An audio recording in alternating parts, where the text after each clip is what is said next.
Hello, chat. Good morning, evening, night, and afternoon. It's me, Rebun. Hello. How are you? I hope you're doing well.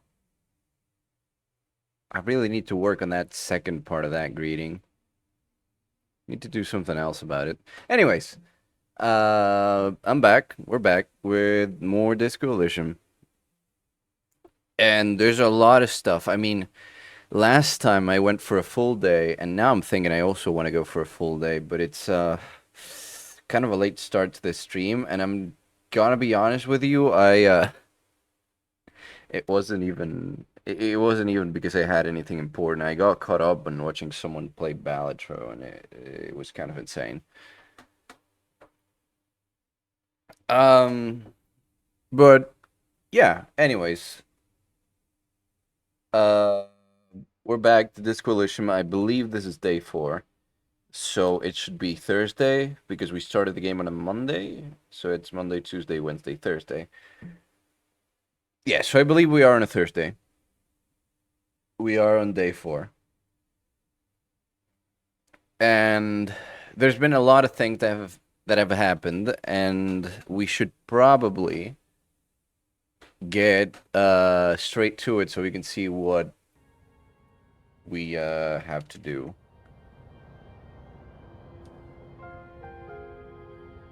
So again, we are investigating a murder right now. We cleared a lot of quests. We cleared a lot of quests. A lot of quests. Um, let's see. We found Morel, which is the cryptozoologist, because his wife wanted to find him. We found him. He's on the other side of this island we were in. Um, we got some more info on the lynching. We finally earned the begrudging respect of Titus Hardy, and he also earned my begrudging respect. Where we entered like a mutual understanding, and eventually we made him give up the location of someone who is suspect in a murder. In the murder we are investigating. However, it is a likely suspect, but just for that reason, that makes it unlikely that it's this woman we are chasing. We haven't found her yet, so we are gonna keep going about it. We um yeah, we found a lot of stuff about like Classier, about like the man's tattoos. We got Classier's witness account of the incident. We believe there's a high chance that the shot came directly from the window, and if so, then the suspect we are chasing is our suspect, is like our prime suspect. There's also a high possibility that, well, not a high, but high enough possibility that the victim was murdered via great distance, and we have 3 places to examine. I believe we have not examined any single one of them yet. To check for potential clues on maybe a sniper nest. So that's also what we're doing in this side of the island. Um, what else? What else? What else? Oh, we found the armored gloves, who's the daughter of a woman we met by the dock. This little girl was hiding the gloves of the armor of the victim, and we found them, and that's cool. We found a piece of the armor. What else? Other than that, Ruby, the instigator, has a shack she rents on the coast. We examined that. Call me the doctor the way my wood induces blue.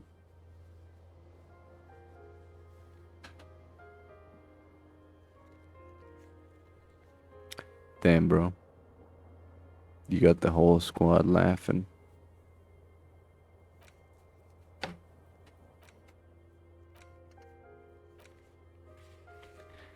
and then it's just Revens over and over again, but they all have like the same serious look. Same serious look I have right now. Hi, Vice. I hope you're doing well. Anyways, we're going on the egghead puzzle with like a drug addict. We're trying to make sense of what he's saying. And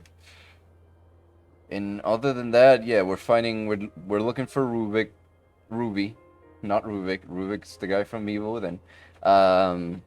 We have a bunch of spirits, alcohol, the drugs, and we're waiting for the right time to do it. And we're looking for bullet traces. Oh, and I guess we're looking for the husband of a woman who is like worried. Also, we shaved ourselves. Unfortunately, it does not look good. Kim, you're writing. Wow, I didn't know you could do that, Kim. That's amazing. How you? Yes. Nothing. Let's just go, Kim. Let's just go. Don't we have a fast travel? Yes, we do. Do I want that though? Let's see. Where are the shots? The boardwalk, the island, and Land's End. So, yeah, both over here. So yeah, we should go. We should go to the church. Keep exploring. We have a whole day ahead of us.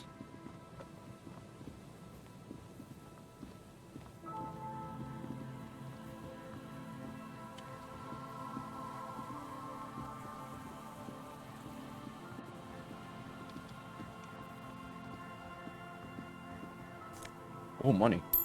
Anyways, Vice, if my schedule continues to be as free as it has been so far, Gloomwood should happen on Monday or Tuesday. That's all I'm saying.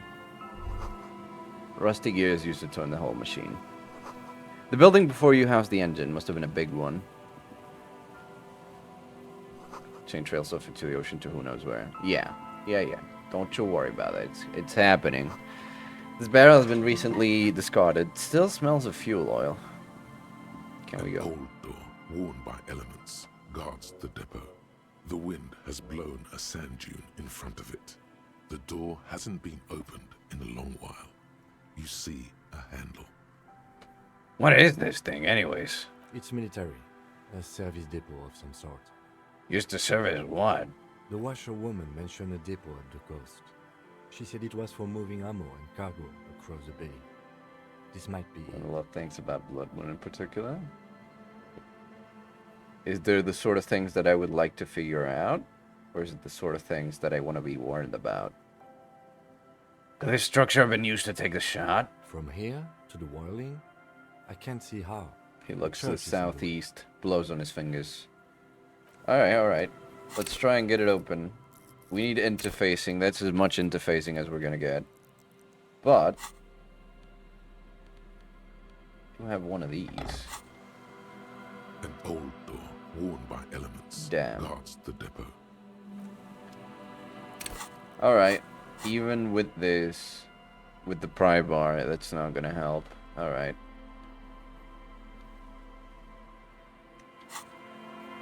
Find an answer about the serving situation. Alright, don't tell me about it then. Do not.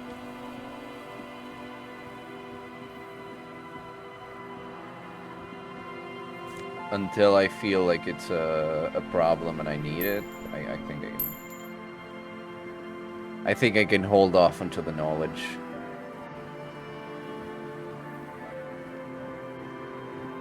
Or rather, hold off on the knowledge. Like, not yet. Not yet. Cigarette butts cleaned away under a rock. Brand Tumutiri. I'm assuming it's French. Yeah. You take a mental note. Tumutiri seems important somehow. Tumutiri. Someone's made a campfire here a long time ago. A rusted, broken control box for the radio relay tower. Ladder's too rusty to climb. The sea air has eaten away at it. Relay tower coordinates boat traffic in the bay. Barely. Another tie. Tiny inlets there off in the far distance where the posts trail forward. Alright, heck. If this is all of where I can go... I was promised a boardwalk. So where is it? So go get the boardwalk, fetch it, and oh. Right. So that is the boardwalk, okay. There's a lady who has offered us maybe a ride down to the islands if the things are calm enough.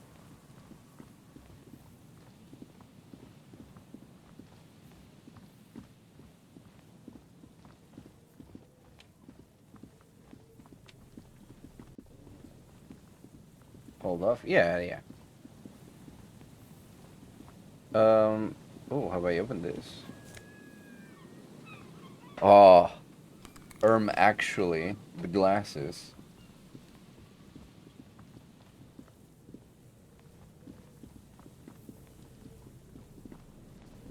Wait, have I never gone on this side? Big wine canister, open and empty.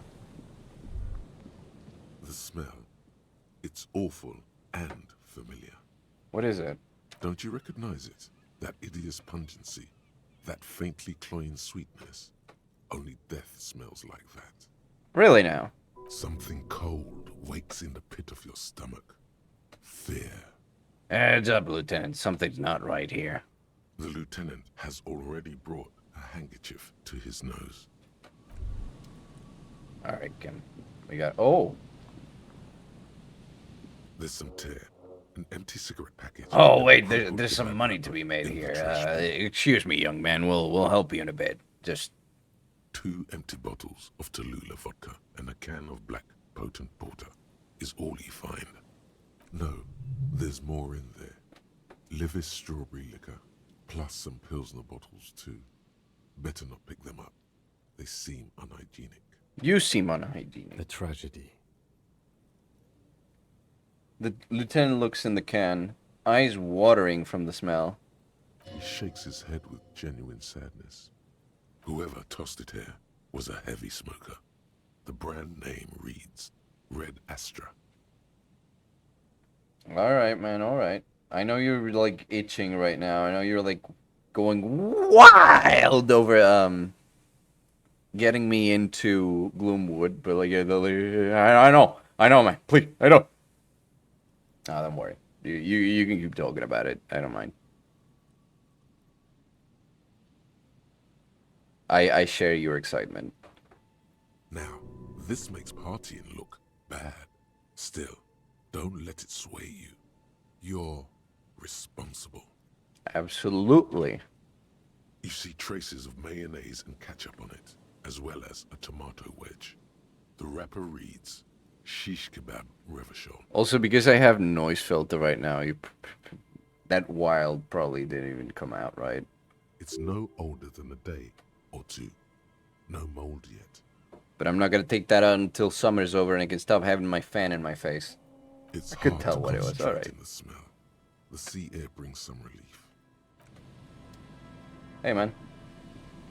A man lies on the boardwalk. His limbs Oh, he's bent and dead. turned at an unnatural angle. Right next to him is an empty bottle of spirits. In his cramped hand, a chewing gum wrapper. Half of his body has slipped between the cracked boardwalk, starting with the right leg. The fall has left him broken, contorted like a sad Recognize a wild Woody anywhere. The smell is not as bad as a 2-week-old corpse, but it's definitely heading there. Hold on. The lieutenant squats next to the corpse and examines its face. 2 bulging eyes stare back at him, void of any signs of life. What if instead of Gloomwood it was Wildwood? Lividity is faintly pronounced. Whoever this is has been dead for 2 days. Well, Woody. No longer. We need to investigate. He stands up and shivers as a gust of wind blows through his bomber jacket. Another dead body. This is your job. Not to be confused Steal with New yourself. Jersey. Calm now. Carefully. Just another day. Just another dead body. Can I not visual calculus this? Can I not go like... This man died from like being black. I really... Oh no. I really hope this isn't the husband of the woman who asked me to find, you know, her husband. He's wearing mud-caked boots, beige trousers, and an old brown leather jacket with a bright blue lining. There are traces of kebab sauce on his chest. The leather jacket suits him well. It must be custom-made. Uh-oh. A cool leather jacket with a bolt of blue. Uh-oh. Oh no. Uh-oh. This sounds terribly familiar. Oh yeah. Not like this. You find some sunflower No. seeds and a rain-soaked No. folded into two. His jacket feels sodden and heavy under your hand. As soon as I saw the bottle, I was dreading that this was the husband of that lady. Good. We should take a look at that library card after this is done. I think I know who it is, man. The man has fallen through a crack in the boardwalk and hit his head against the metal bench. Coagulated blood covers his black hair. One of his feet is still dangling through the hole. Maybe You not. have to be quite inebriated to fall that. Maybe not. Maybe it's not. Well over a liter of pure ethanol, 3 bottles of wine, or 1.5 of spirits. He just died like that. Or maybe it was just dark. His expression is dull, like the sea behind him.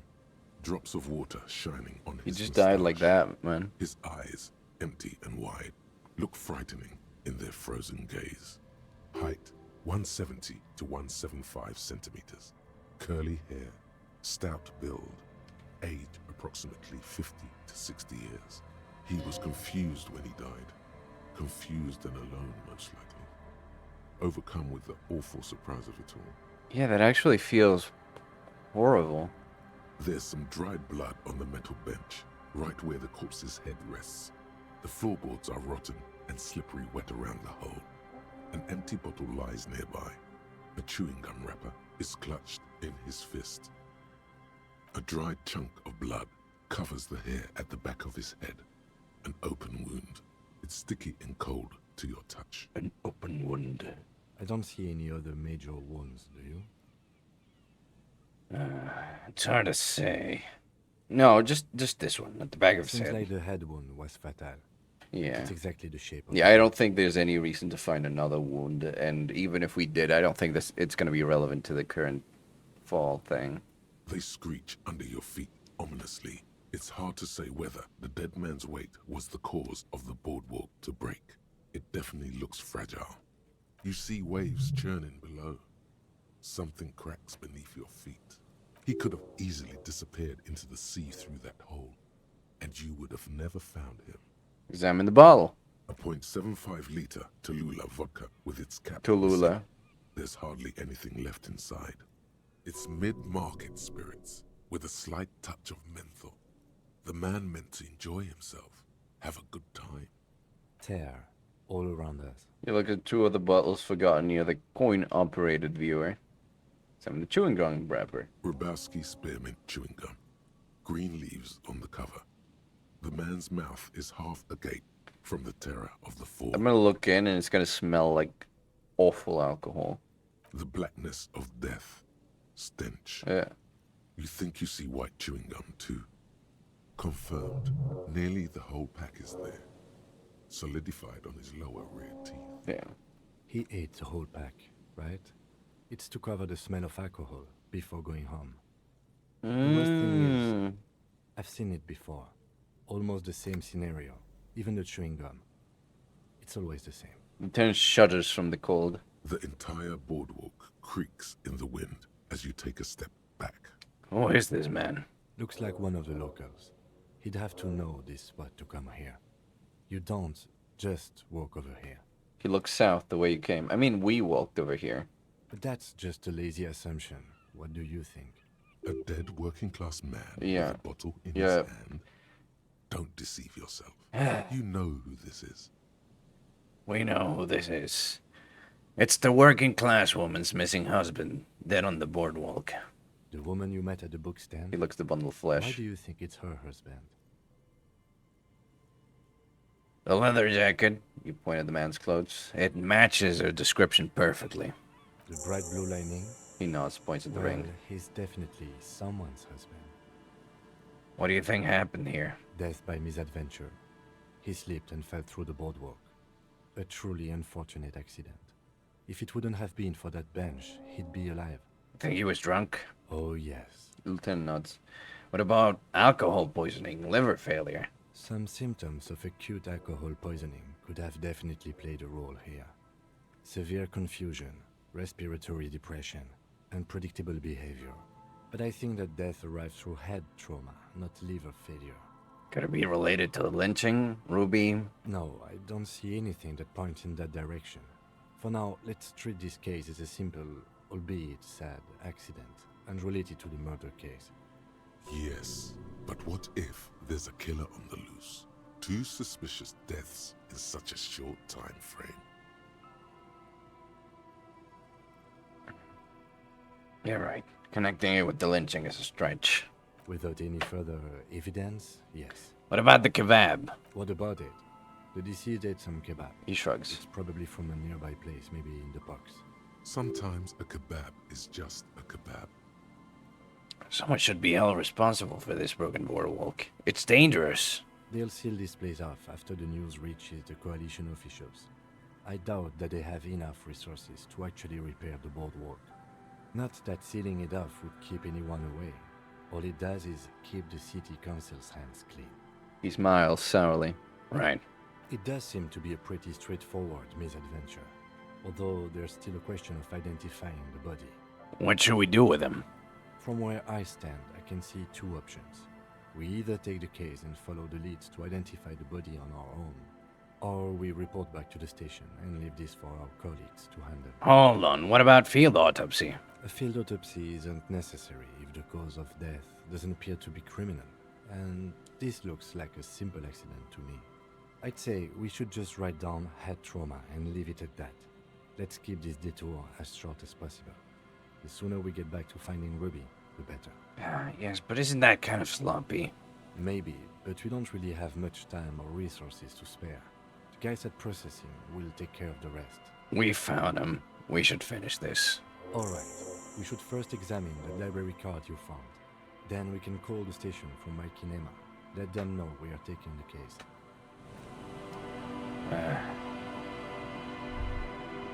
It's a long way down to your death from here, 20 meters at least. It's going up where your viewer has been out of order for years. A man lies on the boardwalk. Alright.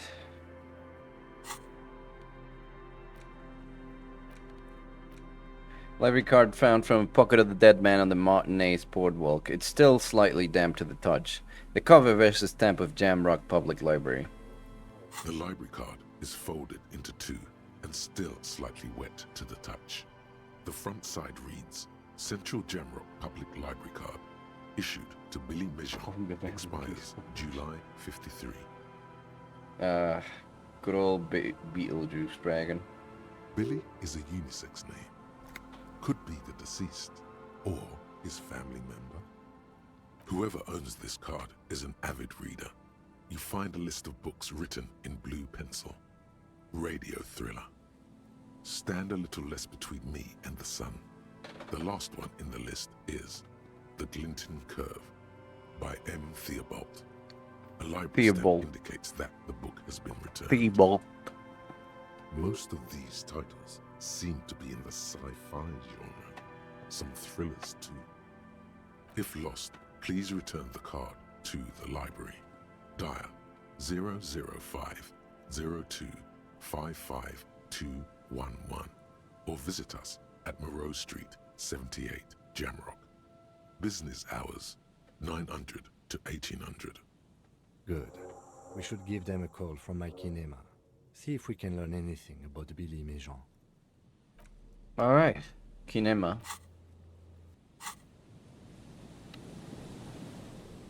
There's some tear. There is some tear, isn't there? Is there, you know, a bag? Can we, you know, take some of the tear here? There's some tear. Two and no. There's A tragedy. he shakes his head. Damn. Well, you know, I wouldn't steal from it. Careful there. These floorboards look rotten and weak. Which probably smells like tasty fermentation. Okay, so the boardwalk seems to be a dead end. From what I can see. I mean, I know I'm using the tab vision a lot.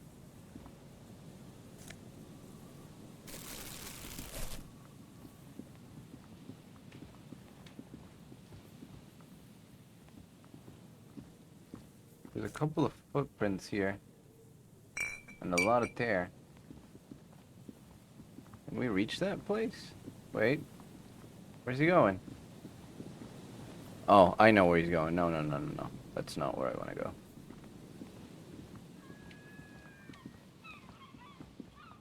Okay. Let's go to the waterfront.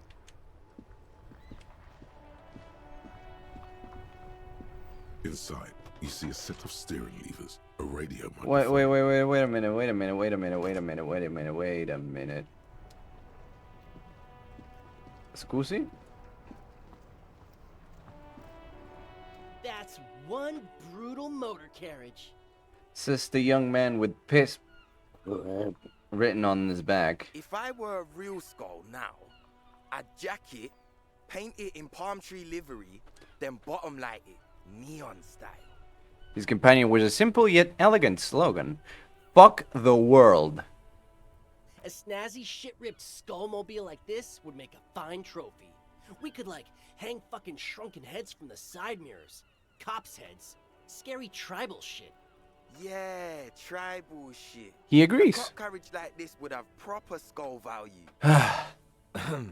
He steps in. While I appreciate the interest you take in my brutal motor carriage, I have to stop you right there.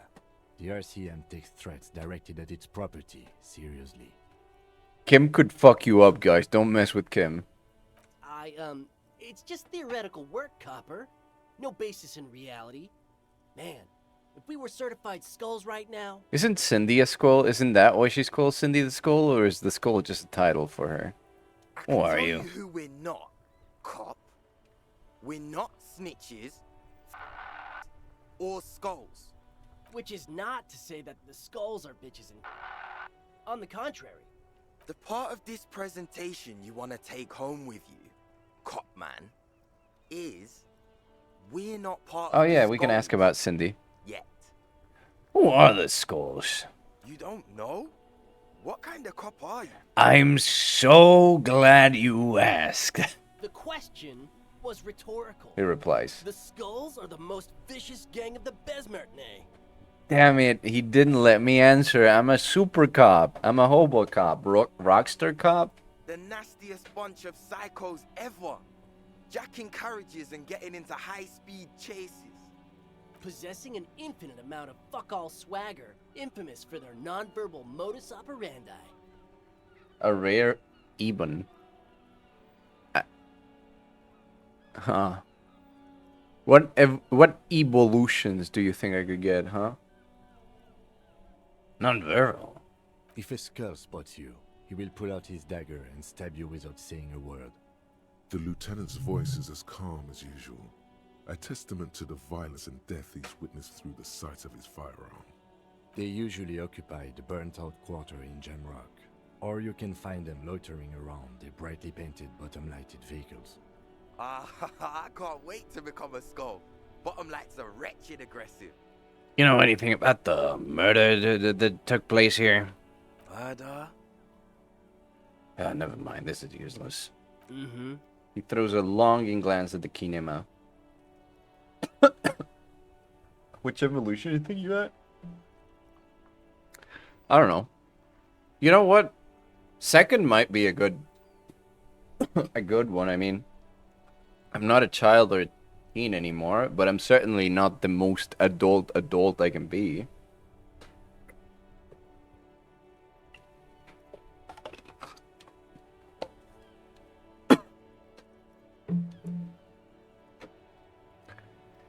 You guys know Cindy the Skull? Oh yeah, Cindy's a right proper skull. Young man's eyes glaze over, his voice filled with longing. Yeah, The other guy a lights up. true artist of the future. Just like Arno van Eyck. By the way, if you see Cindy, give her our regards. He adds, returning from whatever void he was just visiting. The lieutenant on your left is unusually lenient toward them. Who's Van Eyck? Old man, it doesn't matter. You'll be long gone before his greatness is recognized.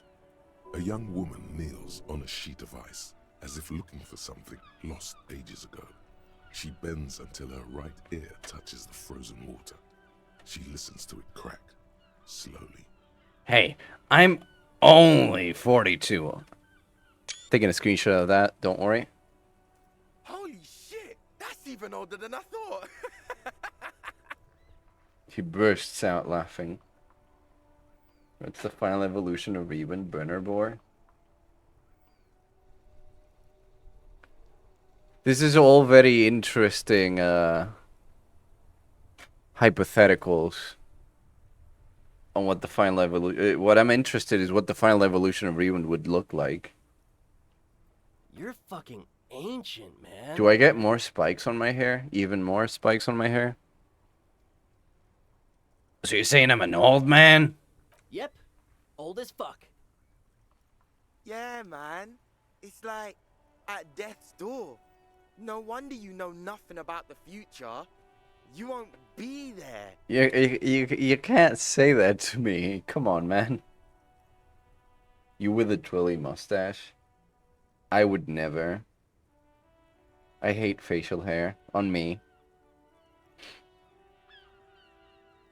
A top hat? I'd take the I'd take the hat.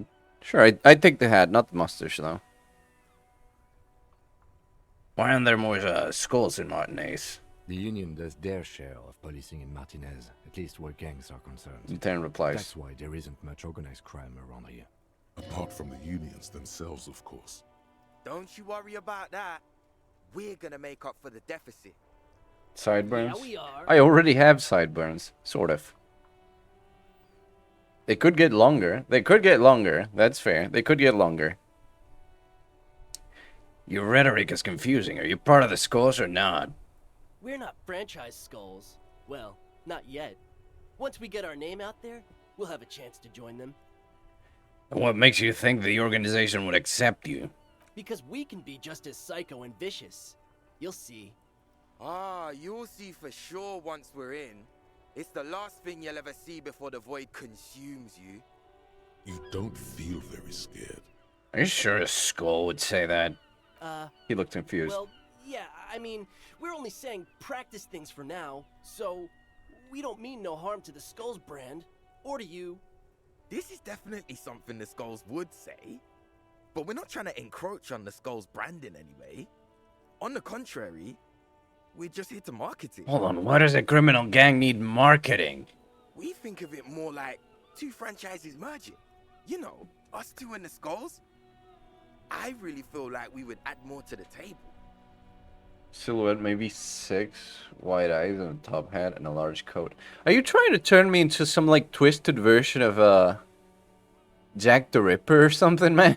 I feel like with every detail you add, you turn me more and more into like stereotypical Jack the Ripper, Mr. Hyde sort of thing.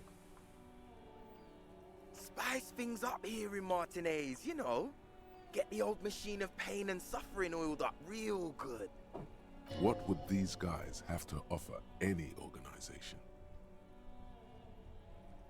6 eyes? Okay, maybe not the 6 eyes. Okay, I get what the Skulls do, but what are you franchising? Youth unemployment? Whatever, man.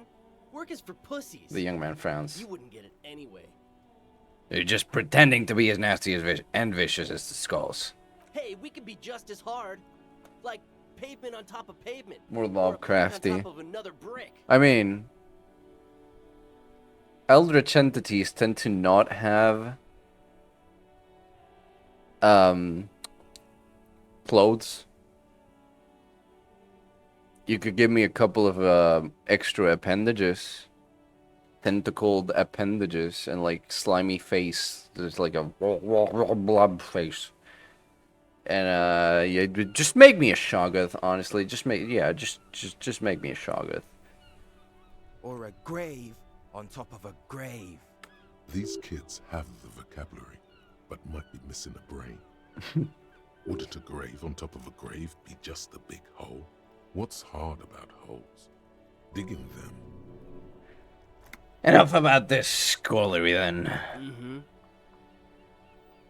What's with the jackets? What about them? Why does your jacket have piss written on it? Well, first off, it's a statement and not necessarily something that characterizes me as a person, even though the statement has character. And I do like piss. What? The word piss epitomizes the struggle taking place in the world. Things being defined as they seem, not as they are. And, I guess, it's also about communal spirit, the future, and truly appreciating our differences. Yeah. Hmm? Also, you've got to admit, it catches the eye. And since the Grand Piper is slowly but steadily moving towards basing the economy on it, attention, it is imperative that the medium itself convey the message. Makes sense. What I mean by this is, we are all piss and that the world is inherently meaningless. What do you have? Fuck the world written on your jacket.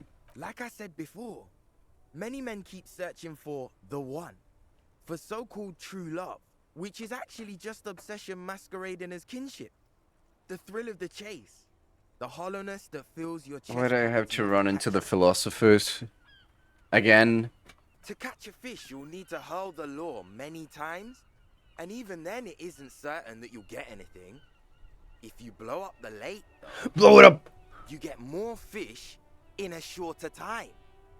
And, for time is of the essence and fleeting ever so quickly, one must You aren't think of wearing a way clothes to now, fuck right? You're the just a whole silhouette. world and not get caught up in fucking I try not to some think fun. about it, but I guess I'm technically not wearing clothes. I've never really drawn a full body version of the silhouette. Though I do think he has no need for clothes. Like it's not like, you know, anatomically correct. Right? It's just a shadow. It's just a little shadow being. Because when one fucks everything, he fucks nothing. And that, to me, feels glorious. Sticking your dick into the void. Look, we just you can't just say that, you can't just say that about sticking your dick into the void while I just finish talking about what I am. Like, stop that. Is it a coincidence that here we have two badass jackets and two badass cops? That's so trench coat at top of it. Hey, Kim, Yes? what do you think about their jackets? Leather jackets adorned with immature writing? The ideology they convey helps the boys justify poor choices in life and fashion. I'm not a fan. Sure, the jackets are scaring you. That's cool. What are you implying? We should get these jackets. For what? What do people do with jackets? They wear them. The concept of getting dressed is familiar to me, but wearing jackets like these isn't appropriate for an RCM officer, unless he's deep undercover. You're right, of course. Never mind them. The lieutenant sighs. As for the jackets, fuck it. No. Don't ask anything. Be subtle and scary. The boys dream about being skulls. Use that. Are these guys anarchists? They're kind of wannabe punks, basically, or like a more hardcore, quote-unquote, version of punks. But so I guess yes, they're trying to be like anarchist and anti-authoritarianism, or rather, they're trying to join the gang that's anti. Yeah, they're being idiots basically. They're wannabes, They're being idiots. They are very young. They don't know anything. So yeah. And the moment we stepped up, they're like, "Oh no, we're just talking hypothetically, you know. We're not doing anything, you know." All the wait, how do I get them off the jackets? Suggest their massive skulls. Come on. Stab them. I can't. I'm a cob. I don't have a knife, and I sold my gun to a pawn shop to buy more booze. Boys, with those jackets, you're gonna be the Skull Kings in no time. What? No. He quickly looks around. Skulls don't have kings, He pauses. I think. And we're not even in yet. Yeah, man, keep your voice down. Skulls don't take it lightly when folks pretend to be them. We're not even prospects yet. Not even prospects and already aspiring to be kings. Wow, you boys are ambitious. Only prospects and already planning a coup in the skulls. You're destined to go far. The lieutenant's voice rings over the plaza. Yes, I love that Kim thought the entire idea was stupid and he's still playing along. I love him. He gets He it. gets it. Passive-aggressive flattery. He understands. Shut the fuck up. The youth presses through his Are you clenched trying teeth. to get us killed? Panic in his eyes. Now bring it to the jackets and, yes, start shouting. Yes, we want to be a cool killer skulls too like you guys, but we don't have skull jackets. Please be quiet. Not much is left of the What? revel. What do you want? The jacket? The young man is scared out of his fucking mind. You got it. No need for cruelty. Skull King, make shrunken heads out of us. Okay. You offer us your jackets like that, it'd be impolite to refuse. Oh, man. His shoulders slump, Okay. he says finally. I get it. Skulls don't really wear slogans anyway. This was stupid. Fuck. I got the fucking stupid jackets. Well, you lads go The on now. lieutenant watches the boys take their jackets off with mild amusement.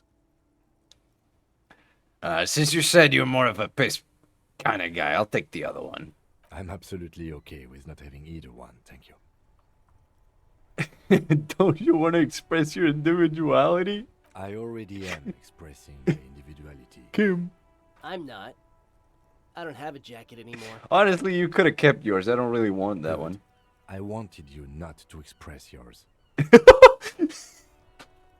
God damn. Cold-hearted cop. Still, it's good to know we have a pair in case the need arises. The need will not arise. The jackets are meant to complete each other. If a man was standing alone on a street corner with his written on his back, What a it'd rebel. just be an individual that has taken a liking to urine and fuck the world all on its own is, frankly, generic. I don't know, Eric. It's cold out. Dark-haired young man just stands there defeated. The wind blows. Yeah, let's get out of here. The cops fucked us. That's right, man.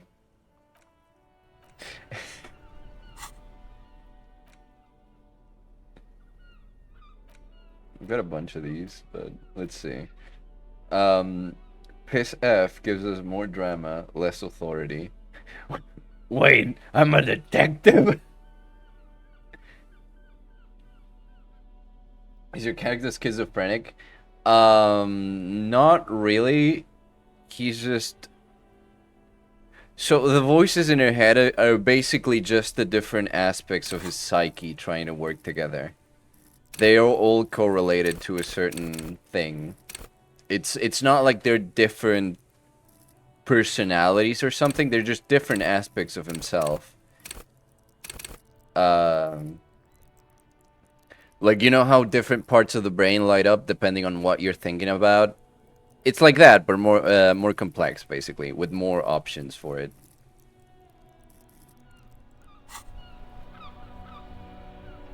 Okay, schizophrenic depiction. Oh, the drawings are really good, and they do kind of, now that you say it, they do kind of really look like schizophrenic depictions. I don't believe, the detective is suffering from schizophrenia, but he is like a sort of recovering, not really, alcoholic. He had a huge problem on I believe we started the game on Monday. Yeah. So on Sunday he got so drunk, so blackout drunk that he lost his entire memory, and we've been going through the days trying to learn not only who we are, but we're also trying to work on a really big important case. While this guy, who is like new, like a new partner for us, like is trying to help us. So it makes sense that he's a little bit disoriented. Half-light, darkening world, rhetoric, inelegant statement. Anyways, and just buy more booze for him. Oh no, that was him on Sunday. He sold his gun for the booze. Inside, you see a set of steering levers, a radio microphone, a pull-out toolbox, and the soft glow of the fuel preheater gauge. Well, let's pick up the radio. This is Precinct 57. How may I assist you? Alice, please connect me to the 41st again. Just a moment, officer. Dot's connecting, yeah. 10-4, come in, officer. Over. I'm happy to report that I have found my badge, Jules. 10-4, sir, glad to hear that. I'll write down that there is no need to issue a new one to you then. Over. We found our badge. I don't know what the fuck we did, but our car was found in a frozen lake after toppling over a sign and using it as a ramp to go from one island to another, and then it ended up in like sinking on a frozen lake. So, you know, I don't know why the pre-game me did that, but car wagon, yeah, it's sort of like that. It's I've said it's sort of like the opposite of retrofuturism, the aesthetic this game has, where instead of the past imagining the future, it's kind of like the future imagining the past. Like they have these wagons that are very inspired by horse carriages, but you can see that they have engines and stuff. And they have these really, really interesting computer systems that work via radio, and like the password systems work by actually talking to a person on the radio and giving it the password, and that person unlocking access to the files in your computer. It's super interesting. And for example, instead of wanting more drive space or whatever, or like a better motherboard or stuff for that computer, because the computer works off of radio, what you want for better performance for your computer is an antenna. It's like a better antenna. Limiter sources, rigorous certain technologies. It's really, really interesting. Like the whole world building of this entire game is so good. Feels good to get that off your chest, right? Celebration with beer. That's all for now. Roger that, 10-10, over and out. So it's worth the Kevin to come silent again. This is Precinct 57. How may I assist you? I need to report a dead body on the Martinez boardwalk. One moment. You can hear shuffling through some papers. Can you please describe the body? Age, sex, cause of death? Unidentified middle-aged man, height 170, 175 centimeters, dark hair, medium build. Looks like he slipped, fell through a hole in the boardwalk, and hit his head against the metal bench. We suspect he might have been inebriated when he fell. There were bottles all around him, and traces of vomit on his shirt. Any signs of violence? No, seems like it was an accident. No field autopsy necessary. She repeats. You can hear her quickly typing in the background. What about his belongings? Did you examine his clothes? He was wearing boots, trousers, and an old leather jacket with a bright blue lining. I found a library card from his pockets. Any information on the library card? It's from Central Jamrock Public Library. It belongs to someone named Billy Mijon. Good. You have a lead. Mijon.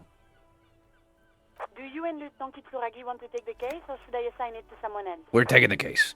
I have assigned the case to Lieutenant Kitsuragi. Please follow up on this library lead to identify the man. We'll send someone to take the body to the morgue. That's all for now. Thank you for reporting in. Is there anything else I can do for you? Yes, connect me to the public library. I'm afraid they're closed. It says here that the library is open from 10 a.m. to 6 p.m. Alright, we gotta We wait. should try again during business hours. Anything else, Detective? I'm done with the radio. 57th, over and out. In the cabin, you see a set of steering levers, a radio. It's enough. We should probably let the woman know. Oh, she's not here.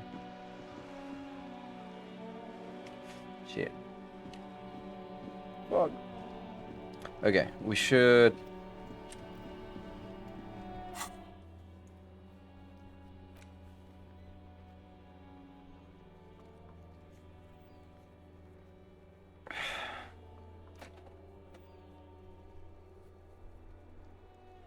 should keep looking for Ruby. Yes.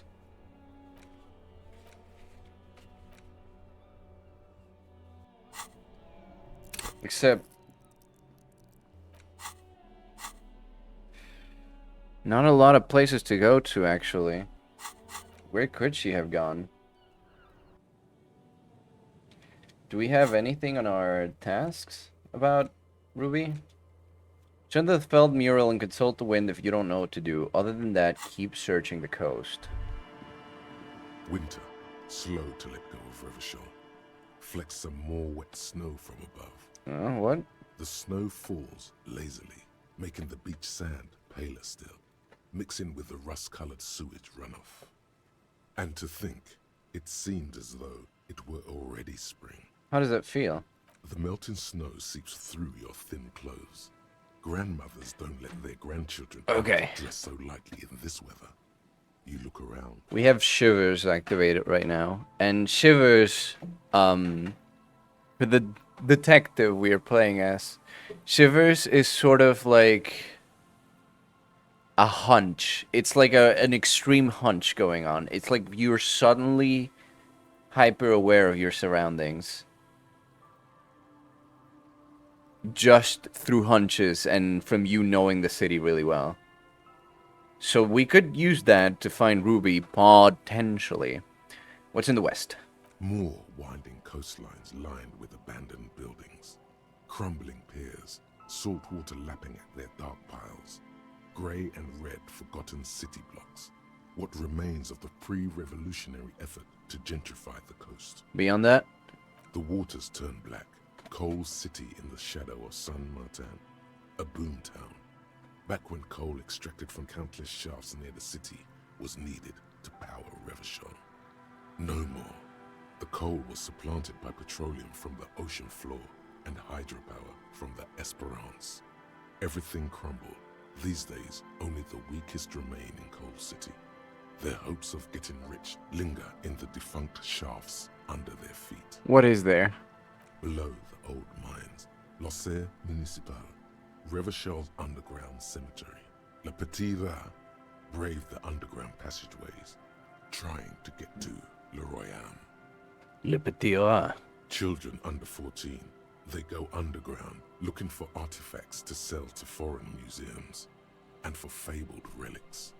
Their parents let them. They go deeper. Deeper? After rubies, Melchiorite, lapis lazuli. Come on, I need to find that.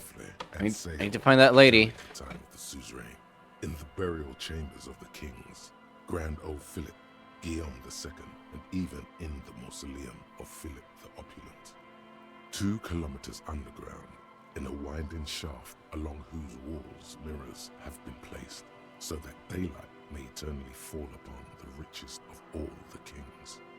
The mausoleum contains untold quantities of gold, and that special, purest of the pure magenta cocaine, favored by Revacholian royalty. Did someone say untold quantities of cocaine? Drop everything immediately and go looking for this ore. Electrochemistry, shut the hell up. I need to focus. How can it be pure if it's magenta? Yeah. How can it be pure if it's magenta? Snow falls, and there is no answer. Some things are not for mortals to know. Ugh. Few Petit Rat return from the shafts. Even fewer find what they're looking for. A small child steps out of the black tunnel with silver trinkets in her pockets.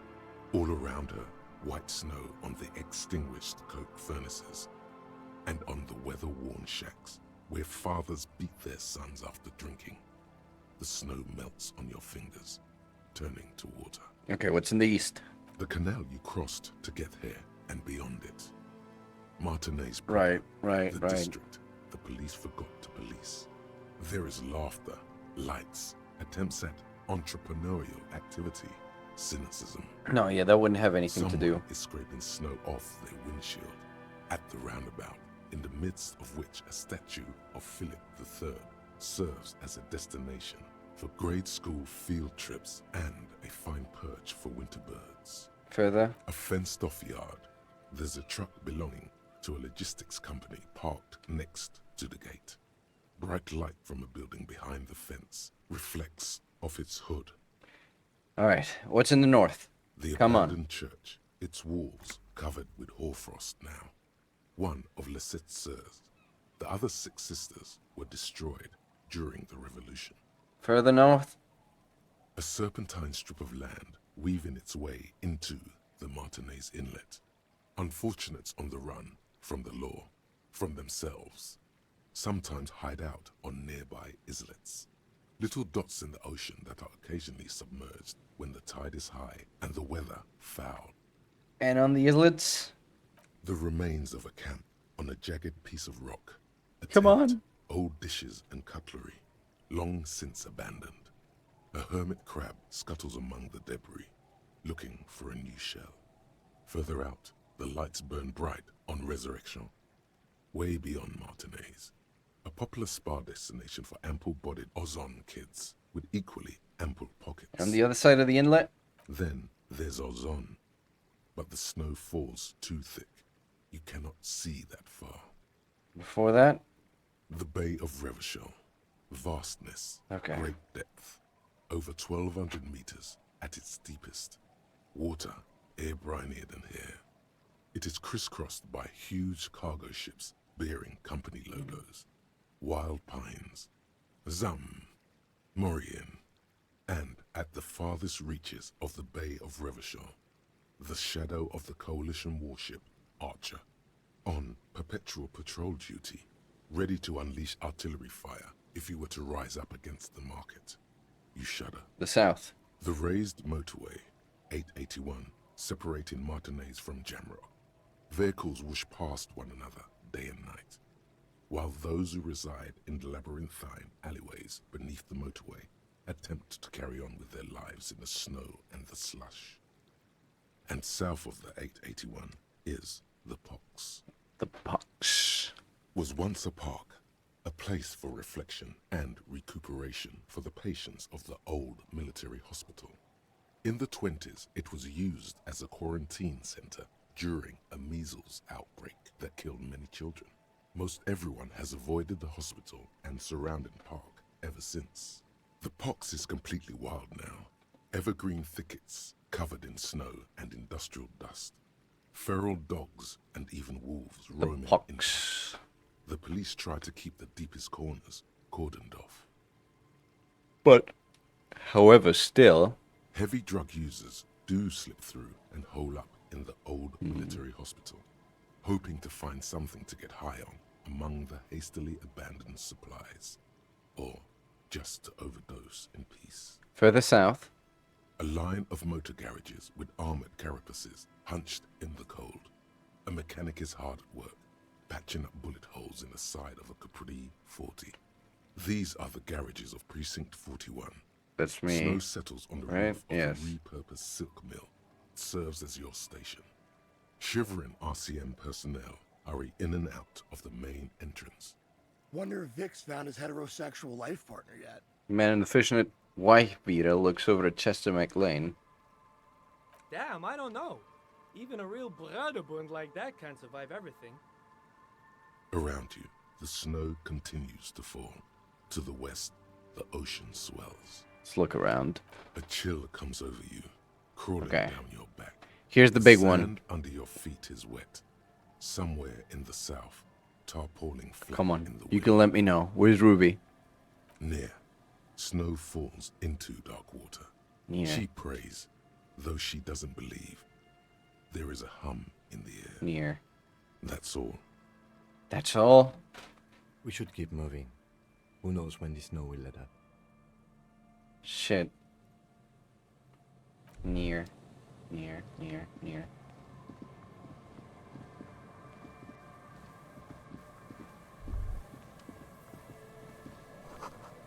Relax. It's not yours. You didn't crash every MC in Revachol. Hopefully.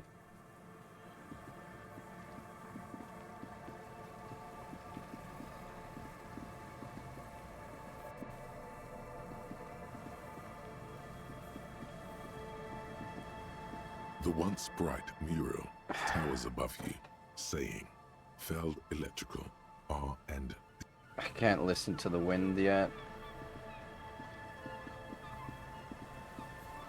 But she's gotta be in there then.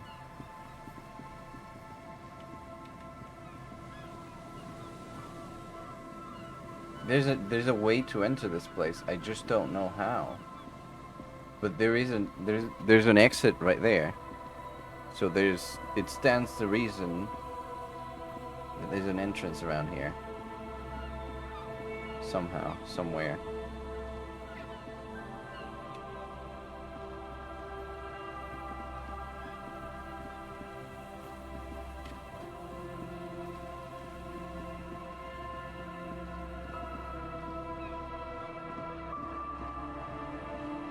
Morel is still here.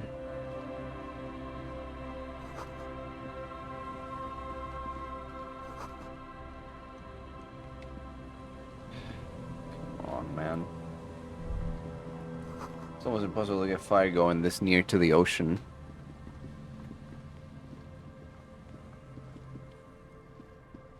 What do I need to level in here? Shivers, is it?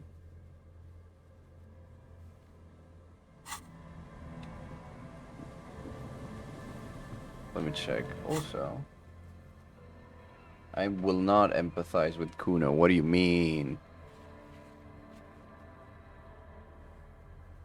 I mean, I could try. There's a couple of things I can try. There's a couple of white checks that have opened.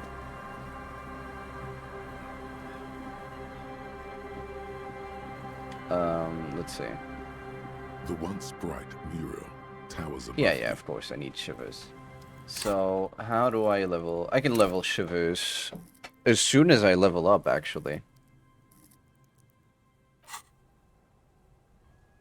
That's probably what I want to do. I'm still going through Wasteland of Reality.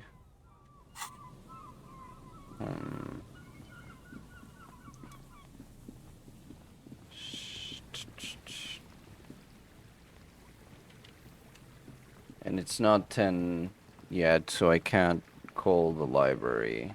I should be doing something else.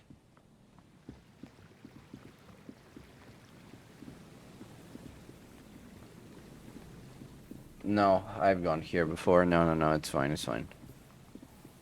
I'm gonna try that structure over there.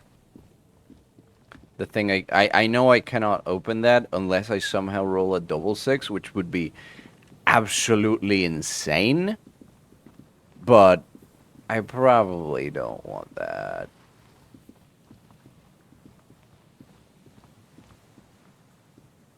An old door worn by elements. Interfacing, okay? The wind. Interfacing, let's see. How could I... Is there something that could level my interfacing right now? I definitely have, I think, +1. Do I have a +2 interfacing? Yes, I do. I don't think I have anything else that's like interfacing.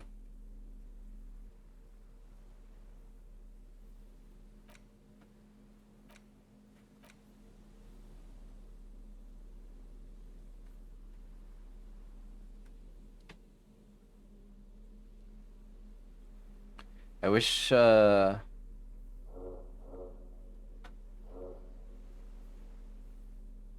wish some of my goggles gave me interfacing.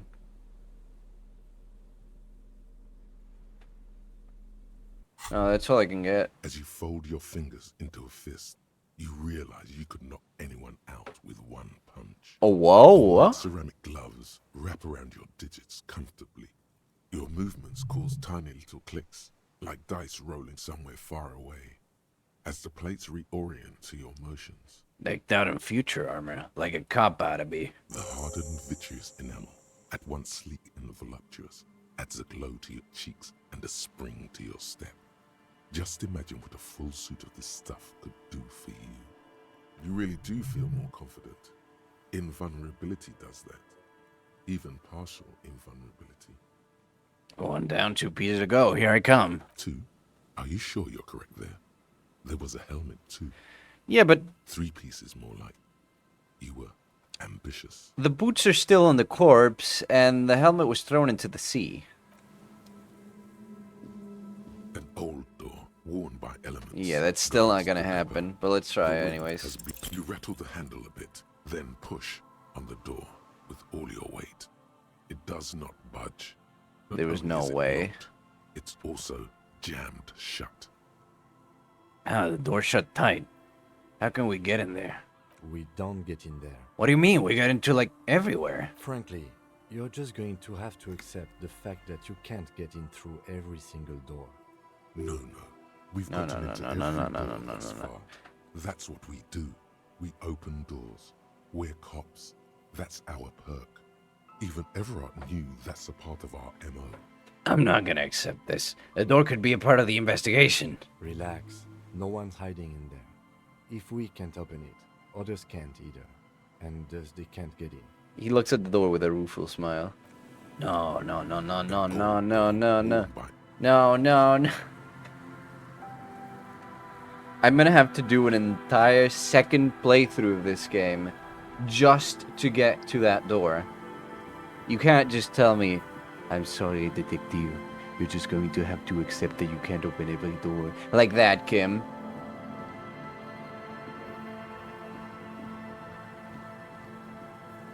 No one tells Super Cop what to do. Is there something here that would indicate a Here we smuggler go. used this place as a nest for taking the shot? Just some urban detritus, a bottle, and a dilapidated old comms tower. The wind picks up. Fine sea foam lashes your face. Oh. It feels like needles. You can take it. Just raise your collar, detective. Yeah. I don't see it, Lieutenant W. Freitor. I don't see a person take a shot here and hit something there. He looks east. In the whirling in rags.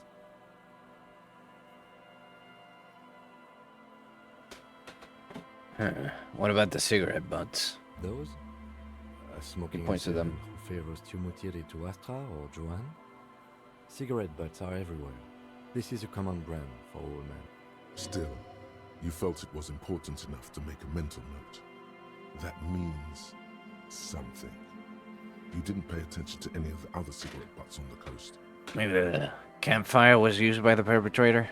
To warm his hands before pulling the trigger? Perhaps. But anyone could have made this. The coast is specked with fire this time of year. Looks around. Truthfully, this seems like a very poor choice to take a 1.2 kilometer rifle shot from. Visibility is awful. There's water vapor everywhere. I think we can rule out Biddable Prime, was it? Slug over. There, 1.2 kilometers over the cold water of the bay, blue from the distance and the air, you see the smallest rectangle, barely visible. A glowing light on the 3rd floor of the whirling in rags. With binoculars, you would see a young woman's shape move behind the glass, her limbs long and slender.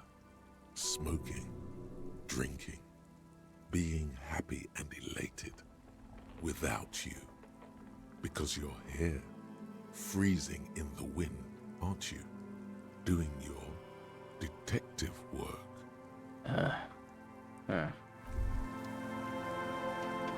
Okay. I need to get some visual calculus up before that. Where are my tools for visual calculus?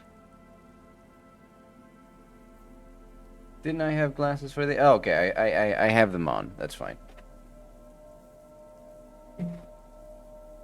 Because I want a visual calculus off of the boardwalk again. If I can.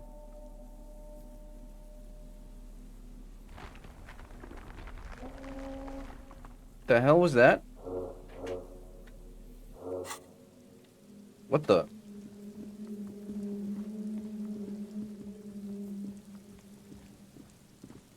It was like a honk. Honk, honk.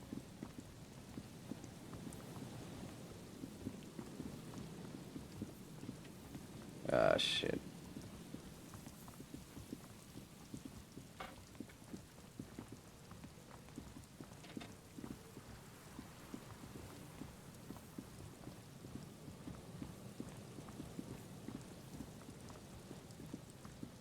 Back to the boardwalk.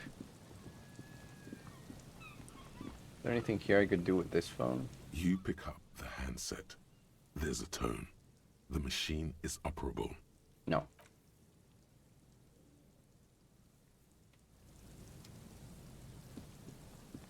Come on, visual calculus, don't fail me. Just let me investigate the boardwalk.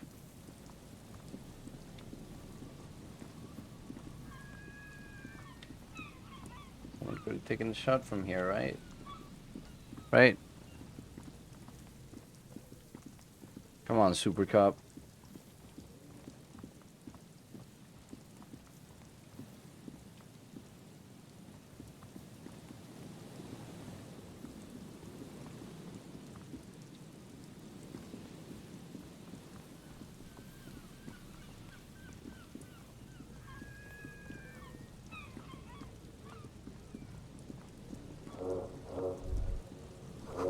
So messing with the coin gear and hold on to something. The wind's so strong. Damn it. Damn it. Okay. Nothing here from what I can see. I gotta check other things. Specifically, I want to check if this is a legendary check. If it's a legendary check, that might be a little bit tough to clear. The once bright mural towers above you. I don't know what it is, actually. Let's try it. The once bright mural. Impossible. Ah, shit.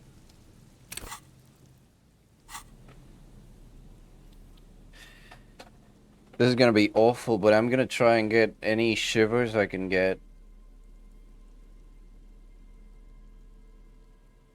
If I can even get any shivers.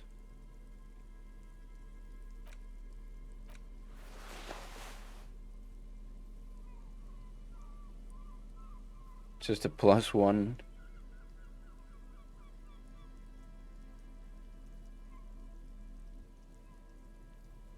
+1 shivers.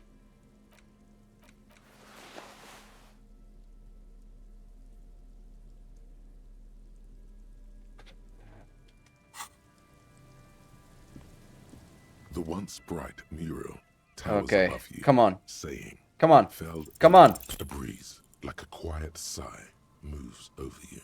A cool air breaks across your body. Go to the children of the big sea. What the hell was that? The wind rushes away, leaving you where you were, on the rotting boards of the felled building. Officer, are you okay? It looked like we lost you for a second. The wind told me to talk to children. Let's roll. Okay, when you're ready, officer. Just like that? Alright, Kim. Anyways, get the awful tie back on. Get my visual calculus back up.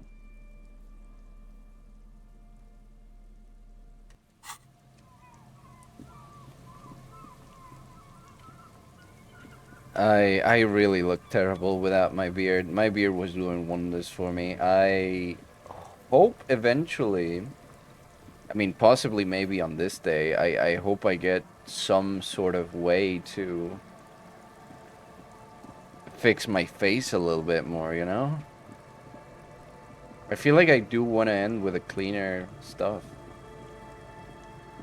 I'm not gonna talk to these kids. These kids are too young. What about you, lady? Wait, Kim. There's tear in there. It's gotta be tear. Oh, hell yeah. The waves are beginning to die down. Look at those little bastards. Simmer down. Simmer down, bastards.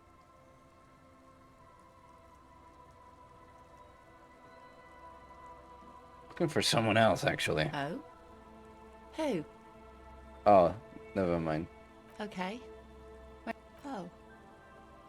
I've been out. Yes, that's the... Sorry I couldn't help you out.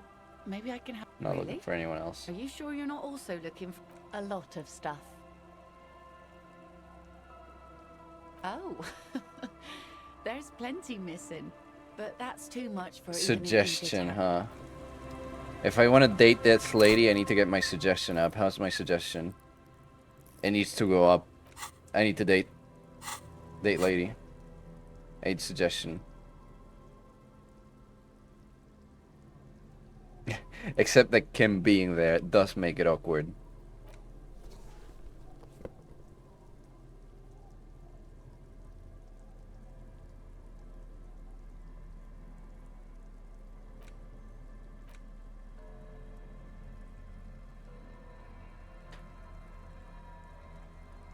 Never mind. Kim, you're Why is it busting my beginning to die vibe. Look at those little Kim, you're killing my vibe. Can we go with the lady? Can we go with Joyce? Good. What can I help you with? Not an umbrella, I hope. I don't need one myself, you see. All around you, rain keeps falling down. On the wooden boards she's standing on, and on the water around you. No need. Tell me something. Of course. You're in a boat. Well, technically speaking, I'm not on it right now. Do you have a license for this boat? Officer, I assure you I'm a highly qualified pleasure craft operator. The crowns of her teeth are porcelain, white as the boat's hull as she smiles. Qualified pleasure craft operator. So charming. Where's the damn license? Can I see your license? I just renewed its safety inspection last month, officers. It is completely seaworthy. In fact, it's taken part in not one, but two insulindic regattas. Even finished once. That's good enough for me. Why wouldn't it be? This is Revachol, Wayfarer Act and all. Anyone can drive a boat. I think I have a handle on the boat thing. Good. That's all for now. God damn it, I need someone to carry me. I need someone to preferably carry me across, on boat, across these goddamn islets. Allez-vous then.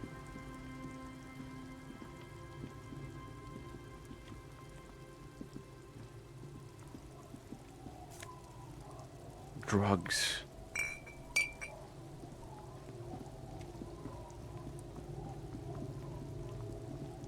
Children? The scruffy-haired little boy kicks a stone while the other watches him do it. Kids, has anything strange happened lately? The boy turns to the rock over his hand. and said, I got in trouble. Oh. Bad words. Yeah, that says. Bad words. Oh. Say fuck. It'd be hilarious. No! Don't say fuck in front of the kids. It would be hilarious, my man! Live it up! Say fuck! No! Bad words are bad. Don't say them, kids. It's our first step to a life of crime. We won't. The little boy says. He adjusts his cap in the cool air. We learned. The other replies. Good on you. I know you were tempted to shout fuck, but you controlled your impulse. Well done. Fuck. No, I mean... Let's move on. Where do you hear the bad words? Was it from someone at the coast, a radio? We just heard funny voices. The boy shrugs. His jacket whispers as his shoulders move. We thought the voices were funny. The brother nods. We said what they said, and then we got in trouble. Where do you hear them? Did you overhear someone say them? Was it on the radio? Radio? What's that? The boy sniffs up, does We drip a just snot. heard them in our head. What do you mean you heard them in your head? You know. He points at his I head. heard people talking, except just in my head. Okay, what did you hear? He scratches his head. Like, it is time at last. My nasty speed reeks. Our brother man is about to grow up. DJ Flatios, Big Boy Davio single is here. Buckle up, cause this is the fastest track that you're ever gonna hear. Turn up the volume. Blow those speakers out. Now here's... No. The brother kicks in. Don't say bad words, stupid. A word when you're done. The lieutenant clears his throat. His eyes are wider than usual. The boy draws a jagged rock across the ground. It leaves a white scratch. My kids, take care. Yes, Kim? What is it? Detective, about what the twins had to say. I believe they heard something. He says, glancing back at the Given twins. the poverty of this part of town, I don't know how they could have heard the radio. I don't know how they heard it, but He I know returns the his gaze to station you. They imitated, so they must have heard it somehow. What channel was it? Speed Freaks FM. Speed Freaks FM, huh? Yeah, local station, known for its kinetic music and aggressive style. Sounds a bit rough for me. I like tenderness in my radio, I think. Yeah. The lieutenant takes his watch. Anyway, yeah, it's alright. Weird as it is, the situation is not connected to the murder. This isn't our business. It is a mystery, though. Mysteries are our business. Yes. Mysteries like who killed the hanged man are our business, not this. Besides, maybe it was just a radio they overheard. They might not be old enough to know the difference. How would they have heard the voices? Didn't Ruby had advanced radio know-how? The lieutenant shrugs. Let's at least rule out radios before continuing. Maybe the twins didn't know it was a radio they were hearing. The washerwoman seems to know everything that happens here. Let's ask if she heard anything before moving on. After you. The lieutenant gestures toward the old woman. Our tenant, the policeman. I hope the waves don't keep you up at night. What can I help you with? I found this jacket, but it's filthy. Could you wash it for me? I can wash it for you. She says after looking the jacket over. It's going to take about a half an hour. Think you can stay put for that long? Hell yeah. No, we must run around ceaselessly. It would be torture to stay put. Okay, maybe he is a bit schizophrenic. I could use a breather before another rainy day begins. Yeah, I'll wait. Well, hand it over then, and I'll see what I can do. Must say, I'm proud of this one. She nods. It's pretty nice underneath all that filth. I hope you'll have an easier life in your... Oh, God. Oh, no. Oh, hey, Twig. Thanks for the resub. Hiya again. Hiya, Twig. I hope you're doing well. Oh. It just started a little bit. We didn't do that much, so, you know, you haven't missed much. Have you heard of the radio on the coast in the last week or so? A radio? Ah, no. We play no radio here. There's one in the shack, but it's never used. Any idea how the twins could have heard Speed Freaks FM? Was that the nonsense we was spouting? Huh. She shakes her head. Doing well enough for you? Oh yeah, I'm doing fine. I'm doing fine. I had a bit of a late stream start, but other than that, I'm doing good. No, I have no idea where they heard it. They've been in earshot all week, and no radio. We good, Kim? Let's just get it out of the way as fast as we can. Contact dispatch from my kinema and ask them to connect you to the station. Maybe they can shed some light on this. Thank you, Kim. I'm ready when you are. Turns to the old woman. Thank you, ma'am. Anything else? No, goodbye, Emma. Let's see what the new jacket is. Ooh. More pain threshold, more half-light, less drama. Because you sweat like a pig. Okay. No, let's go.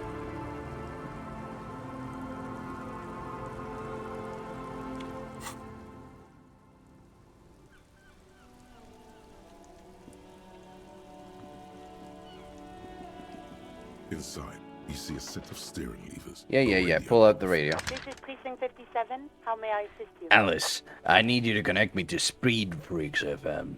Come again, officer? Speed Freaks FM, a radio station for the case. Okay, officer. One moment. I have the GMS on the line.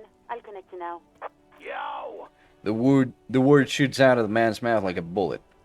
Hello, is this DJ Mesh? It is. I got a few minutes before I gotta go back on air. What can I do for you, cop man? I'm just calling to confirm. Did you debut a new track from DJ Flashy a few days ago? An asshole is a mouth for shit. And I'm puking. What?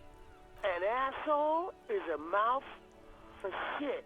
Parentheses, and I'm puking. Catching you on what this morning? Parentheses. Close parenthesis. Catching you on what this morning was a surprise. Yeah, it was really nice. What was a big surprise was getting to play Fly Night. Finished. I don't know if you were there for that. Finished getting over it in 40 minutes. And we were like, maybe we're gonna do some Helldivers, but another user was like, no, you should do Fly Night, and Will was like, what's that? And we looked at it and was like, oh, it's cool, let's do it, and we did it, and it was super fun. It was worth, absolutely worth. Anyways, an asshole is a mouth for shit. I'm puking. An asshole is a mouth for shit, and I'm puking. Okay, but what's the song called? Yeah, that is the song. An asshole is a mouth for shit, and I'm puking. It was on the side where I didn't see. Okay, let's move on. We talked to some kids who said they heard it in their heads. Do you know how that could be possible? Is that what this is about? Listen, it's not our problem if kids decide to tune into River Shaw's hottest station. It's not that they played it on a radio. They heard it in their heads. Do you know how that's possible? I don't understand. Are you asking if we can, like, play our station into people's brains? Sure, Force Radio can't tune out. You'd make a killing on ads. Speed Freaks FM is elective listening, man. We don't want to force the people to adopt our thinking. That's fascist bullshit. No, that wasn't my fascist line. That was my ultra-liberal one. I could do the fascist one if you want. You're a fucking wild man. Sure, let's hear it. Okay, the fascist thing was me calling you an enemy of the state for force pumping filth into children, thus corrupting traditional values. Oh, man, I love it. You're great. No, we didn't do anything like that. We know how to. We just played it on air like normal people. Finally, someone that gets my weirdness.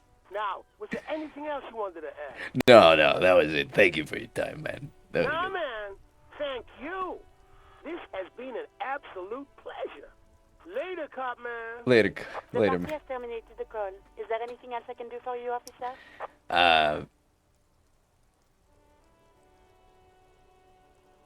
Let's see. Can I read to the library? Not yet. Done with the radio for now. 7th, over and out. In the cabin, you see a set of... All right, Kim. We have a situation. Okay, about that call, let's start from the top. Yep. There's no doubt that the twins heard Speed Freaks FM. I still don't know how without a radio, but they did. Spooky shit. But what does it mean? I don't know what it means. Lieutenant's gaze travels towards the coast, toward the fishing village so far away. I mean, a weird voice in my head said to talk to the kids. Maybe it's related. I don't think the voices in your head are related to this, no. But it didn't sound like one of my thoughts. It sounded like a lady. The lieutenant gives you a long look. I don't know what to say to that, or what you want me to say. I'm sorry. Did we ask where the kids were when they heard the voice? I didn't, sorry. No need to apologize. I was just going to say it'd be a good idea to ask them. And, Detective... He turned to you. Thanks for this. It's been interesting. Yeah, Kim. You know I got you, Kim. You know I got you. If nobody got me, I know Lieutenant Kitsuragi got me. Can I get an man? Thank you, Lieutenant. The scruffy-haired little boy kicks a stone while the other watches him. Real quick, boys. Where were you when you heard the voices? There. The boy points towards one of the ruined monoliths nearby. Over there. The other child nods. And so I returned to the Feld. Uh-huh. Uh-huh. Full circle. Back to Feld, then. When you're ready. The boy turns the rock over in his hands. Yep. Bye, kids. Take care. We're gonna find that. We're gonna find that bastard.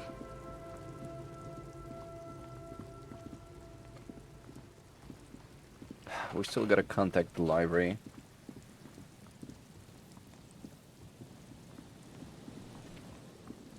I don't know if you were here when it, when we were doing that, but last stream we were also trying to look for a woman's missing husband, and unfortunately we did find him as a corpse. He suffered an accidental death. He tripped on the boardwalk and hit his head against one of the benches. He was a bit drunk. The once bright mural towers above you, saying, Feld Electrical, R&D.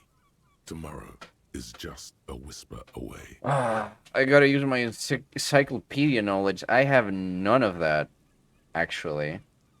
I have one encyclopedia. Let's see. Let's see. Just flicking through the index of your knowledge. Cool. No rush. We have radio brains, radio crimes, Yep. radio comedies, Yep. radio dramas, Yeah. radio physics, Yep. radio psychics, radio scandals, Correct. radio shows, Yes. and way more in between. But nothing that would be useful here. Sorry. I know about Ulan frequencies. Does that help? You know little about ULAN frequencies other than that they exist. Maybe? It's impossible to say. Oh, radio's killing the fucking cop star. Come on. What is he talking about? Oh, shoot. I am not sure, Mikhail. He looks at you as if making an appraisal. Judging eyes. Like he's a fucking brain doctor. What the hell does he know? I forgot there's a child in here. Let's move on. I don't think we need to stand around anymore. Apologies. You just need time to remember. There has to be something there. Go do other things around the coast. That might help. Oh, this is gonna suck. Can you tell me anything about the radio? Isn't this a fine morning? I want to hear about the Feld building No, again. I'm afraid. Oh, So no. you haven't seen anyone around? No, I'm sorry. There's something No, friendly wait. and familiar in how he... Sure. What's on your mind?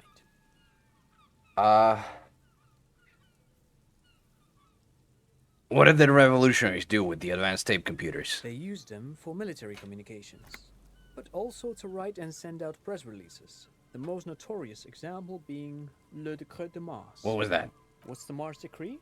I mean the radio transmission sent out to news agencies and world governments by the newly created Commune of Revachol on the 7th of March in the year 02. It's a beautiful piece of text, actually. A singer-songwriter I know, Charette, called it a love poem to Revachol on her political concept album, Bon Baiser dans ce Lind. You should read it. Every local library in Revachol stocks a copy of the decree. Didn't catch all of that. Was switching doggos. Oh, no, basically I said, I don't know if you were here, but we were, on last stream of this game, we were looking for a missing person, a missing husband. A lady asked us to find her missing husband. And unfortunately, we did find it, as a corpse. He had an accidental death. He tripped on the boardwalk and he hit his head against a bench. And he got stuck in between two of the boards. I tried to get Mikhail to memorize it. He looks at his son. Tried to. Someone was much too interested in worms to be paying any attention. The worms. The kid takes a peek at the green and silver worm on the cover of the book, already forgetting about this part of the discussion. But of course. What else? No, let's leave.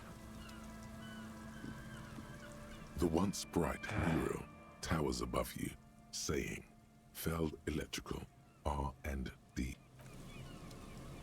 Seen inside the church. Oh, the phenomenon. The phenomenon. The sound phenomenon. Yes. Yes, I know exactly what this is, actually. But I just wish I could... The light vanishes inside the concrete slit. The structure goes deep under the earth. Pretty sure last I was here for was the first Satchnalia ones. I mean... That's... No, I mean the last Disco Elysium stream was which was on... January... 20, I want to say? A bit over 2 weeks ago. Okay, any idea what's down there? No idea. Could be connected to one of the buildings around here. Think we might find Ruby down there? We might find her down somewhere. There's an old storm drain system beneath Martinez that's mostly collapsed. Revachol's sewage system has been built and rebuilt 4 or 5 times now. In conclusion, she could be under any building. But not in there. I hope not. Oh! There's no echo, and no answer. What's in there? Maybe it's just a storm drain for the sewer.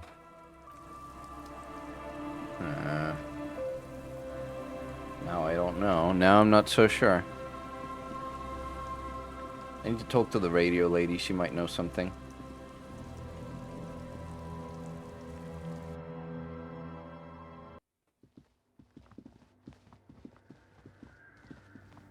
Radio lady.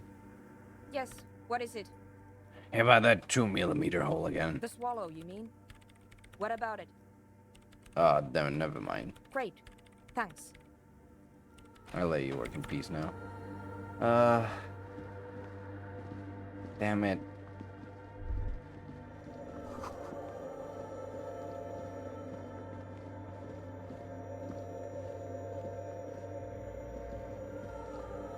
Maybe, yeah, I'm more paying attention to you while playing your games. That's fair enough.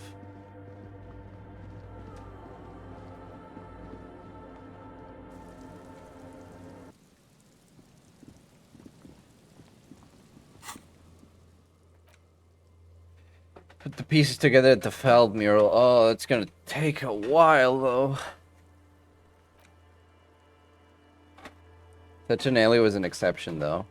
If you really enjoyed Saturnalia, I either recommend that you check the second part or that you play it yourself. The game was really cool. And the ending was also pretty cool. I can still try and determine where the shot came from. But I need to find a way into the island, and nothing has happened on the boardwalk yet. If this is the correct boardwalk. I mean, it should be. Not like there's many other boardwalks around here.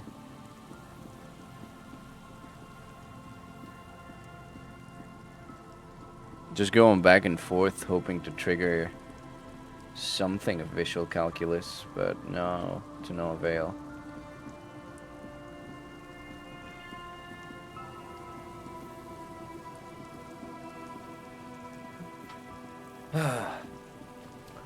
Okay, we should probably head back to the kinema and do the library thing. Go watch the VOD for the second night? Yeah. It's literally my last stream, so... my latest stream. Besides this one, of course, obviously. If you wanna. Otherwise... You see a set of steering levers. Play it yourself. I do recommend playing it yourself.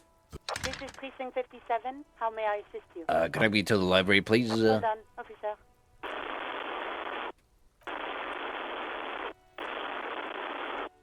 I've got Central Jamrock Public Library on the line, and I've already introduced you to their librarian. Connecting the call in 2, 1.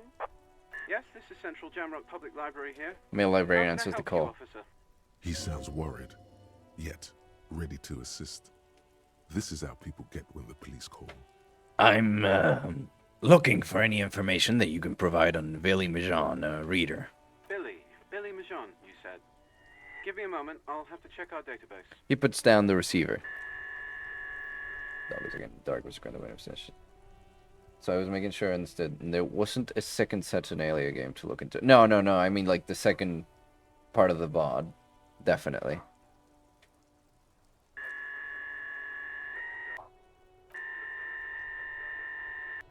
On Moreau Drive in central Jamrock, in a darkened hall lit by orange desk lamps far away from the noise outside, a middle-aged man taps commands into an old radio computer. A printout falls on the desk.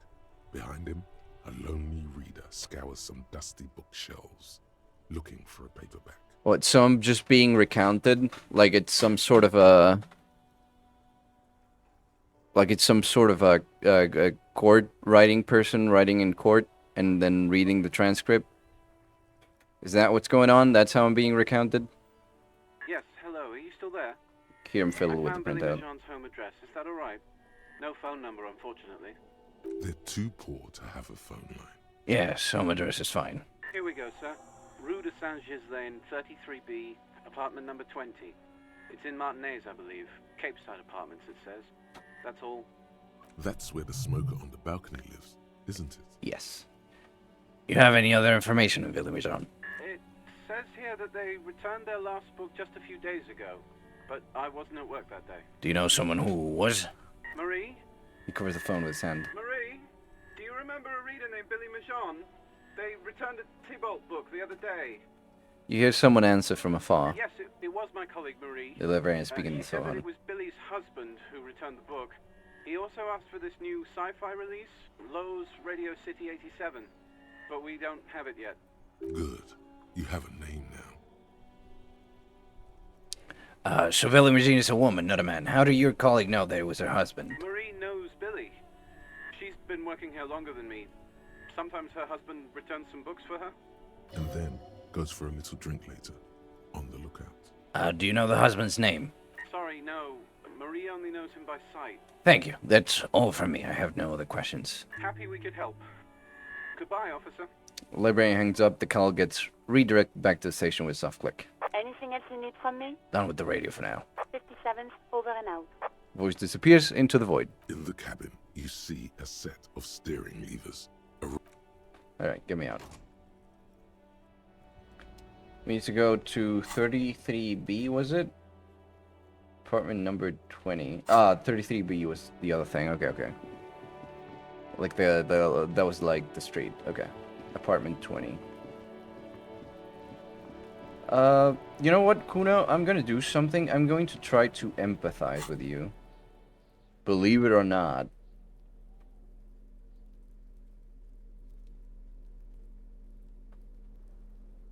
I know Kim's freaking out in the back. Don't worry about him. This ain't about him.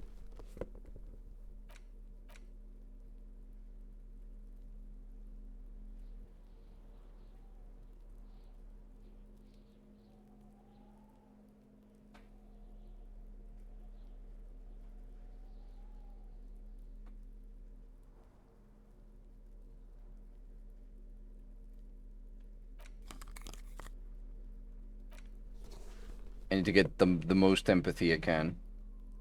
I need to become the biggest empathic nerd.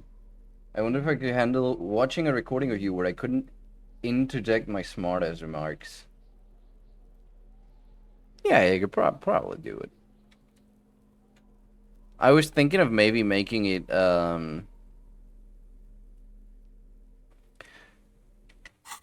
I was thinking of maybe making the Saturnalia streams into a highlights video, but I don't think it would fit in the format. There's too much story in it for me to comfortably want to trim it down to like 20 minutes. Fuck does Kuno care?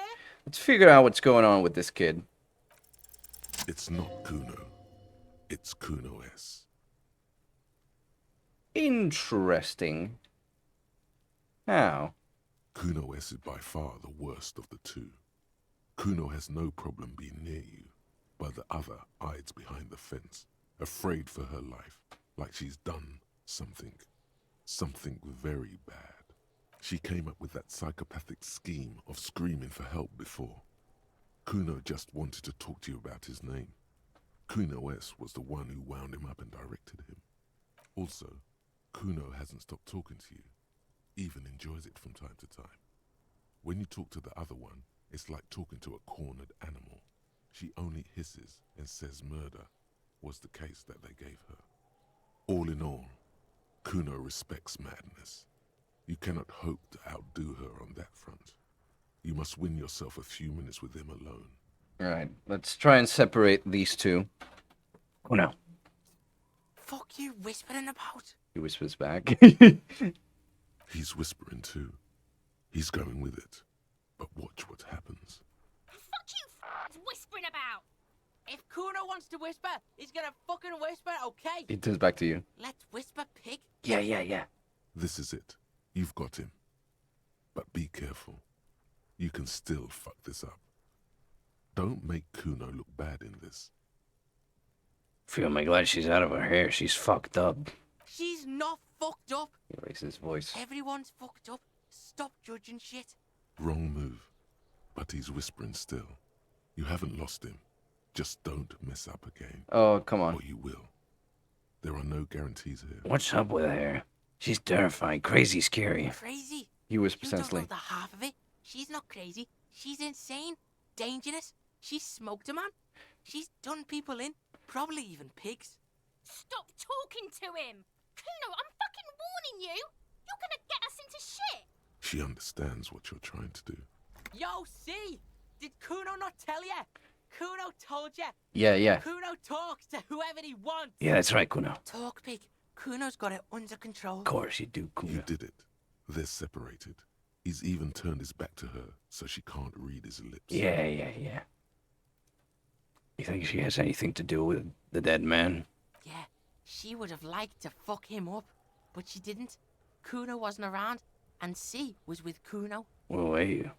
Look, Kuno's gonna put you at ease. We didn't do it.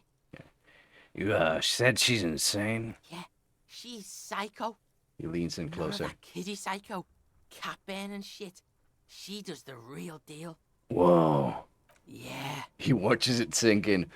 Let's leave it at that. Yeah, let's. What do you mean she smoked someone? Kuno means she killed someone. That's right. She's a killer. He stares at you. Like, actually a killer. His little green eyes are fixed on yours. What if she asked, Kuno? That would explain things. Fucking yeah. Kuno knows you don't want to face this right now. This dark shit. Kuno faces this shit every day. Makes Kuno's skin crawl. Wow, now I feel so bad for this fucking kid. She's probably killed a pig too. I mean, I'm pretty sure she has. Come on, she hasn't killed police officers. I knew you pigs were too naive for this shit. Good thing Kuno's got her under control. Kuno keeps her calm. He feels eyes on the back of his head and stops. There's something cold in the air, like water lapping against cold stones, or dripping in a hallway nearby. 3 years ago, there were shoes in the corner. Oh god. He's not kidding. The creature peers at you both from over the fence. Oh. There is something searching in her eyes. Fear. Oh. What's that language she uses? Napakimimpi Fagari. Fuck knows. She says it's the Song of Air people or some shit. What people? Crazy people. The fucking Nakis. I don't know. Some things are too awful to dwell on. The Nakis and Runkaris might be some kind of defense mechanism. How are you dealing with all of this? How's Kuno dealing? Kuno's dealing just fine. He doesn't need you fucking with any of it. C doesn't either. Kuno's got this shit under control. Okay, kid. No, it's not okay. He points to his eyes. C is Kuno's go-to. Kuno's protecting her. You fuck with C. You fuck with Kuno. You threaten her. You threaten to take her away. This is what it all comes down to. He needs you to take him seriously now. I'm going to kill you. I'll run when you put the cuffs on her, sneak up on you later, and fuck you up. You understand? The boy looks you in the eye, black pupils trying to focus. He may not be able to do it, but he will try. Right now, he believes he will. Understood, Kuno. All right. He wipes the sweat Now off his brows. we can do business. Hell yeah. He's breathing heavily. That took something out of him. Business. Yeah? What do you want? Kuno can hook you up with... He starts no longer whispering. Don't hook him up with shit, Kuno. See? Relax. He respects the Kuno. Kuno made him respect the Kuno. You respect the Kuno, He turns back to get you. all kinds of shit. Kuno's gonna get you hooked on illegal narcotics. If you run a little errand for Drugs, Kuno, huh? Get you hooked, pig. Get his hook in you. Then Kuno gonna get you hooking for more. Cash in big style. Pig hooker. Huh. That's where Hooker gets from. That's right. Kuno's a candy store for pigs now. Get ready to be rewarded. Well, you know. I have more questions about the crime scene, actually. The kingdom of Kuno. The fuck do you want with it? That man's clothes were in the trash container. How'd they get there? Yeah, Kuno doesn't know shit about that. That shit is beneath Kuno. I don't know. It could be a lead in the investigation. Someone may have tampered with the scene. Listen. He stops you. Kuno doesn't care about this small-time shit. Just No, come on, listen. Kuno. Kuno saw what you did there, dumpster diving. Sad shit. Okay, Kuno, you know. Kuno could hook you up with some sweet rags. Shit like Kuno's wearing. He points to his Your pants. size, good price. 500 real. Bro, my life savings are 26 real. You'd have to be blind not to notice the giant white letters F-A-L-N running down his trouser leg. Oh. I see. Alright, entertain me. What's so great about these pants? Pig, these are found modulars, liquid fit, Oh. crotch, urban survival shit. Made in Yes, Ryoga Kuno. by scientists. Pants scientists. Pant sizes. Yes, Kuno. Keep digging yourself into a hole. Believe it, you need this shit. He unzips his jacket to give you a quick peek at the plastic wrap pants. They're graphite black and look brand new. These could drastically improve your chances of survival in the urban wilderness. What? Coach Physical Instrument endorses these pants. They are tartan ready. I might be interested in the pants. Let's talk about this later. Alright, Pico. His face lights up. Rolling. Don't do business with the pig, Kuno. He's gonna steal all your money, Kuno. As you can see, Kuno and C don't trust you. Can't do business without trust. There's more to his distrust than being a pig. He feels threatened by something obscure in you. What that is, however, remains a puzzle for now. There was also a racist mug in the trash. The fuck? A mug in the trash? Is this about the fucking clothes again? This is racist mug. Does this adequate depiction of a South Samaritan man? Does this quaint better not taken out of its historical context mug? Yeah, does this racist mug have anything to do with it? Yeah, Kuno sees where this is going. Kuno's got that fast brain. He You whispers. saying you pigs are after the mug fucker? Cause he's the clothes fucker? I can't hear you, Kuno. Speak louder, Kuno. That's exactly what I'm saying, Kuno. So when time to the crime scene, clean some of it up. Shit, that's tense. He thinks for a moment. Someone's going to the beat-down basement, huh? Mug guy gonna get tied to the radiator. He nods in approval. The kid may have something there. He's already come up with an interrogation technique. Hell yeah. Kuno doesn't know who put that shit in there. And if he did, he wouldn't squeal. But if you find out, maybe you can... Stop turning into a pig, Kuno. They're trying to get you hooked on the snitch. She lets out a hiss, even meaner than before. From my Kuno. Yeah? Get your bacon shit away. Kuno doesn't like to be seen with the popo. Get your shit done and out of Kuno's face. I may have questions later. For now, let's talk about something Yeah, else. whatever. Kuno doesn't give a shit. 15 real for the pants? Shit. Okay, I'm off. Kuno doesn't fucking care. Oh. I'm getting saved. That doesn't help me too much, though. Is there something I could do right now? Well, yes, there is something I could do right now, actually. I could find the woman and tell her about his missing husband.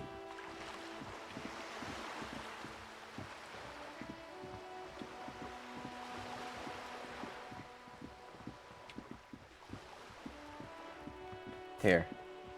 Here. Going the wrong way. Just an ordinary wall. Nothing to see here. I don't think I can raise my conceptualization this high. I already raised it, and I'm stupid too, so... do I have any clothes for conceptualization? I'm already wearing one.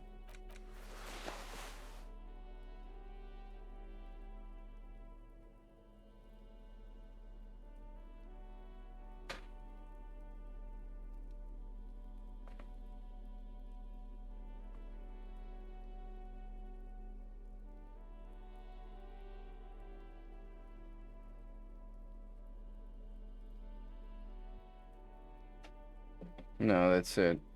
Unless there's something taking away my conceptualization.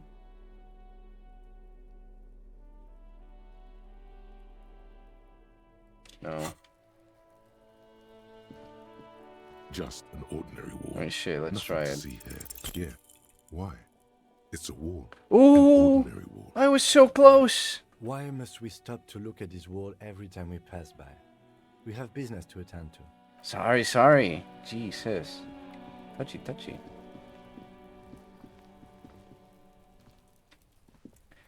Okay, apartment 20.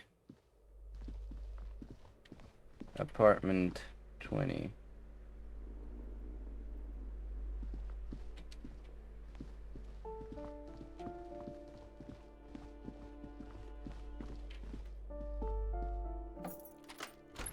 Not it. You hear someone walking around in Number 10. So it's probably on the second floor. Lady. Give me a moment. The clean lady still seems to be having difficulty breathing. I'm looking for Billy Majon. Do you know where she lives? It's about Victor, isn't it? She narrows her eyes. It's always about Victor with her. You'll find the Maisons in apartment Victor. 20 upstairs. It's one of those doors on the balcony. Thanks enough. Can I get some empathy again, actually? We might need it.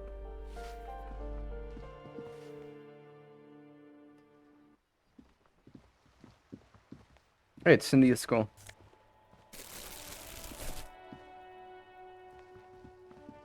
Can I tell her about the kids? Hello again, officers.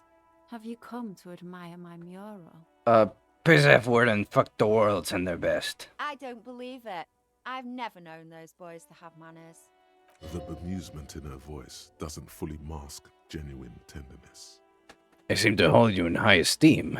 They'll never be skulls, but... She softens.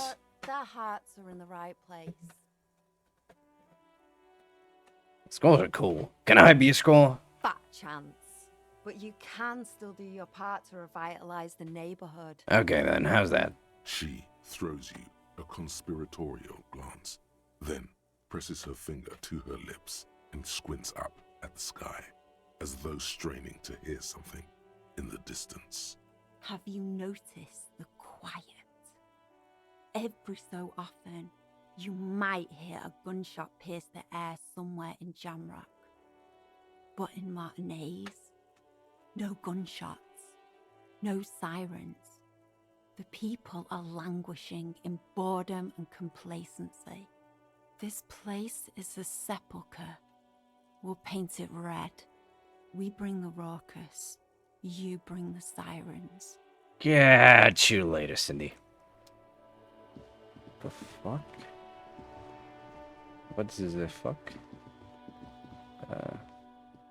Right. No, this is her. This is like her home.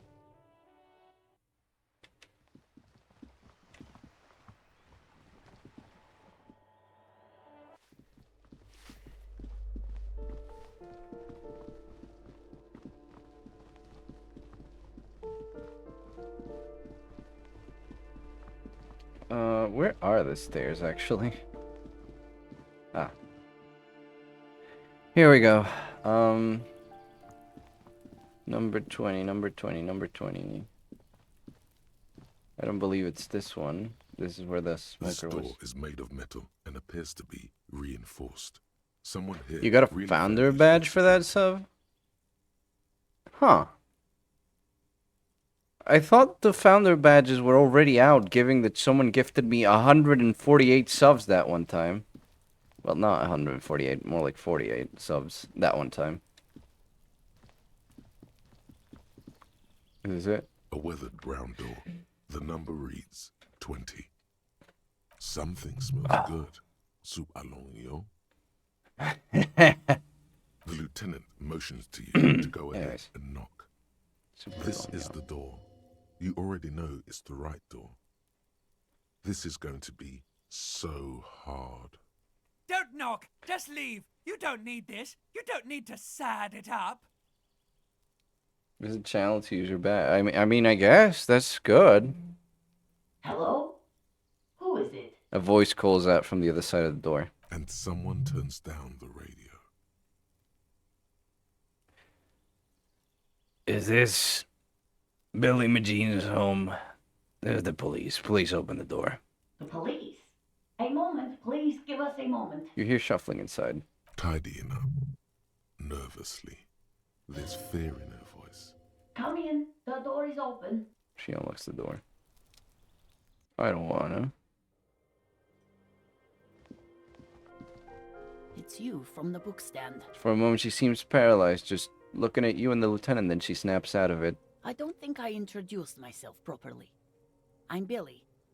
Would you like something to drink? She looks around the kitchen. Tea? Lemonade? We're out of coffee. The lieutenant has taken off his foggy glasses and is busy cleaning them in his handkerchief for now. You're on your own here. He must feel vulnerable without his glasses. Is this why he's letting you take the lead? Thanks, but I'm alright. Is this about Victor, my husband? Is he in some kind of trouble again? I can come pick him up in the station if that's what. She stops, her eyes trying to read answers from your face. No, this is something much worse. Something changes Is in her he in a expression. hospital? How bad is it? It's like ripping off a bandage. The least painful way is to do it straight away, without stalling. I don't want to. What? No! How? That's my first fucking crit failure, and it's one that I really didn't want to fail.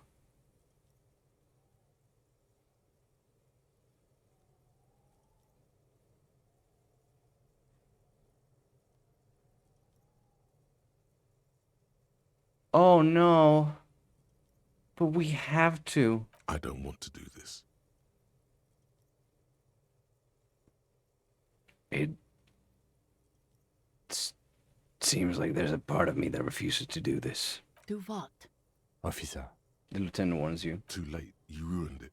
Just say it now. Your husband's dead. Excuse me? What? What did you say? No, I've been thinking about it, but no, I cannot. I've made it an entire point about this game that I will never reload a save unless absolutely necessary. Which is to say, if the game crashes or I'm coming back, I am never reloading a save for a fail. I need to keep going through this story the way I've done it.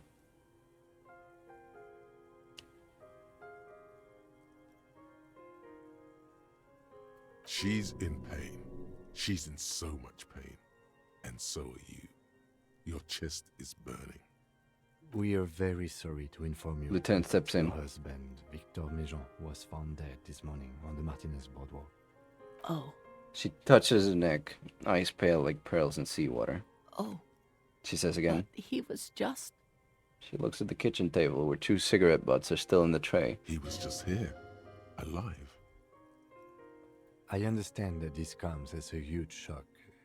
I want you to know that me and my partner are here for you if you have any questions. We are very sorry for your loss, ma'am. What happened to him? Tell me. Her neck and cheeks are covered with red blotches, her double chin is shaking. He fell and smashed his head against a bench. And you just... found him there? Lying in the cold? Shakes her head. How long had he been there? For a few days at least. She doesn't reply. Her eyes well up with tears as she struggles to keep it together. You hear the clock ticking in the children's room. Is there anyone we could call for you? A friend, a family member, someone who could be here for you? No. She breathes I in. just need to tell my girls. The air gets sucked out of her lungs suddenly. It burns like acid. God, should I call them? Should I tell them to come home? Yes. All right. I'll call them. She breathes in again, trying to steady herself. She can't take much more. Her stomach is churning. Soon, she will have to go to the bathroom and scream. Just tell me, what do I need to do next? Where is he? Can I see him? He's in the morgue. And who should I contact? He was taken to the city morgue. The local coroner will be contacting you shortly to arrange the funeral. Here's his number, in case you want to contact him earlier. Hands her a leaflet with the morgue's contact information. Is there anything else that the RCM could do for you? No, I'll call you if something comes up. I'm still a bit... Alright, that's it then. Again, if there's anything we could do for you, Then don't hesitate to call the RCM, ma'am. She just nods, distant and inconsolable. The bed springs rattle beneath her as she begins to shake. These are her last reserves of strength. Her muscles will give in soon to a scream. I'll take it from here. Thank you. She points at the front door, breathing fast now, holding herself back. We should step outside and talk. Set the library card by her and leave the room.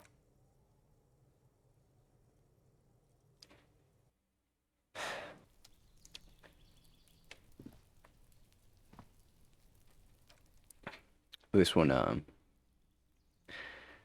hits a bit close to home. It's very painful to find out that someone close to you died, and I really wanted to do that the right way. But I did say I'm gonna do the story, you know, the way it plays out, and I'm gonna stick to it. Anyways. So, the death notification. The lieutenant says as soon as you've left the apartment. He's avoiding your gaze. This is the time to say how sorry you are about how things went. I'm sorry. I know I fucked up. It's all right. Don't worry about it. His eyes wander over the streets. I'll call the station when we're finished with the day and let them know the name of the deceased. What about Billy and her kids? There's not much we can do for them anymore, I'm afraid. They have to. It's not your place to live their lives. That's it. That's it. We should get back to our case. There's nothing more we can do here. Right. Let's try to get back to it then. And, officer, I've seen worse. This wasn't the worst I've seen, okay? Now let's go. I really have, he thinks. She was strong. She made it easy for us. You look south, over the crumbling balustrade. There, 1.2 kilometers away, a piece of broken stone cuts into the sky. A tomb. On it, a mural that used to say, "Tomorrow is just a whisper away." You cannot really see the fell building from here, but somehow you feel like you should return to it. Yeah, it's a pretty even a sad moment.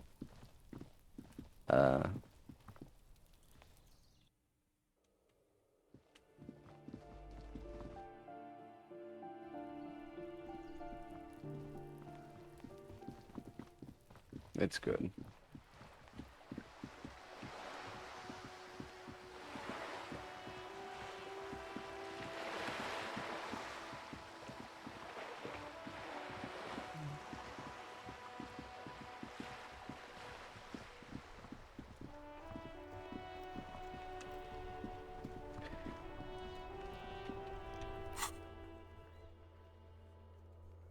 Sorry, let's there we go. Just needed to do that and loosen up again. That was a really that was a very depressing scene. Especially, you know, from how close it can hit to home for some people. For me, it definitely did. But it's fine. We can keep moving on to the case now. The once bright mural towers above you, saying, "Feld Electrical, R&D. Death notification. Tomorrow is just a whisper away." Okay. Okay, let's get these shivers on.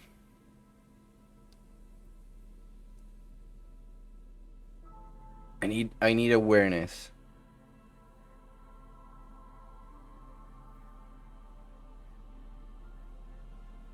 Shivers.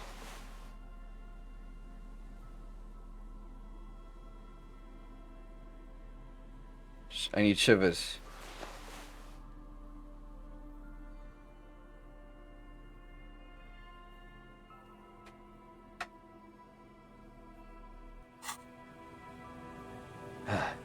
The once bright mural. Come on, hit it. Say for what?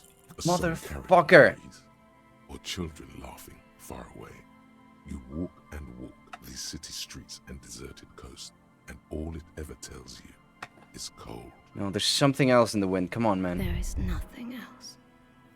Thought makes your bones rattle, like the skeleton of some deserted building ready to collapse. Who said that? What? I didn't say anything. What are we doing here? We keep returning and you act strange. I'm trying to ask the wind. Ask the wind. He stops to consider the word. For when you have no idea. We should continue our search.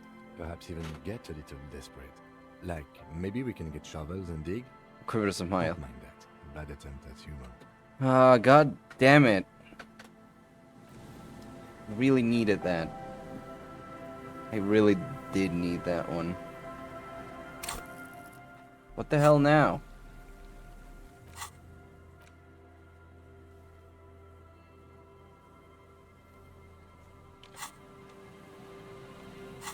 Now I'm gonna have to level up again and get shivers again. I might pay Kuno to get the pants. See if I can maybe pull something off with that. Maybe the pants have shivers on them. Buy the pant. We buy the pant.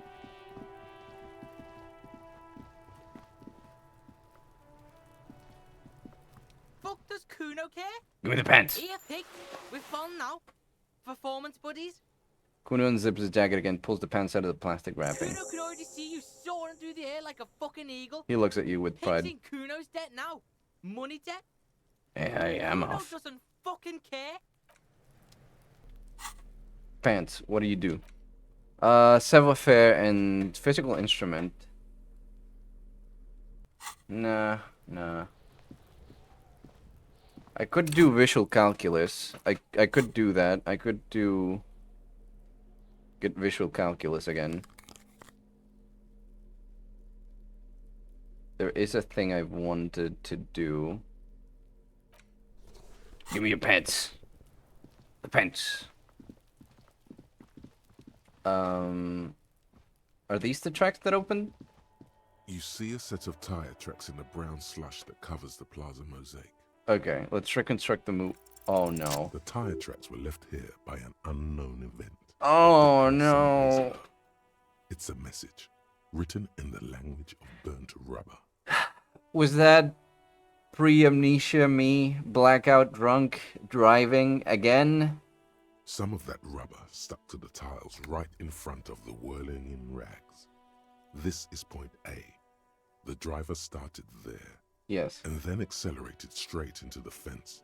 Left a hole big enough for the Franco-Nigerian cavalry. According to the cafeteria manager.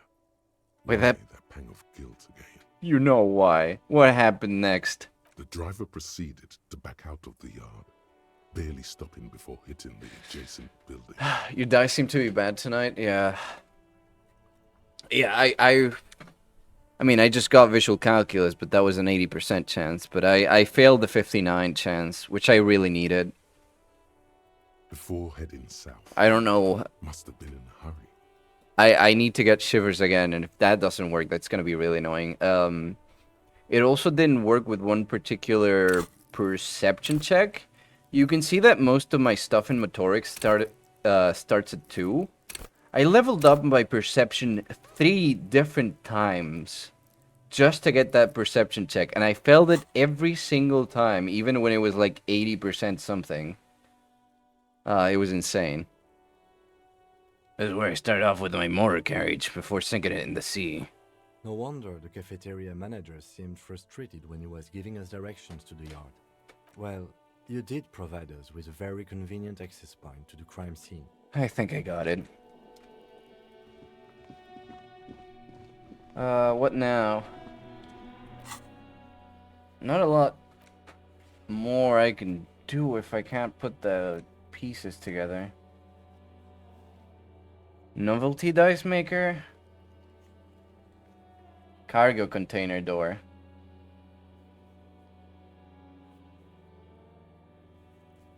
Come on, let me go down.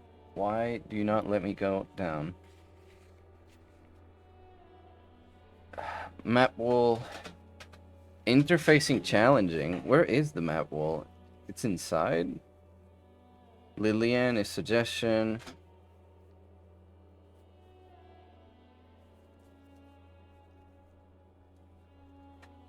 Trash container. Trash container? Trash container. Can I do something with the trash container?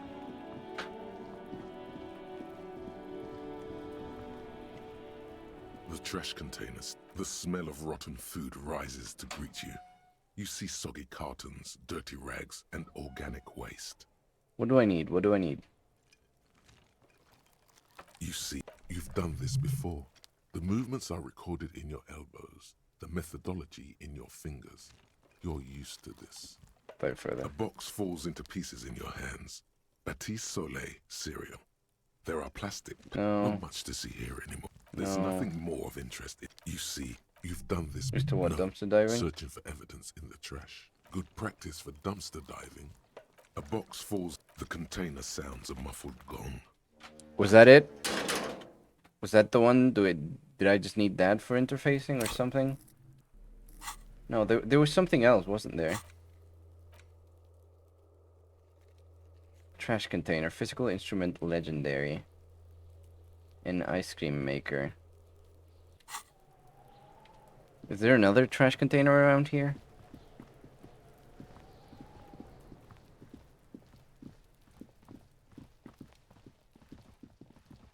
I know the ice cream maker's over here. Only the red cable is plugged into the breaker box. No, I don't want to deal with that yet.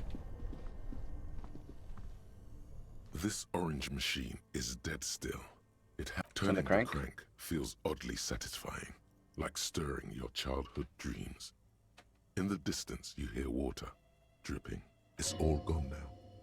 You'll never become a poet or an entrepreneur. What better to assuage the creeping sense of failure than some frozen fat and sugar?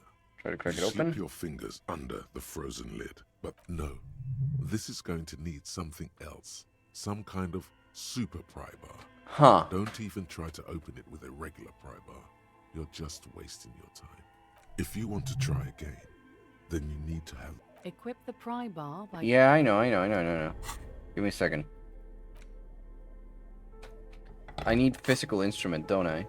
This orange machine is dead still. It has Pry bar a not strong hand-fed enough, ice though. cream churner and an electric... I need a super pry bar.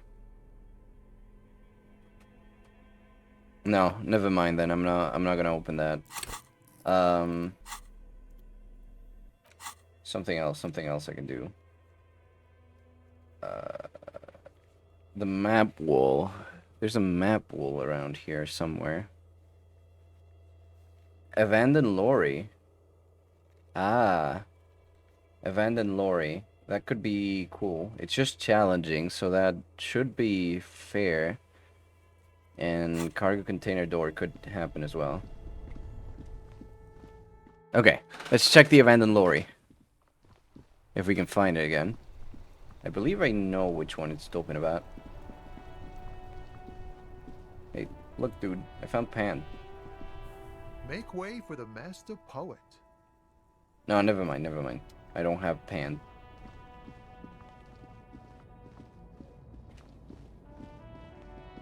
The lorry. There we go. A lorry abandoned by its owner. The smell of cigarettes and perfume. Yeah, There's yeah, something yeah. odd about the passenger seat. The seating fabric has Oh. been pulled tight over the lower side of the seat where the toolbox should be. Peel off the cover. Voila. A stack of neatly folded papers has been stashed behind the seating fabric. You see 3 maps depicting a large metropolitan area. It's Revachol. Some of its routes and highways have been outlined with a pen. Bonne prise. The lieutenant commands you as you shift through the treasure, well-worn and folded into neat squares. Hold open the topmost map. This large map displays the elevated motorway called 881. The intake leading to Martinez is marked with a blue X. There's another X on the off-ramp at a place called the Old South. Toll booths at the intakes are marked with a circle. It looks like there are scant few ways of getting onto the elevated motorway that runs over Jamrock, and this person knows them all. There, hundreds of thousands of motor carriages roar on the 881, high above the massive brown and red roofs that is Jamrock. The commuters don't even look down. The world ceases to exist outside. No, probably not. Follow up in the second This one. municipal map from the 30s displays a complex system of storm sewers underneath a sub-district called the Pox, old military hospital, right adjacent to the 41st precinct. No storm will ever drown Revachol, the great solution to the riddle of history. Wind rips through the empty hallways of the once great military hospital, now just a ruin under an overgrown park. Beneath the hospital, great sewer tunnels hum and vibrate with life of their own. What is that sound? The rattle of motor carriages and lorries driving through long-forgotten tunnels, lit by gaslights. Look at the third map. The final map displays a labyrinth of service tunnels left over from the construction of Motorway 880. That could be good. That could be good. Where the tunnels and sewers surface near the eminent domain and a traffic island in central Jamrock by the lake. These service tunnels were probably used during the construction of the foundation beneath the motorway. Despite the cold, figures move about cloaked in shadow, their breath escaping in white clouds that fade into the darkness. Wherever you look, the night gives cover to her messengers. Where are they going? They travel from eminent domain to perdition and onto the main, over the River Esperance, on Route 881 to the Old South. The exit ramp is supposed to be shut down, but there's much activity. The road spreads like the tentacles of a great octopus. Looks like the smugglers have infiltrated the road network belonging to East Motor Tract. The smugglers have infiltrated the motor tract. So it would seem. The lieutenant examines the maps with a furrowed brow. The RCM patrols most of these auxiliary roads, though apparently not all of them. What do you think is behind this? It's definitely not the Union. They just do some logistics. This operation has spread everywhere in Jamrock. If it's that widespread, then Madre remains the most likely suspect. Here's bad news. There have been attempts at a serious investigation before, but they haven't ended well for those involved. The lieutenant removes his glasses and polishes them with a handkerchief. Lieutenant Kitsuragi is a brave man for saying Madre's name without the winces and whispers that usually accompany it. Especially bad news for cops who may have something in their past they don't even know is there. Best not to disturb the scene. Lieutenant nods. I'll have forensics go over the lorry and pick this up later. The stack of maps looks just like before. A metallic drawer slides out from the seat. No. Toolbox slides back. Voila. Bonne prise. No. Best not to disturb the scene. The stack of maps. These, one of them, but there's definitely perfume in the air. It's spicy, with a hint of amberette, wafting through the bitter air of the cabin. What's it smell? The remnants of a sweet juniper-scented perfume. Probably grenade number 5. The actress is... Wait, doesn't she resemble someone you know? The actress. You can't put your finger on whom exactly. Enough of the posters. The actresses and the rear actor. Looks like the frequency dial is... Strange. There are so many... It has to be an advanced model to fit so many frequencies next to each other with... Doesn't... For contacting... Looks like we are dealing... A 20-kilometer range. The ghostly actresses. No, we know these. We know these. You wedge yourself. But one odd detail does catch your eye. Sandpaper adds extra grip. Sandpaper? A novel technique? Yes? Do the honors. Which means that the missing lady... At least we can now ask Titus some concrete questions about it. The movie stars are still smiling from the walls. The radio transmitter. You close the rusty... Is there something else I can interact with in the lorry? It doesn't seem like it, so what's the physical instrument stuff? An old monument stands in the middle of the traffic island. I guess not.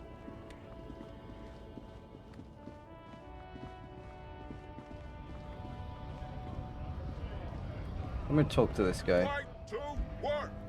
Right to work! Shame Uh, on you! Never mind, I don't want to talk to this guy, he's too big. I want to go back here, there's gotta be some things I can do now. I'm especially interested in what the rhetoric check for that container is. Yep, found the badge. Oh, there you go. I guess you did get it. Well, that's cool.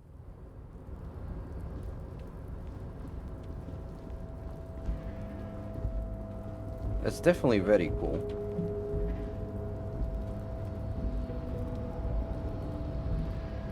I guess there's still founder badges to be found there. In the wild. Okay, let's see what's this about checks. You're back before the cargo container. Its drawer has not lessened since you were last here. If anything, it seems to have grown slightly. Persuade the door to open. Let's do it.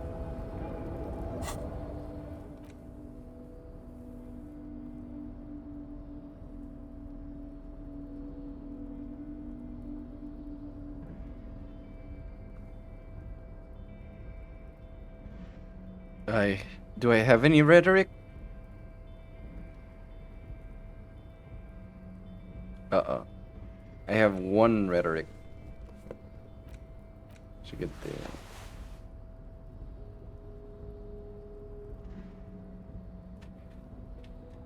Feels like a glitch. Yeah, that doesn't matter. Before the cargo container. Door. Its drawer Open. is not less Open. as it's always been. It's impossible to open a container with rhetoric.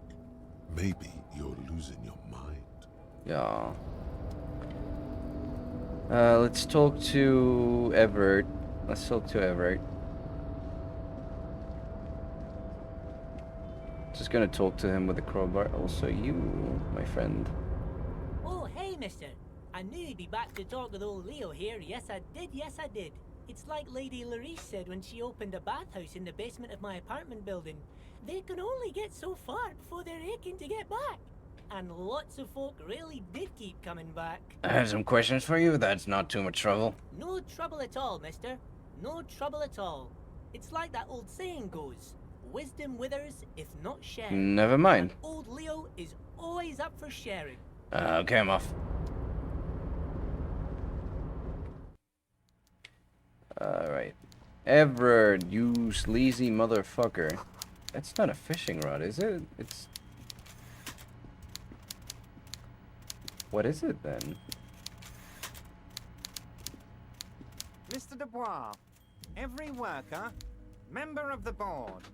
How can I help you today?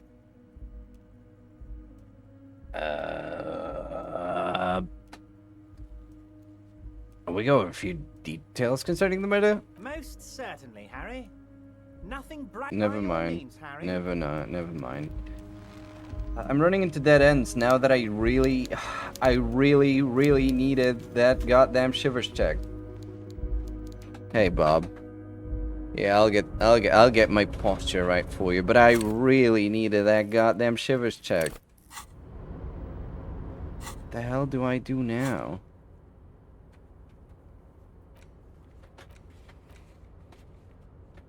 Tell Andre about Sooner's thoughts on the nightclub.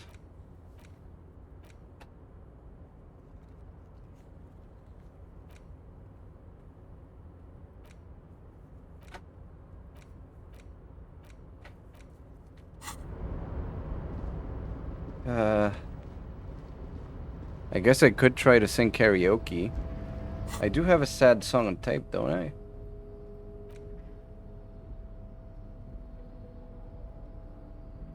Oh, there used to be a tape in this case, but it was destroyed in a fit of rage. Smallest church in St. Sean's must have rubbed someone the wrong way. Damn it.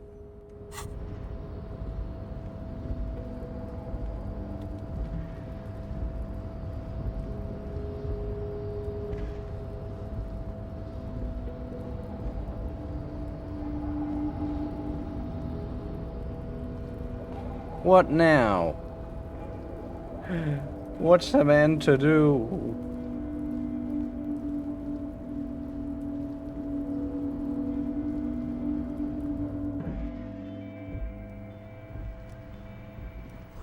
Giant aspirin on the pillow, pen and a coffee rings on the armrest. Someone is habitually chilling next to the radio. That doesn't tell me much. That doesn't tell the Super Cup much. Come on, man.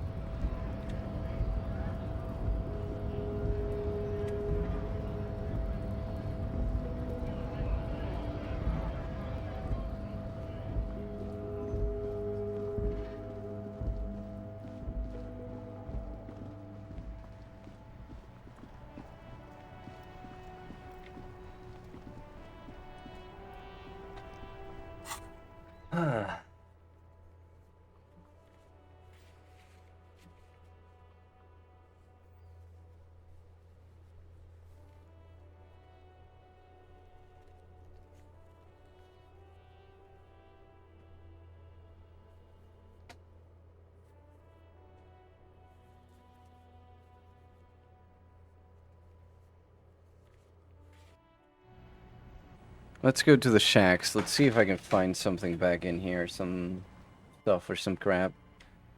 Let's see. Anything at all? Nope. An old mirror hangs on the wall. You see the reflection of your face in it, such as it is. A regular, clean-shaven police officer. I wouldn't say clean-shaven, but... I already shaved. I just need a little bit more to look like the man I was. Look at that beautiful smile. Where did the years go? What happened, man? I need to look like a normal human being again.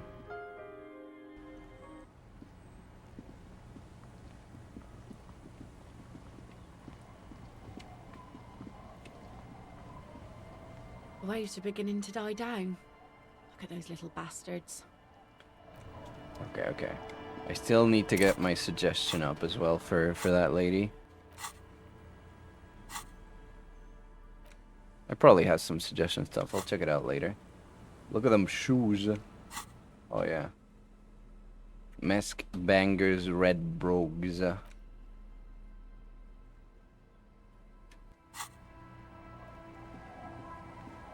This is a disco cop, through and through. Hey kids. Hey kids. The scruffy-haired little boy kicks a stone while the other watches him do it. Never mind.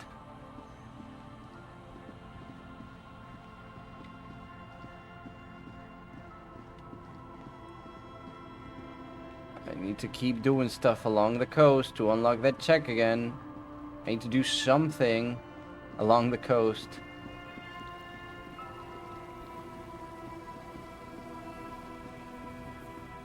I need to level up somehow. Morel, do you have like any funny missions for me, Morel?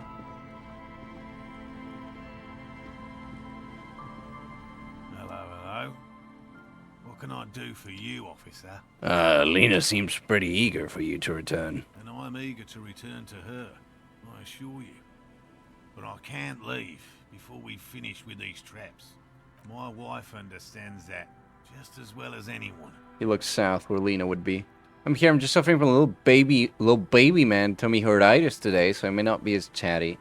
Oh, that's fine, that's fine. Don't worry about it. Oh look, there's a likely Banabator in here. Cheap viewers. No.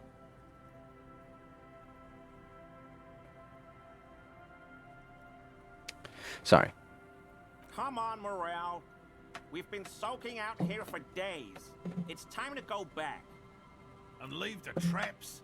Absolutely not. He yells. I won't let Lena down. Come on, she wants us back. I'm soaked up to my nuts over here. We'll both catch reed crabs if we don't dry out soon. Won't let Lena down? Sounds like the cryptozoologist's wife shares a special connection to the Phasmid Sun. I didn't know the phasmid was so important to Lena. Of course it's important to her. She's seen it. A verified sighting, on record. One of only 4 this century, and it's hers. Sounds like someone is shifting. Iggy is in my tummy. Clearly has no experience driving manual. Ouch. I had one of those like yesterday, I think. Really? She's sighted the phasmid. Yes, that's how we first came to know one another, in fact. But that's her story to tell, not mine. Needless to say, you must ask her about the mysterious phasmid. Suffice to say, it's long been our dream to find proof of the Insulindian phasmid together. I can't abandon course now. Another cough. Into his fist this time. His spirit may be willing, but his body might be too old to endure the rigors of the coast. Maybe you could go back to the Whirling, warm up, come back to check the traps later. No. The traps need to be monitored on a regular schedule. What would we do if the phasmid were to starve while we were sipping tea at the hostel? He's dead set on this. I could go for some trap setting. Why do we check the traps for you? I didn't expect you to take such an interest in our work here, officer. We're looking for someone hiding on this very coast. Looking for another thing may lead us to her. Why not? At least it will give us the excuse to look into a lot of reeds. Lieutenant shrugs. That it will. The man cracks an unwieldy smile. That it absolutely will. I hope you brought your good boots. Where are these traps? There are 4 in total. One is to the south, on this little peninsula, by the boathouses there. By the boathouses? Very near. Very near. Another we set in Land's End, to the northeast.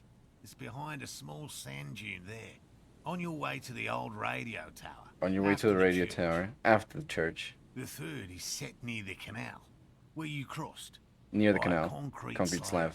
A big thicket of reeds going up the slope, and among them... He gestures to the trap in front of him. You should check at least one of those before returning to this one, since I just said it. This one's more of a technicality, but still, better safe and stupid than sorry. What do I do if there's a phasmid in one of these traps? Bring it to me at once. Just make sure the trap is closed tight. What if I encounter the phasmid in the wild? That's highly unlikely, officer. But in the event you do... He takes a small weight spray can. I'll spray you with a pheromone mixture I developed. No, help! It's made of musk and research chemicals. The pheromone should attract the insect to you, or at least prevent it from bolting at the sight of you. It's quite potent. Will last you about a week. Lay it on me. Wise choice. Dusses you with the odd-smelling spray and gives you a satisfied nod. This is the smell of dying reeds, of longing crumbling into the water. I hope you're not buying this. It dispenses it without letting you touch the canister, so it would be precious like holy water. It is precious. A single dose cost me 50 real to develop. Not that I expect you to understand self-financing one's own research. He looks at the lieutenant with disdain, then puts the spray back in his pocket. I'm ready. Let's get to it. Right. Which means you two can pack up and go back to the whirling. Whatever he thinks about this detour, it's clear that these men are exhausted and in need of assistance. Finally, someone's talking sense. Thank you for your help. Gary and I will start breaking down camp. If you have any more questions, now's the time to ask. No. We'll be gone once you get to it. If it's more cryptid-related business you want to discuss, you'll have time for that later too. But what if the information is vital? On the hunt. No, I'll get going. Alright, time to check the traps. South, near, on the boat houses. South, near, on the boat houses. Who is a boathouse? Are you a boathouse? Am I a boathouse? No. I am not a boathouse. There's no way the perp is in here, officer. Look how scarred the boards are. All attempts to pry them off have failed. Can I try to get in, though? Not this time. The opposition is insurmountable, but I like the spirit. Have some points. It's lonely and Hell yeah. I 5 points? and dangerous. Thanks, man. Dangerous too. Kim, you think she's in there? The suspect? God, I hope not. I can't see a way in. He inspects the bars. Though many have tried. Nothing more to do here, then. Yeah. Well, no, let's get to it.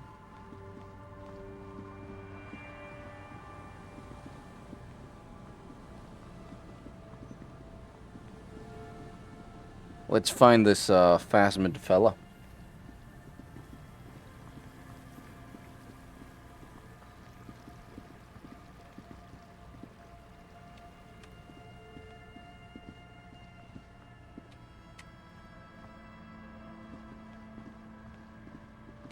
Okay, south, nearby, near the boathouses, near the boathouses.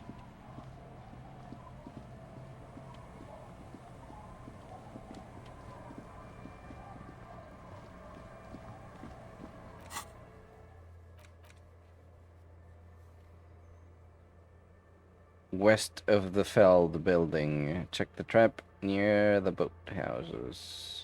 West of the Feld building. Oh, wait. Isn't this east? Shit, I don't know. Well, let's check the canal then.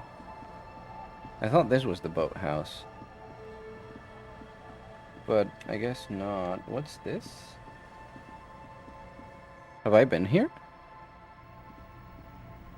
You see a dark red chair in the dim light of the room. Postcard, Cold City 08. Cold breeze enough to make the wall planks creak. A bow knot? For drama.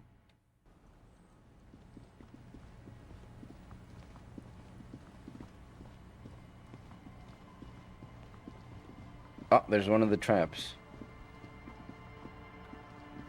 There's a trap in the reeds at your feet. Looks like the same one you saw Morel set before. Same mesh, same wiring. The reeds bend forlornly toward the sand. You see slabs of concrete north. In the east, the city center hums to you. The constant, distant song, louder on this part of the coast, nearer somehow. And there's that cold again. Always the cold. Let's reach for the trap. Locusts are crawling around in the trap, confused but uneaten. You see no carnivorous reed phasmid gorging on them. Big surprise. The lieutenant grins. Anyway, 1 down, 3 to go. No need to grin. I'm not expecting to find anything. I'm helping some citizens and getting some fresh air. I meant no offense. Just... The lieutenant doesn't know how to finish the sentence. He looks at you, putting the trap back on the ground. Seems a little bit excited at the prospect of proving people that a crypto being is false. We all know crypto is the future. Crypto is everything, really. Who are we without crypto?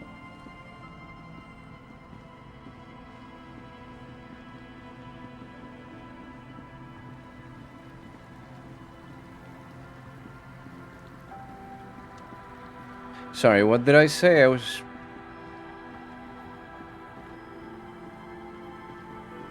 Never mind. Ignore that. I'm pretty sure I didn't actually say that.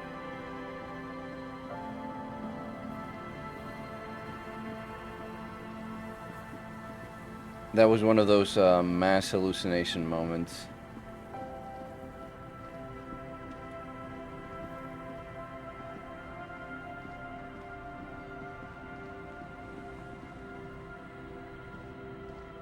This is the trap Morel just set. Checking it over, he said, is just a technicality. But... Who are we without crypto? Crypto is the future. No, you didn't hear that. This trap is also full of panicked locusts. No sign Forget you said that. zoological beast inside. Another empty trap. I said nothing.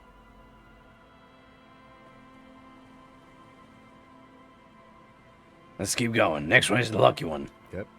The next one has a crab trapped in it. He raises his These collar. are just crab traps, you do realize. The reeds by the abandoned campsite hiss and shake. Boo and hiss. The later it gets, the colder. Remnants of the camp can still be seen in the sand. The fire that's gone out. You feel strange, somehow.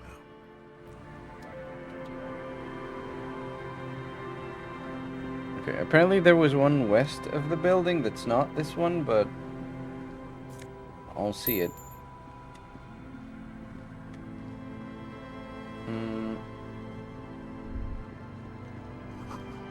Buoy bobs in the water. Number says That 11. patch of reeds over there, it's a great place to hide something. Kind of out of the way, being so close to the water. What's this about? Nothing. Just a hunch. The hunch passes, leaving you there, by the old boy bobbing in the water. Time to go. Wait. Patch of reeds? Come on. There's gotta be something in it. Come on, man.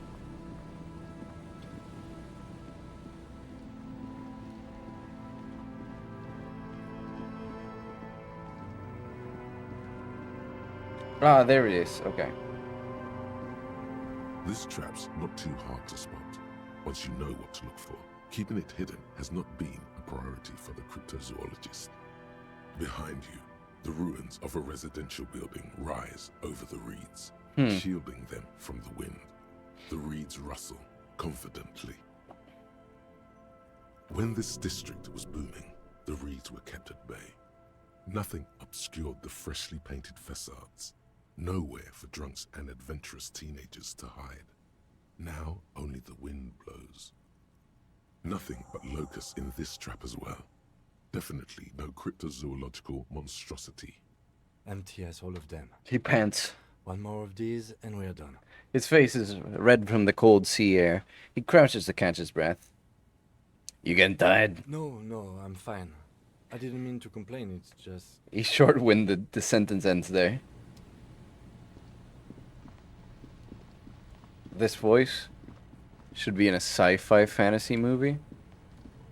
What voice? Keem's voice? The narrator's voice? Or like my voice?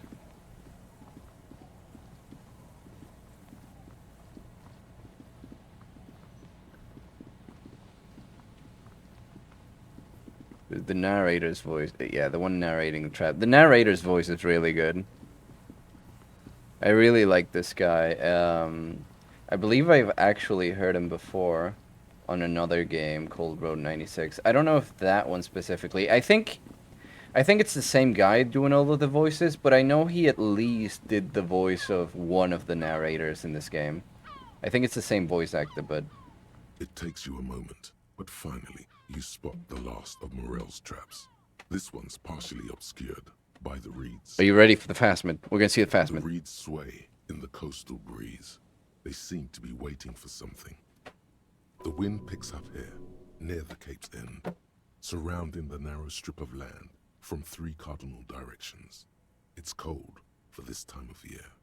The trap feels light and silent as you pick it up. Something is different here. Yes. No locusts.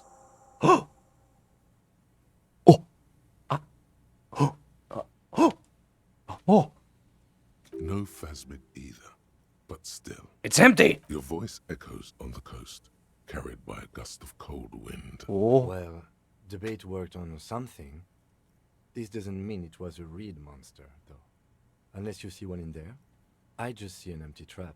The netting is a little untidy, messier than the others. Like someone or something picked up the trap and shook it before dropping it back down on the ground. I do get the feeling that someone or something may have messed with the trap. Perhaps our cryptozoologists have competition in the form of an actual entomologist, or someone else is sabotaging them. I could present more theories, but then I would be taking this on as a case, which I'm not. You're right, but I still need to tell the cryptozoologist about this. Okay, but after that we get back to our own assignments. We've done a thorough survey of the coast now.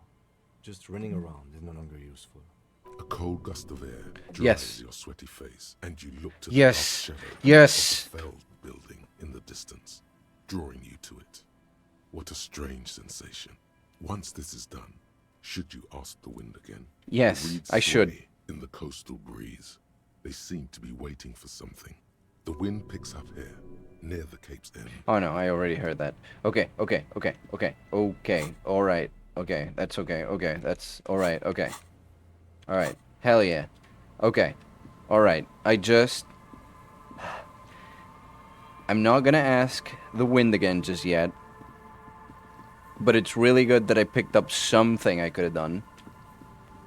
I need to go back to the church. Take me to church. Take me to church. And then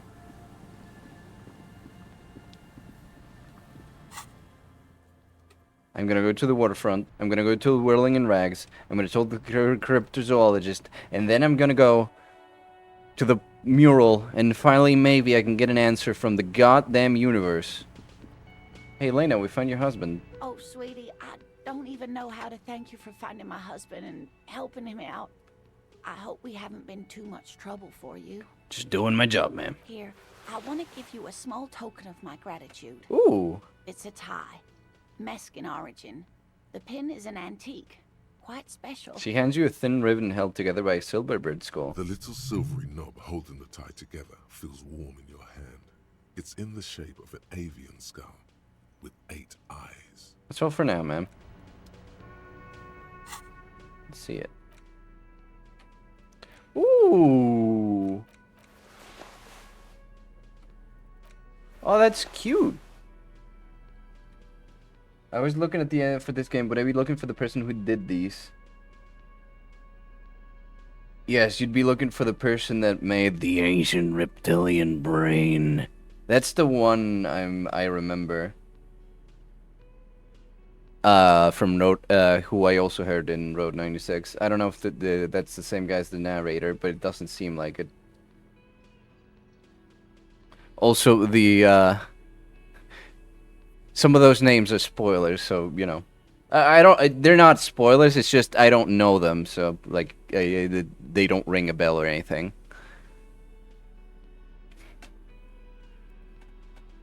Inland Empire and Volition. Ooh. Alright. I couldn't possibly shower thanks on you as enthusiastically as my wife has, but I am grateful for your assistance, officer. The other one is trailer narration. Ah. He tries to play it cool. Remain professor. No, then it's probably that guy. Inside, this man is itching for some news on those traps. I mean, you could be looking for logic, encyclopedia, rhetoric, drama, conceptualization, visual calculus, suggestion, spread the corpus, authority, empathy, volition, endurance, pain threshold, physical instrument, electrochemistry, shivers, half-light, composure, interfacing, fair reaction, speed, perception, or hand-eye coordination. I don't know.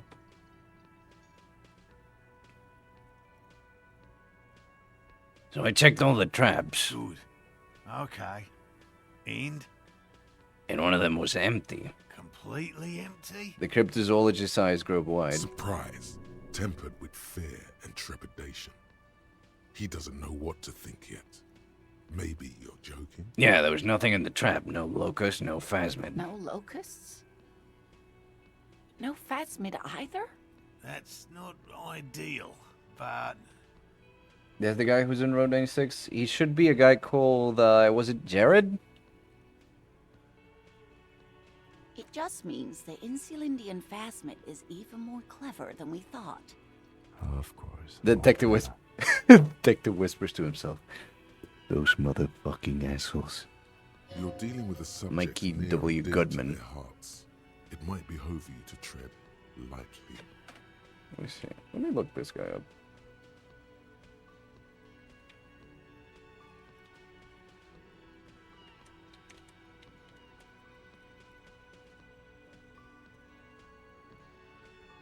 Wow. This guy looks amazing.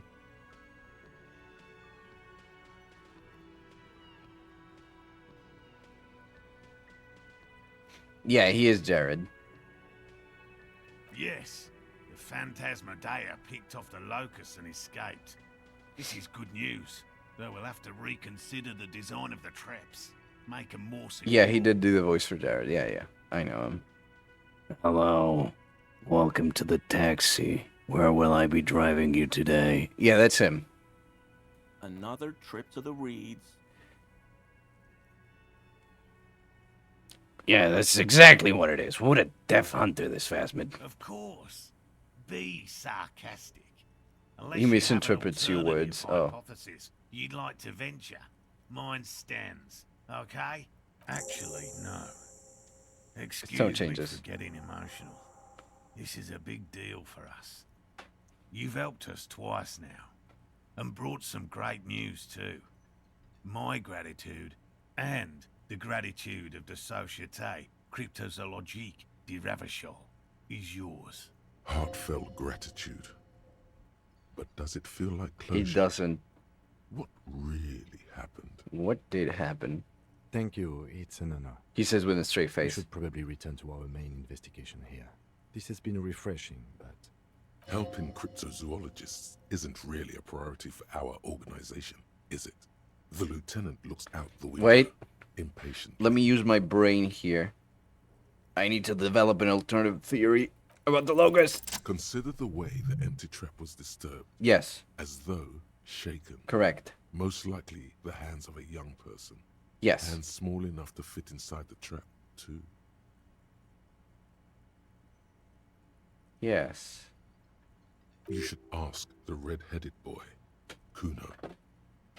I think a little hooligan called Kuno may have stolen the locusts. A little hooligan? But what would a child want with bags? Oh, my dear Morel. You've been an old man for too long. Kids love to torment insects almost as much as they love to torment old folks. Shadow worry passes over the woman's face. I'll talk to little gremlin, see if anything comes up. Delinquents. My favorite. It doesn't sound like it's really his favorite. Oh, you've been such a dear to us. Please, let us know whatever you turn up. I have a feeling we're getting so close. Well, I see you've got all the help you need. The man turns to I'll his see you companions. tonight at my place. Let's play suzerainty, but no more field trips for me. This is a slippery one. He may respect the law, but mostly wants to pass under the radar. You won't get a chance to talk after you walk out of here. Really, Gary? The woman's voice is a little shaky. We're getting somewhere here. I'd love to play suzerainty, but... Lena, I'm sorry, but you're not getting anywhere. It was some kids. I know the little mutants around here. Leave anything out in the open and they'll steal it, even if it's bugs. I'm fluffing my pillow. Give me a second. Oh, my ass. My poor ass. Ah. Morel, it's been fun, really. But I need a bath, and I have deliveries to handle. When this tea is done, I gotta run. No need to apologize, Geary. You'd be more than helpful. We'll have to take a rain check on that game of suzerainty today, though. We're gonna follow this through. How you going? I really owe you one for getting us out of those reeds, officer. Finally got all that soot out of my hair. Name's Gary. Yellow Man. I mean, officer. Oh, you did not just say that, you son of a fucking bitch. The lieutenant raises his eyebrows slightly and takes out his notebook. Yellow Man, might this be the owner of that mug you found in the trash? This is something to ask him about. After a little probing first. Oh, you did not just call my friend Yellow Man, you piece of shit.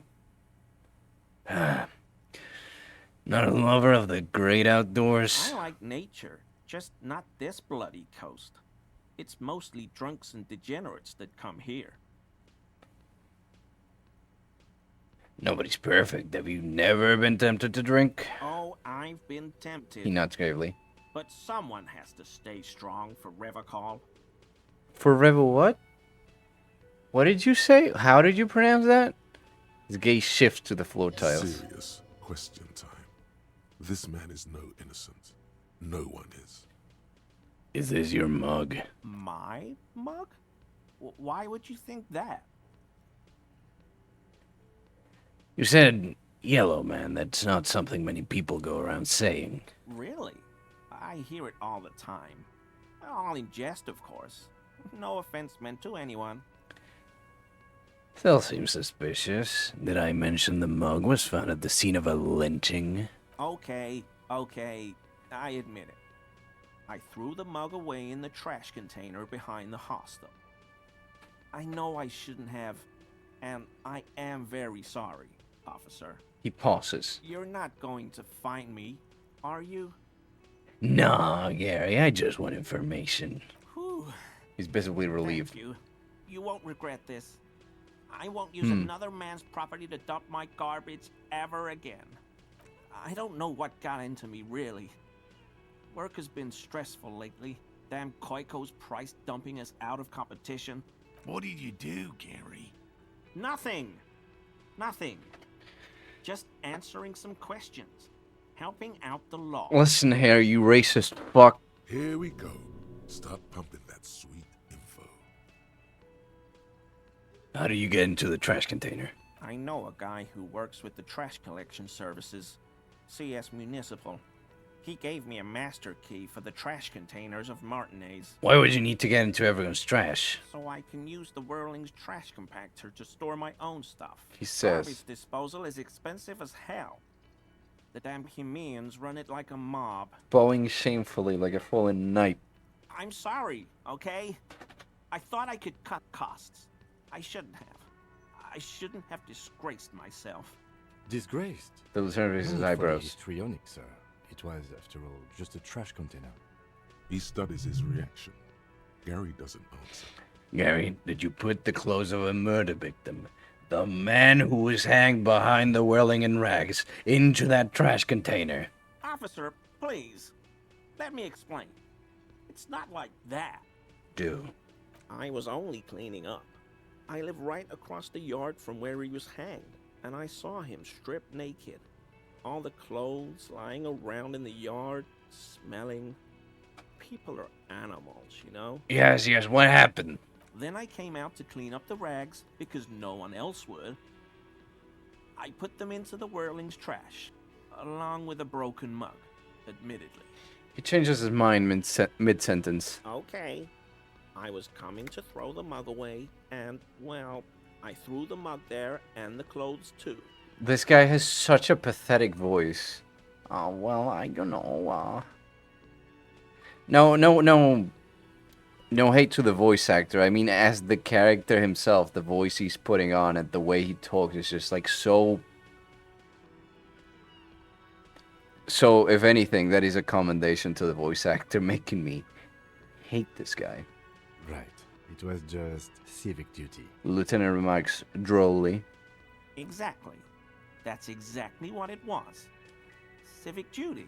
Yeah. As he shifts uncomfortably, a series of clicks, like the clinking of glass beads against one another as they roll across a hardwood floor. You've heard this sound before, but where? Clinking a glass piece. Ceramic armor? What's that strange sound? What sound? Don't mess with me. I think you know what I'm talking about. I haven't the slightest. There's lots of weird sounds in a bar like this, though. Pinball, glasses clinking. Could be someone playing pinball. Maybe it was pinball. You wouldn't know anything about the victim's missing armor, would you? Armor? No.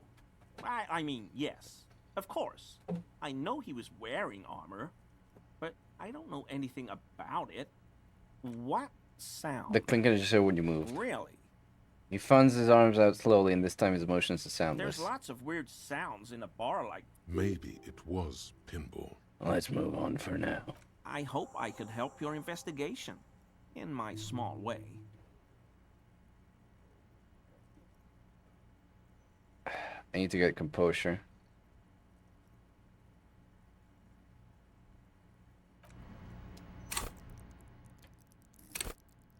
I need to get composure up somehow.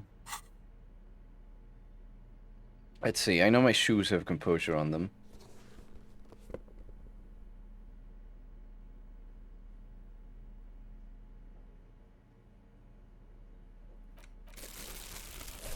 This guy's a crypto-fascist. Isn't there another one that's a cryptozoologist? Yeah, I know. I think it's a joke that he's called the crypto-fascist. Because the other guy is a cryptozoologist.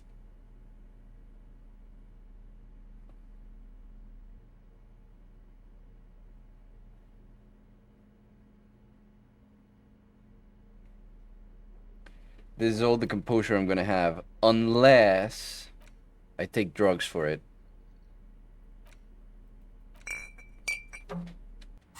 Give me a second. I need to take some hard drugs, you know.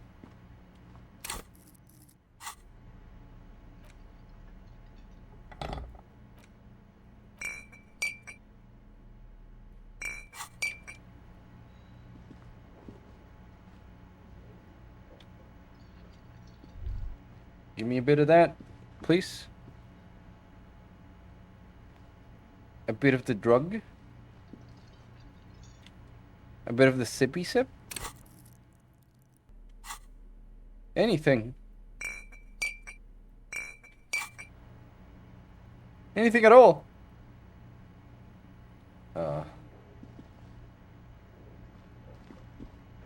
Very generous. I mean, officers. That shirt looks Yes! very uncomfortable on him.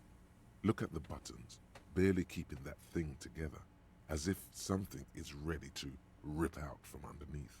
Something worn underneath it. Yes, like a piece of ceramic armor. Yes!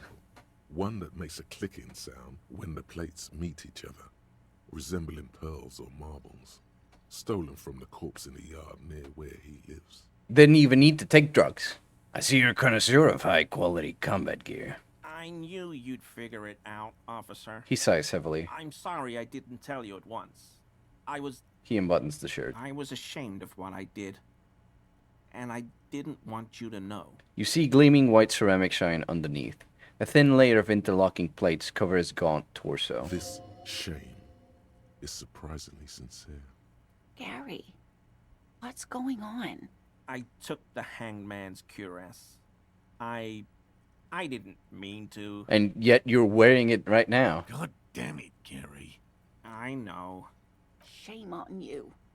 Give the cuirass to the officer at once. The woman looks at you, her eyes soft and pleading. There's no character of a cryptographer? Because I was gonna ponder if there was. Okay. Gary Alright. didn't mean to interfere with your investigation officers. He's just an idiot. thick-headed and poor as dirt. But he's always helped us, given us a place to stay. And he's followed Morel into God knows what jungles. He's a loyal friend. Why did you lie to me, Gary? Because I was weak. He says, staring at nothing. I should have told you the moment I saw you. Did I just mute? Sorry, did I mute something? Evidently I did. Oh, okay. It might have been the noise suppression. Admittedly, it's not the best, but I need to keep it on to not have the very annoying sound of my fan in the background. Which is also why noise suppression is kind of a pain, because the noise is a constant one going on.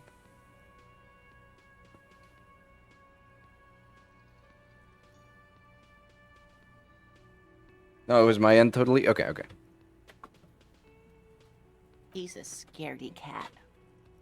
Why did you really put those clothes in the trash? Everyone was picking those pieces off him, and I was watching them do it.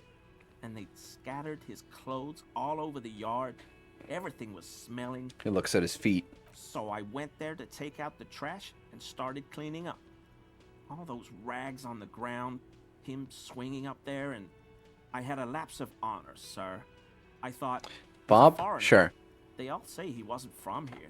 I'm gonna have to take out the noise suppression, though. Give me a second.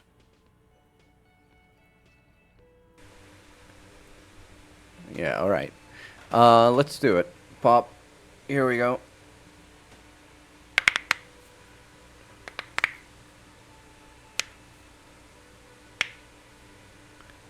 Hope that was good.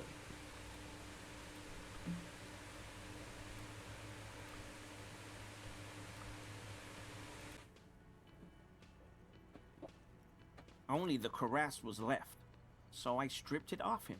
It was early in the morning. No one saw me. I took it with me. It was a mistake. Had I known it'd give you guys trouble, I wouldn't have... Fuck. Lips start quivering. It's okay. It was a loose end, and you are tying it up now. I'm so fucking sorry I called you Yellow Man. Seolite officers commanded the suzerain's navy. Most of them sided with the king when... He shakes his head. It's difficult to say what the lieutenant thinks of this historic apology. His face does not belie emotions. Give me the armor. Now. He sighs again, hangs his head, and unbuttons his shirt fully. A cuirass that matches the dead man's boots comes into view. Soon it is in your hands, smelling of his sweat, but so light to hold, like a bag of cotton. This is it. This will protect your mortal shell. Don it and live. Do you know who killed the hanged man? I always thought it was the Union. Some Union hardasses. Lynched him because of the strike. But almost everyone in town knows that. I wish I could tell you more. Shakes his head. Are we done here, Gary? Yes, absolutely. I will never do anything like this again. Hey, level up.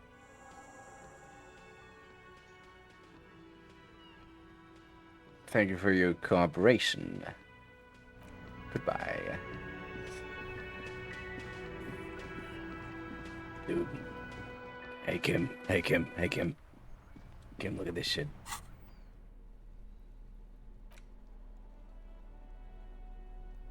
Oh, hell yeah. Pain threshold 1 volition, -1 empathy. Wait, I need to see it without the...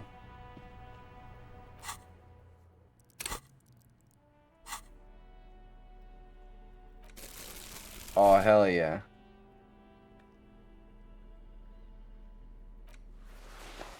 I could take on the world like this. This is some Iron Man shit. I just need the helmet and the boots. And the boots... The boots were on the corpse and we sent that to processing. Shit. Hey, Kuno. Fuck does Kuno care? You wouldn't happen to know anything about any missing locusts? No, Kuno doesn't give a fuck about books. Oh my god, I told you that shit is lame! Shut up, see. Now they're gonna take you to lame prison!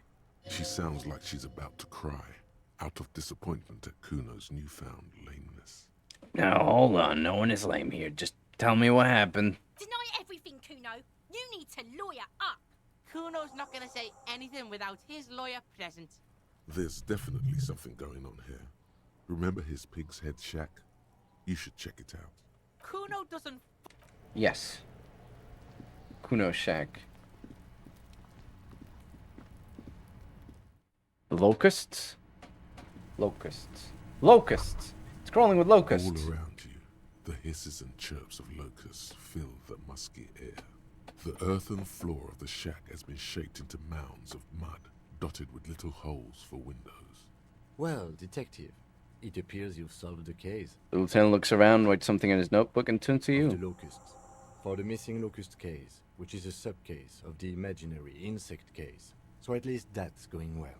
Stop being so sarcastic, Kim. Oh, I'm not being sarcastic at all. We are making real progress here. We should talk to Kuno about this, Kim. I'll Stop. let you handle the Kuno side of things. You are doing just fine.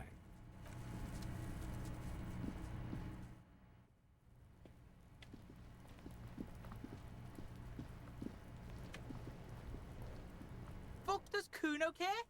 I know you took the locust from the traps the cryptozoologist just set up. Yeah. Kuno took the books, so what? So it wasn't a phasmid. A wave of disappointment washes over you.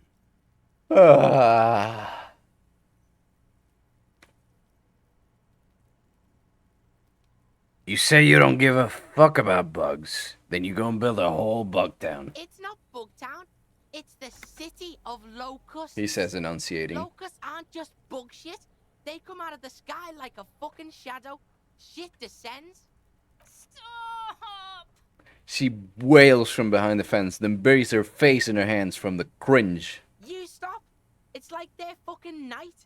Locust City. Night City. City of Rage. Night City. The girl forces herself to watch again, the corners of her eyes twitching from discomfort. The lameness is causing her physical pain. The damage may be permanent. City of Rage sounds like a cool place. Kuno, the pig wants to help you. She moans. That's how lame it is. Please just don't say you're an artist. Maybe I am an artist. You hear that, everyone? I'm a fucking artist now. That's great, Kuno. It's cool to make art. Oh my god, Kuno! He's gonna make you totally lame. I got an achievement for that. 3 seconds. Don't let him, Kuno. Il copo di l'arte. Say 5 art cop lines. Yo, fuck you, see? Kuno can be what Kuno wants to be. Kuno's his own man. Kuno's free. He tears at the buttons of his shirt, trying to rip them open. They don't give way. Kuno made himself into Kuno. Kuno can make himself into anything. Kuno can make himself into a pig if he wants. Kuno can make himself into a... Kuno doesn't give a shit. Don't make yourself into a pig, Kuno. You'll have to take me away. A leaden silence fills the yard. In it, you hear snow melting, dripping from the eaves. Someone closing a window. So that's what this is about. Let's say nothing. Without a word, she disappears entirely behind the fence. For once, the boy is lost for words. He turns completely red now, with splotches of white beginning to appear across his face. Use this momentary confusion to take control of the situation. I need you to stop taking locusts from the traps. The cryptozoologists are trying to find something very important. Those locusts are bait. Why is Ronald Weasley speaking in third person? Because Kuno doesn't fucking care. I don't give a shit. I don't need the locusts anyway. Shit is all lame now. Turns toward the She fence. was right. Don't need that shit. The girl's Kuno face doesn't need that appears shit. again, above the fence, just long enough to make eye contact. Okay, now that that's settled, I'd better fuck off. The fuck are they trying to catch anyway? With the traps? The Insulindian Phasmid. Huh. He recognizes the name. Wait, you know what the insulin phasmid is? Bitches think Kuno doesn't know shit. He says angrily. Fuck out of here. Kuno's tired of this shit. There's silence between the two children. They're not saying anything to each other, nor looking in each other's direction. What?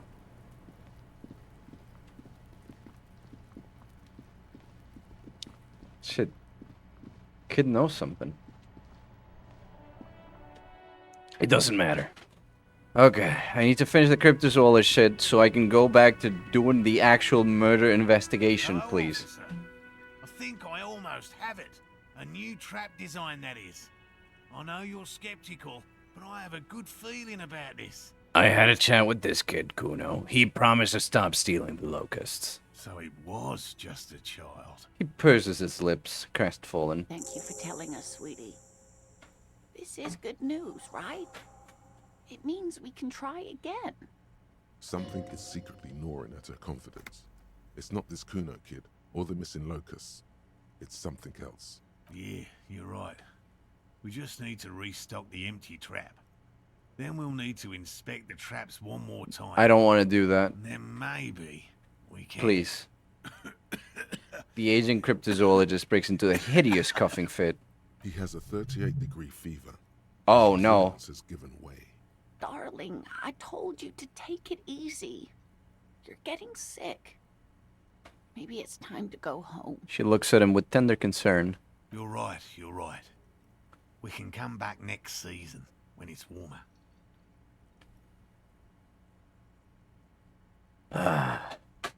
We've come too far to quit. I'm gonna restock the trap. Let's do this. We are getting really carried away with this, aren't we? Fine. It's better than having these people get pneumonia on the coast. But after this... Vice, I need you to shut the hell up.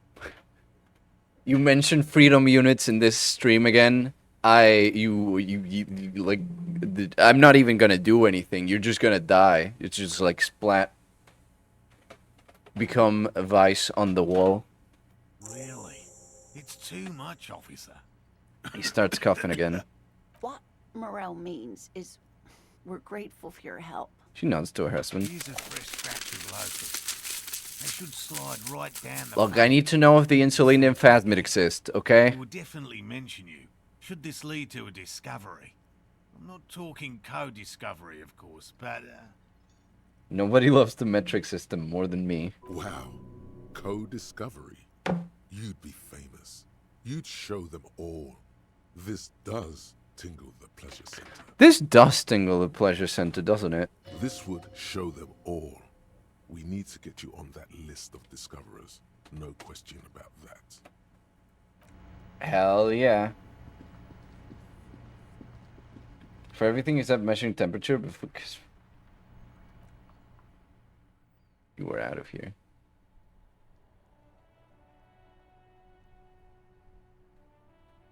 Shit. I can't pull your name out to van you guys. You are so lucky. Not in a scientific setting, of course. I will not do a further attempt to ban you, but you better watch out. First restock the trap you left empty before. The trick is to remember which one it was. I remember.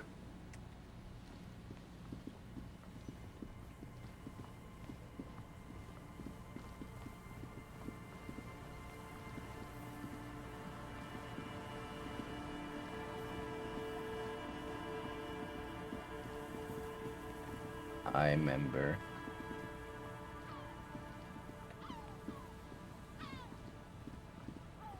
The reeds dance slowly around the empty trap.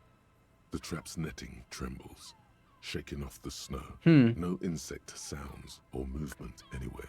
I do have one of those curious things about... I wonder what insects taste like, you know? Some people, like, fry bugs or, like, roast them. I'm like, I wonder how that feels like. You think they taste good? You think they taste like nothing? Some people say they taste like nothing. They're just like, eh. Protein. It's more helpful in the script to have them as being spread out when you're talking about the weather. A point. No, I'm kidding. Look, I do agree to disagree. Agree that you're an idiot, and agree to disagree, and agree that... Wait, I already said that last part. Maybe I'm an idiot as well. Agreed that I'm also an idiot. Anyways, release the locusts. The locusts, dazed from being transported, slowly begin to acclimate to their new surroundings. Oh, freedom units is the joking way to describe the Imperial system. So in the final section of the Kerr Gloomwood, this is like, you know what this is, Vice? This is what is it? Is this guy who's only played Persona 5? Is that the meme? Where it's like guy who's only played Persona 5 listening to music or something else, and like getting big Persona 5 vibes from this. They're not really going to get the chance to get comfortable here. Good. Now that's done. When can we get to our impending apocalypse of a murder investigation? Don't answer that. It was a rhetorical question. He doesn't want to. But if there is one more cryptozoological runaround, he must force the investigation back on track. This better be it. No, Kim, just one more. I promise, just one more trap, bro. Just one more. Now report to Lena in the whirling. Oh, okay. Oh, I'm sorry, Kim. I gotta talk to Lena again.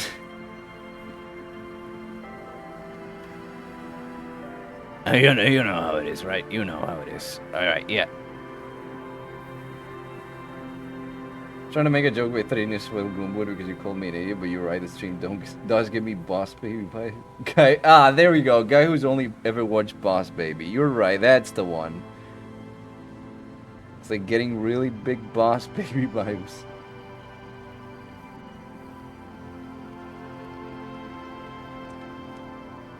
Oh, you get it.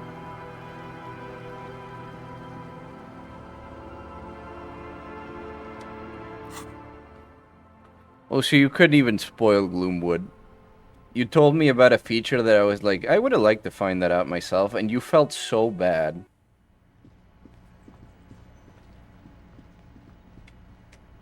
You felt so terrible. I was like, no, it's okay, man. You were like, no, I should die. Hello, dear. It's good to see a familiar It's true. face. You're too nice of a guy, Vice. I restuck the empty trap. Where's Morel? Thank you for doing that, dear. She manages to smile for you. Her smile is weary. Her earlier ebullience has left her. Tell you what a crowling is, but that'd be me. See. And Twig is saying inch. He's trying to piss me off. It's working. But I'm gonna shove my foot up your ass so deep in that you'll be able to taste the grass the cow was eating before it was turned into a shoe. In the end.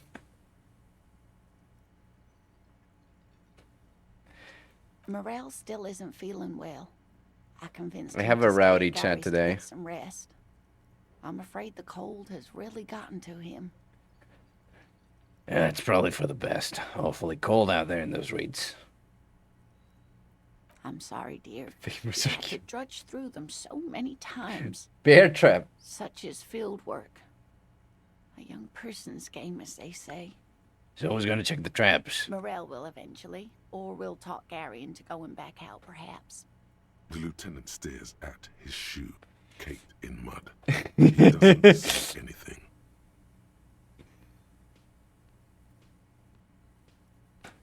Once more into the breach, and That really once is more. too much, sweetie. Thank you for your dedication, but I can see you're coming down with a cough yourself.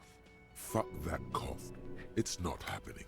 The insides of your And lungs you giggle are at lined Indiana. with Shush. tobacco, a powerful antibacterial agent. You are unstoppable. I giggle at everything. Have you ever heard me? I giggle at my own jokes. I say something and then I go like that. I giggle too much at my own jokes. I shouldn't do that, by the way. If you hear me do that, you're like, stop. Raven, stop. Your joke isn't funny. Raven, quit it. See, there I go again. Very strange. Why is she not letting you do this? It's like she's given up. Lena, what's wrong? You seem, different. Different? How? Indiana the place, or Indiana the movies, or Indiana the guy?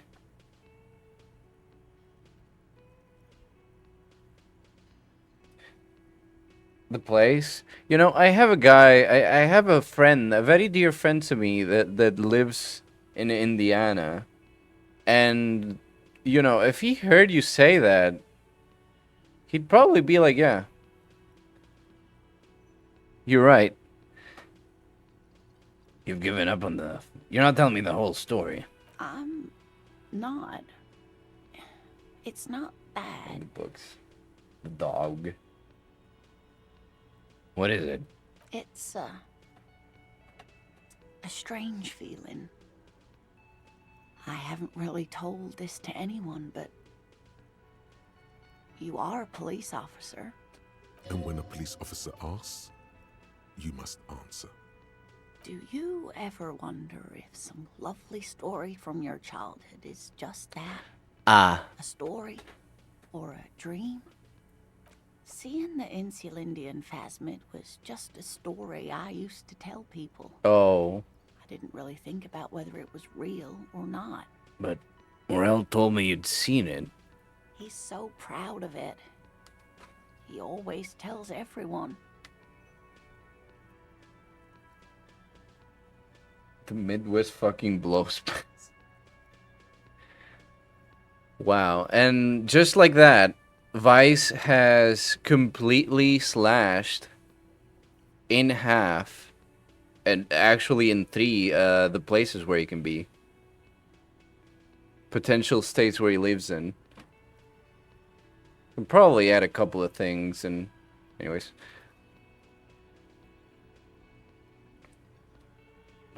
The entire history of this country, Lena. A terrible sting in the heart. Regret. The story is real to you and him. That's what matters. No, sweetie. She shakes her head. There's more to it than that. Morel was so eager to believe my story was evidence of Phasmid's existence. Yeah, I was thinking of that, of the national parks. That I'm some queen of the cryptozoologists. That. And for years, his belief made me believe too. That I am a queen? An extraordinary witness to grace. But now, we're both getting old, and he's still working himself sick out in those reeds looking for it. But what if I was just wrong? I think I was. The lieutenant opens his notebook, but doesn't write anything. He's hiding. These things are tough on him. Matters of love, not violence or deceit. Let's try it.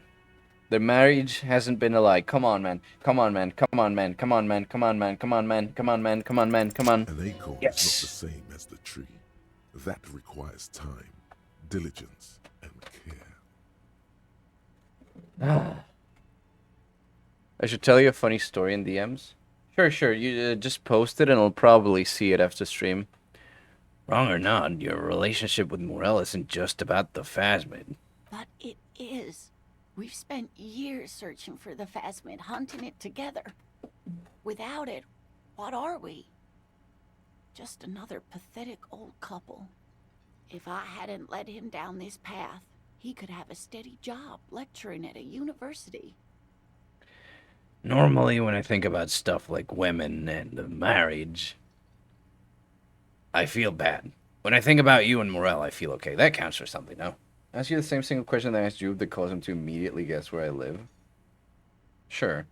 Oh, of course it counts for something. But we've had our hard times too. She looks down at her legs. I was a paraplegic before we met. He didn't know before I arrived. On our first date. If I weren't the queen of the cryptozoologists, if I didn't tell him that story... She has to swallow to relax her throat. It's keeping her from talking. He'd still be into you. That's not how these things work. Maybe. But then why do I not dare tell him? She sighs. I've wasted enough of your time with this drama. I really must stop talking about it lest I start crying and waste more of your time. What you have to know is the Insulindian Phasmid probably does not exist. Let us fools chase our ghosts. There are a million better things to do with your life. I guess you're not sure you made it up either. I'm not sure of anything. She looks out the window. Sometimes I still see it, you know. What state do you real think I live in? Give me a second. Memory of the memory, but it's so hard to tell the two apart. I'm not ready for an improv guess what state I'm in stream, but let me...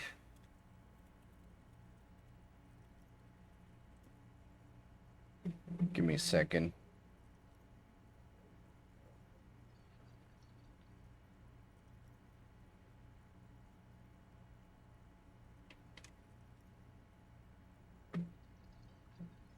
And then...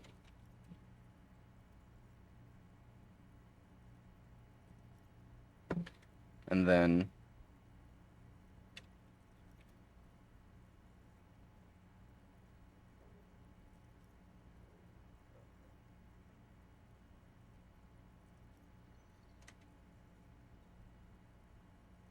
And then...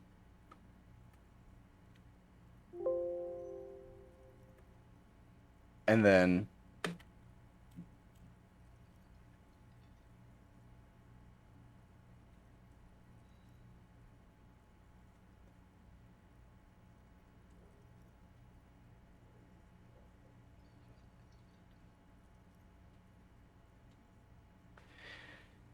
You...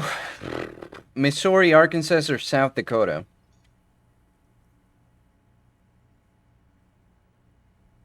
Leaning towards Missouri and Arkansas. Maybe maybe Colorado. But that's all I can get.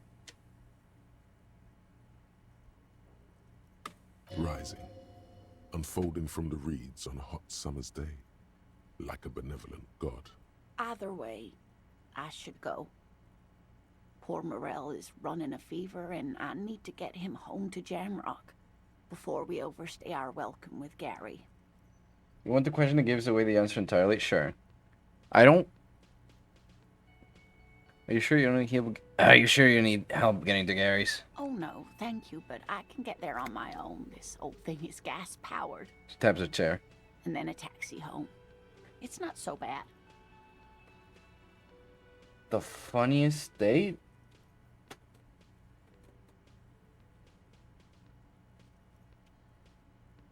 I don't know that.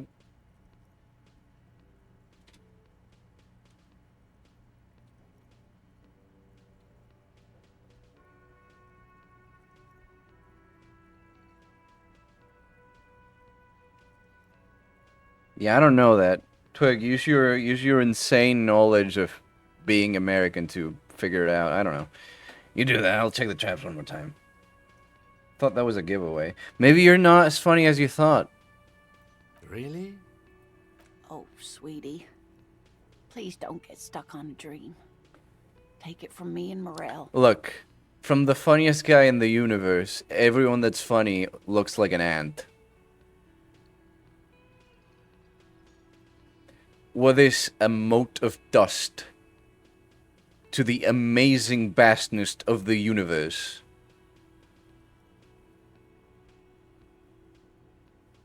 No one can stop you from finding the phasmid.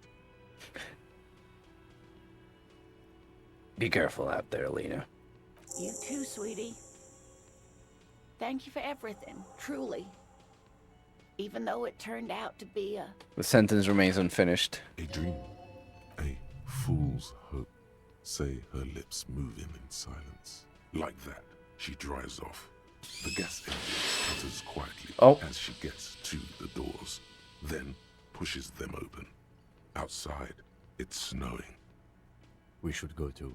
Somewhere out there, a kilometer to the southeast, a gust of wind shakes the felled building, rattling dusty windows, beckoning with strange coldness. Ask the wind. The game's like, please go back to the case, please, Rebun, go back to the case. No. I need to find the traps. I need to find the phasmid. I need to find the phasmid. No, there's no more phasmid.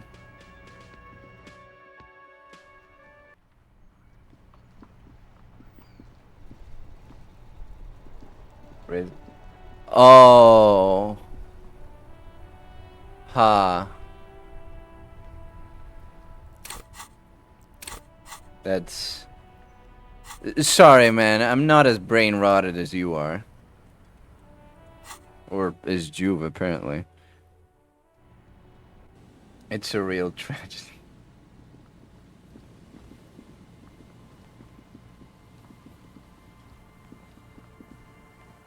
Can I check the traps again, or is Kim gonna be like, Detective, you motherfucker, please?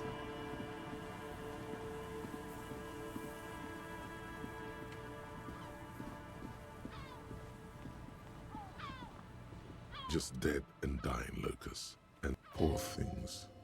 Damn it. Yes.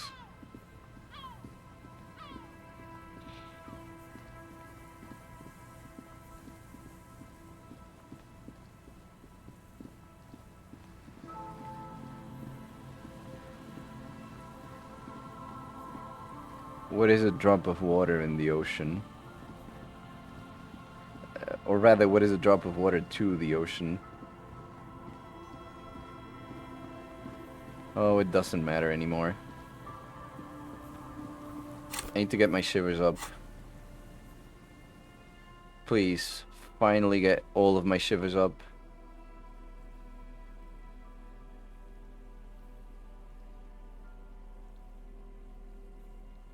Shivers.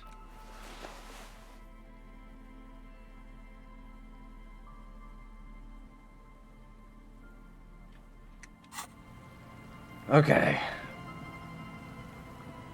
Let's do this shit. If I fail this check, I'm going to be so mad. Saying, Feld Electrical, R and D. Tomorrow is just a whisper away. I guess if I'm putting all out there, then it's a sort of truth but not really like that's adjacent to the truth. Suddenly, Oh, there's a sigh carried on the molecules around you, moving, flowing from high pressure to low. Throw pressure, people off the scent. like that of a woman emptying her lungs. She wraps the collapsing stone box in front of you in her breath, flowing through it. Where does it go? In through the collapsed roof, flowing down a concrete staircase to the basement, sweeping away footprints in the dust on the stairs, and then the beach below the boardwalk, its winding tunnels, a whisper away. What's happening? She's down there. I think she's down there, below this building. Okay. Why? The twins didn't hear the radio from here, so something is happening. True. And Ruby does have radio experience, as evidenced by her lorry. But how do we even get in there? The doors were on the collapsed side of this building. They're gone, basically. Did you have your chat on stream that's gonna be in the VOD? If you want me, I can, If you want me, I can censor it, no problem.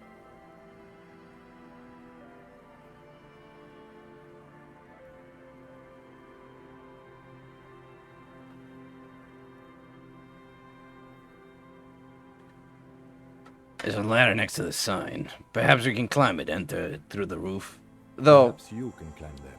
We are not climbing anything. to be honest, I'm 43 years old, and I plan to live to see 70.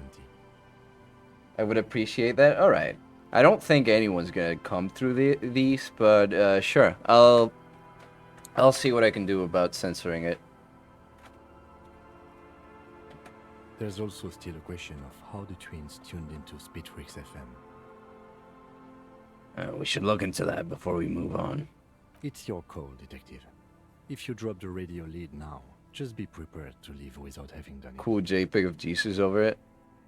We'll see. I need to figure out how to do it, really.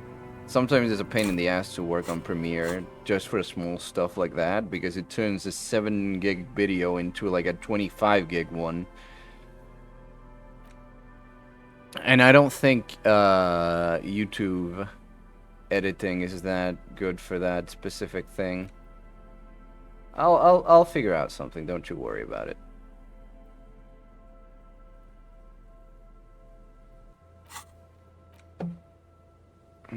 Do I have any encyclopedia stuff?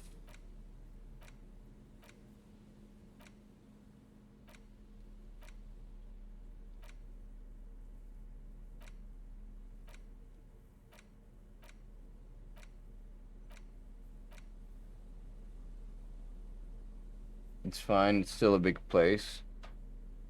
I'll see. I'll at least try.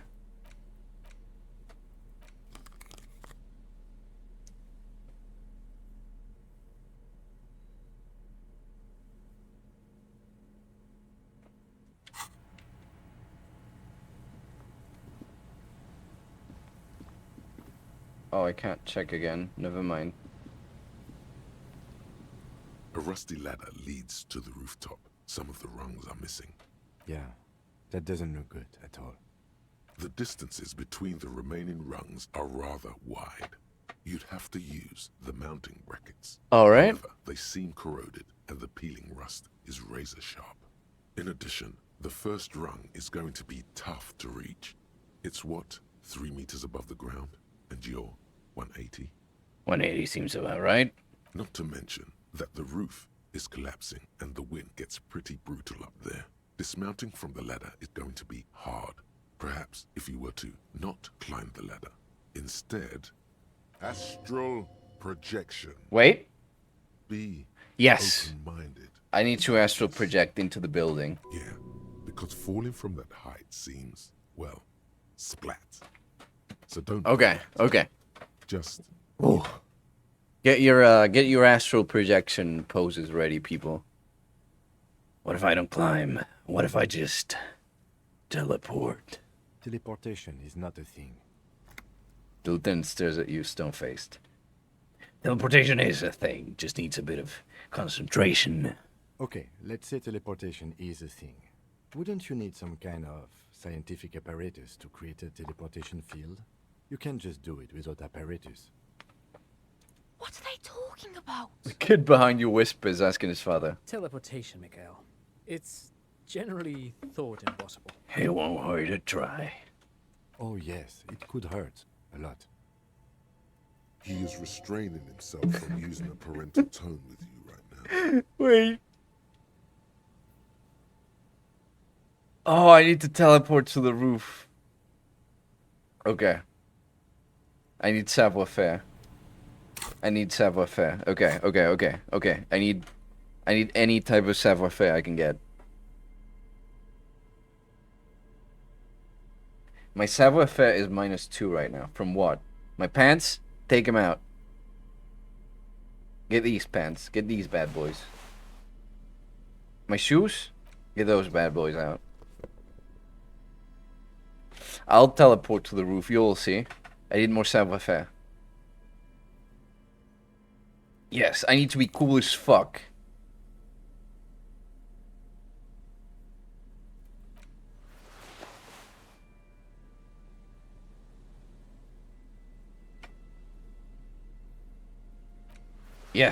Yes. Okay.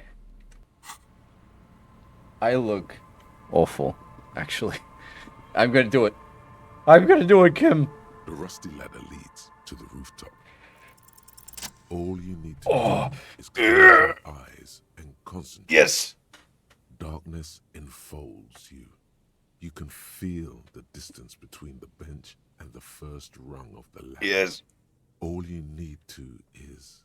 Do it. Zoot, zap, pow, crinkle. It's like magic. You feel yourself disappear, your atoms fading out of existence. Oh my god, I can't believe it. Bam! You find yourself on the roof, having mastered the art of physical displacement. I did it, Kim. I teleported. I just saw you climb the ladder. You just climbed it like a regular person. Lieutenant shouts from below.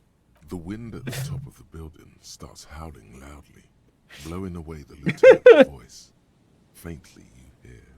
Never mind. Find a way to let me in when you get inside. Don't go adventuring without backup, especially if we think the suspect may be hiding here.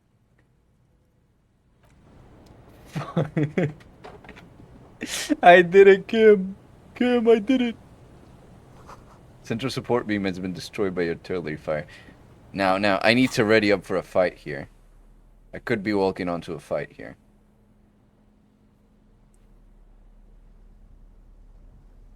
I need to be tough.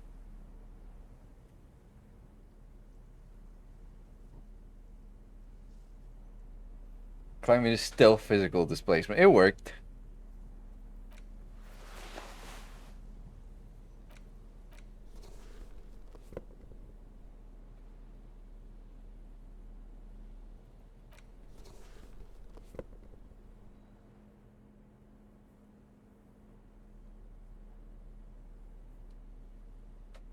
Let's try it. Okay. That stone's full. It's a long way down. Hey, as long as it works. Oh, guys, coat, grime, and dust. You can barely see out. Postcard. I wonder what I do with these postcards. There's been a lot of them, so there's got to be a point to them, right?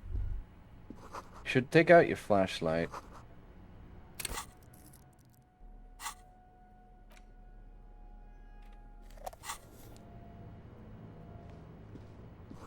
Antiquated office furniture, last century maybe? Brought down and forgotten so long ago. Overturned table covered in orange mildew, crawling with something. Yes? Nothing, I just clipped through the door, Kim. I'm a ghost. Let me just open the door. Two rusty metal plates that slide apart form a crude door. It's been here under the boardwalk for a while.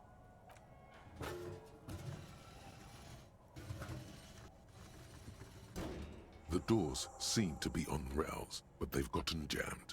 You grab a side and put some strength into prying it open. With the help of your partner, the two metal panels slide open with a creak. Huh. I hope no one dangerous heard that. How do you even get there? After you climbed up to the roof, you mean? There's a maintenance entrance under the boardwalk. It's next to a drain pipe, possibly a storm drain.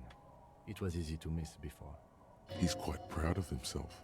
It could have saved me the effort. At least now we have an exit, so let's get going. It's time to investigate these passages. Alright. Oh, I got my friend Kim. I got my buddy Kim.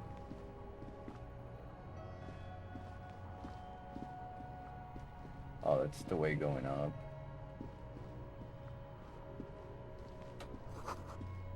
Old file folders in the cart, documents, silvery with mold. Box. Suggestion.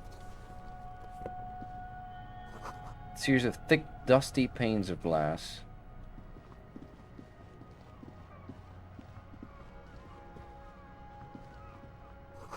In the beam of the flashlight, a crevice in the wall.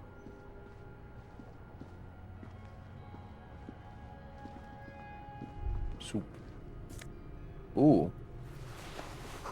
Stale fabric smell and dust. No one slept here in months, maybe even years. Revolutionary propaganda on the bunk bed. Ancient flyers and brochures. Same slit window you saw from the outside. Could this have been the killer's hideout? And this narrow window, the point of origin of the shot that killed the mercenary? Speak out. Outside the window, the day is clear, and as mild as can be in early spring. Could the killer have used this as a hideout? It's a great place to hide, certainly. But there hasn't been anyone here in ages. Kim, I can't see the whirling in rags. Shot didn't come from here. Indeed. No one could get a clear view. Well, at least we've been thorough. I like thorough. Okay, just the islands left. The lieutenant's voice betrays a slight disappointment, which he glosses over by reasserting control.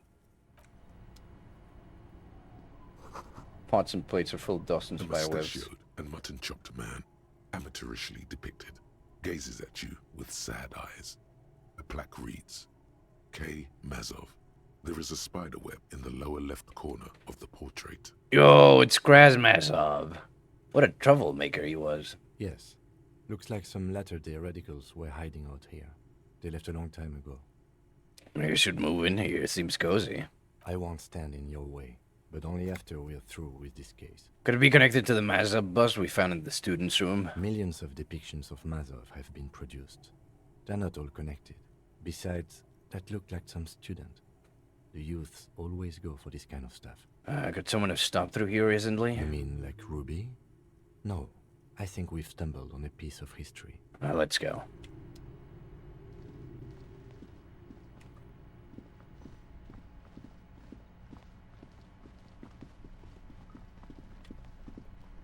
Oh. Footprints in the sand. One of the souls appears more worn than the other. Something in the air. Tunnel collapse. You'll have to find another way around. There we go. We're on the hunt now. We're on the hunt. Getting louder, the buzzing sound. Did you say something? There it is again, like a swarm of hornets buzzing under your scalp. A strange tingling you can almost smell. Lieutenant, do you feel something? No. What do you mean? Pain, a strange tingling. I don't feel it, but... He looks ahead.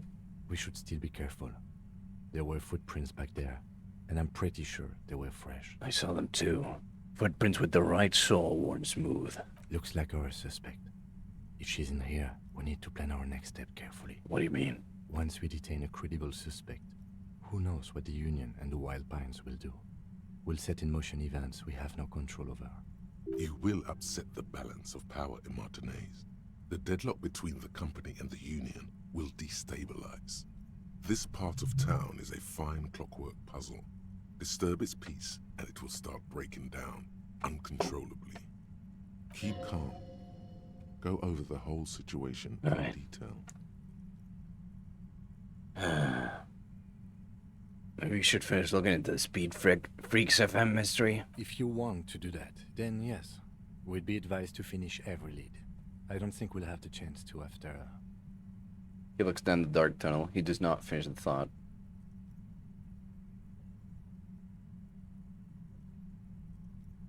Everett knows more than he's told us. Maybe we should continue working for him? You're right. However corrupt he may be, nothing happens in Martinez without him knowing. Wait. We might have to dirty our hands, but...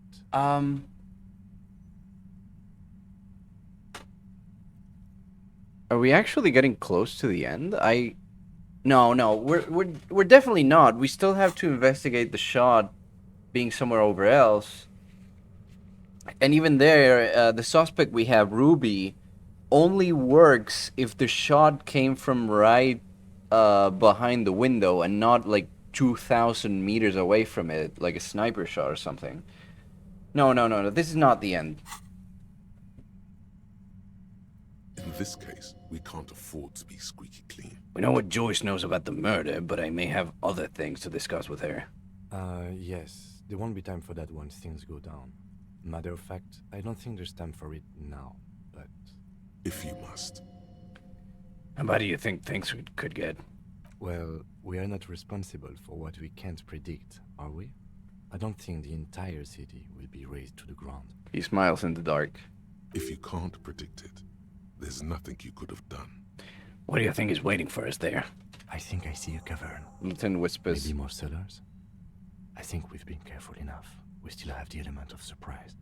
Or maybe not. Puts his hand to his holster. Way, once we go deeper, there will be no turning back. Shit, just in case. I need to save. Because if this is the end, I am not going to stop playing this game. There's so many more things I want to figure out. There's so many more things I want to do. Concrete pipe burned sand dust.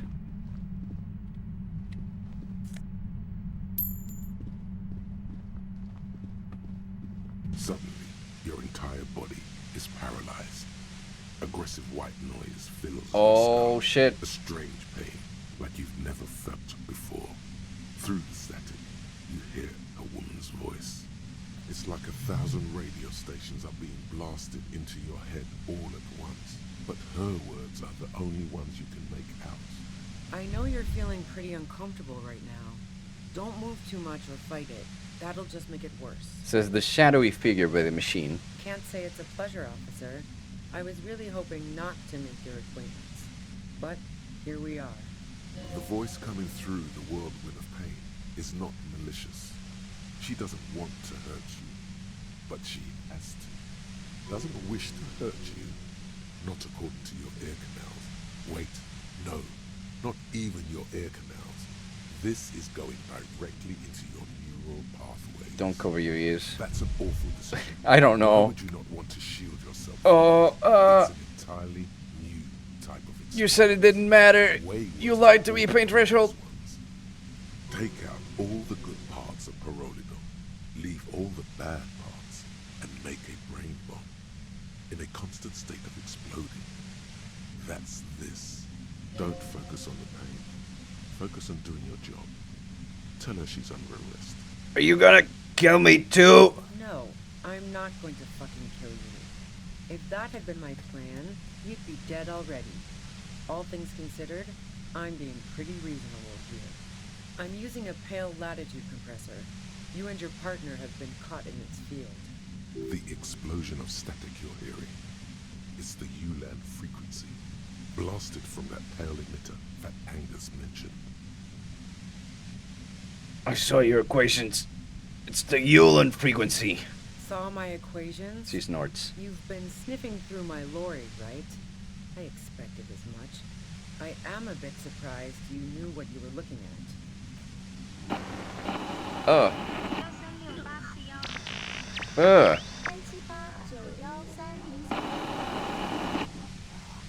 A pale latitude compressor is used to sort of make the pale more manageable.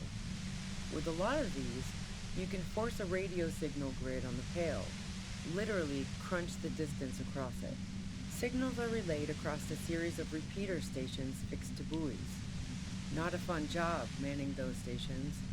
All alone out there in the Pale, people lose their minds in just a few years. So, what we are experiencing is a concentration of radio waves. He gestures towards something with great effort. Precisely. This is an industrial strength paraboloid. It's meant for forcing dimensions on something that doesn't have them. Needless to say, the frequencies used Also, are out of this world. I assume the thing going on here is killing the bitrate. I assume this entire experience is destroying the bitrate, and it's a shame because it looks cool as all hell. At the upper limit is the large prime number generator station. It's used specifically for pale latitude compression. That's why you may be hearing some numbers. But you might also hear, or think you're hearing, local radio chatter. This must be how the twins heard the radio in their heads. They must have been standing by when she tested it. Doesn't look like extreme suffering. All right. She's been holed up in here for a while with no one to talk to. Keep her talking, and you just might get an opportunity to break loose. What's this goddamn Pale anyway? Pale? It's the end of the world. How do you get your hands on this thing? I built it myself. She nods towards her torture device. And she's proud of it too, as she ought to be. This is way beyond your abilities. Haven't buffered once?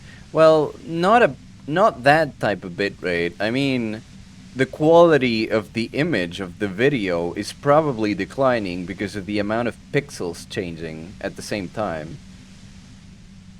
That's illegal. I'm guessing it's patented. But we are beyond that, aren't we? Oh yeah. Way beyond. She studies her death ray and the law officials trapped in it. Will I stay like this forever? No. Once I shut down the compressor, the pain will end. It may take a few minutes for you to steady yourself, though. It's a bit like waking out of a very confusing dream.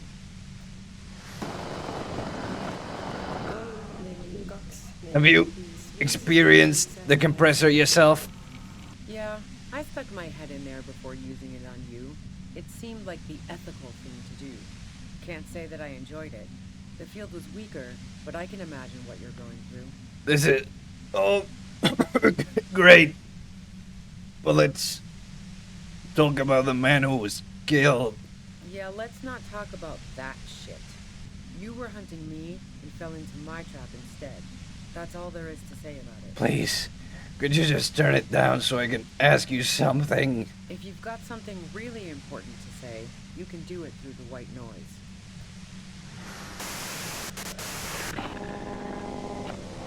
Oh!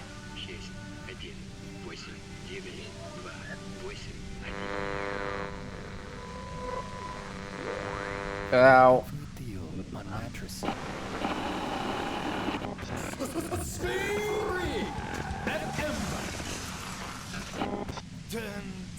Lieutenant clutches his head, grimacing. God damn it. She regards you and Kim with sudden sympathy. Fine. If you really want to talk, I can dial it down. I've also got a gun, by the way. She steps reluctantly out of the shadows. The pain lessens. She's carrying a 2-barrel front loader. Remain careful. Well, it doesn't feel much better, but you can form sentences now. Thinking doesn't seem to hurt as much. Just keep her talking, and you'll get through this. How did you know we were coming? I heard you in the passages, and I've been preparing for quite a while. By hiding bullets on the floorboards. So you found my shack, huh? I'm not surprised. Her tone is bitter. She thinks she's been betrayed. She didn't rat you out, by the way. The washerwoman. So nice. She smiles a little That's smile. one knife I didn't want to find to my back. You're desperate, aren't you? I was. Before I caught you in the pale latitude compressor. I'm fine now. Did you shoot Lily? No, I didn't do it. I only helped stage the lynching. Though I doubt that makes much of a difference to you. Who ratted me out, by the way? Was it Titus? No, he wouldn't have broken first. You're right. Glacia was the first to share his suspicions. Oh. She smiles I knew sadly. the kitten had claws, but not like this. But she couldn't have known I was on the coast. How did you find me? Your first guess was entirely off. Titus and his boys, man. He told us you were on the coast. Even now, Kim is a paragon of professionalism. He is trying to make a clean cut of telling her she was betrayed. Well, fuck. Those guys liked me, I know it. If this is what happens to people whom people like... A dour despair is creeping into her voice. How the fuck do the rest of you get by?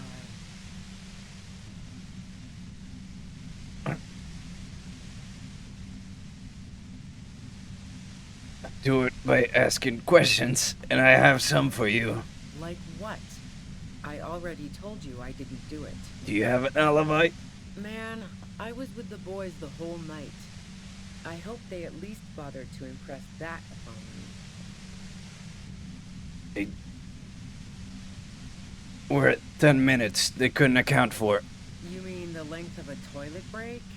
That wouldn't even have been enough time. An investigation? Has shown that 15 minutes was just enough time to commit the murder. Wow. Now I'm curious. Please, explain. Look, there's a secret way from the first floor of the Whirling to the roof. Don't know it, but also... She frowns, studying your The face. shot couldn't have come from the roof. Or we would have all heard it downstairs. Yeah, I know that. She has a point there. No one mentioned. The pain stops him from finishing the sentence. That didn't go super well. You've got to lay something better on her. You're running drugs for the Union. I've been through your lorry. So, Heart of Gold Tommy fucked me over too. Never trust a musician. That really comes as a blow to her. No, he didn't. I found my own way in. Okay, great. You got into my lorry on your own. What now? You're going to arrest me for drug trafficking? Bitter smile. Beneath it, she's relieved Tommy didn't betray her. You had a financial incentive to kill the merc. Man, it's to get away from all that murderous shit that I left Jamrock. Come on, my man. previous employer, for the Union. Oh.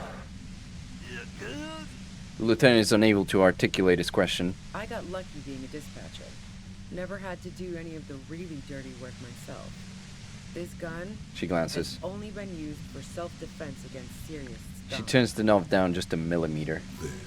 It's going to be easier to reach the machine now. But you're threatening us with it. Based on what I've heard about you, you are serious scum.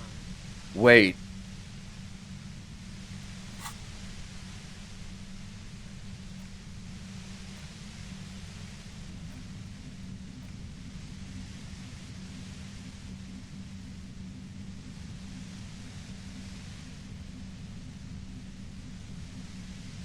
Where is it? Where is it? Where is it? Where is it? Where is it?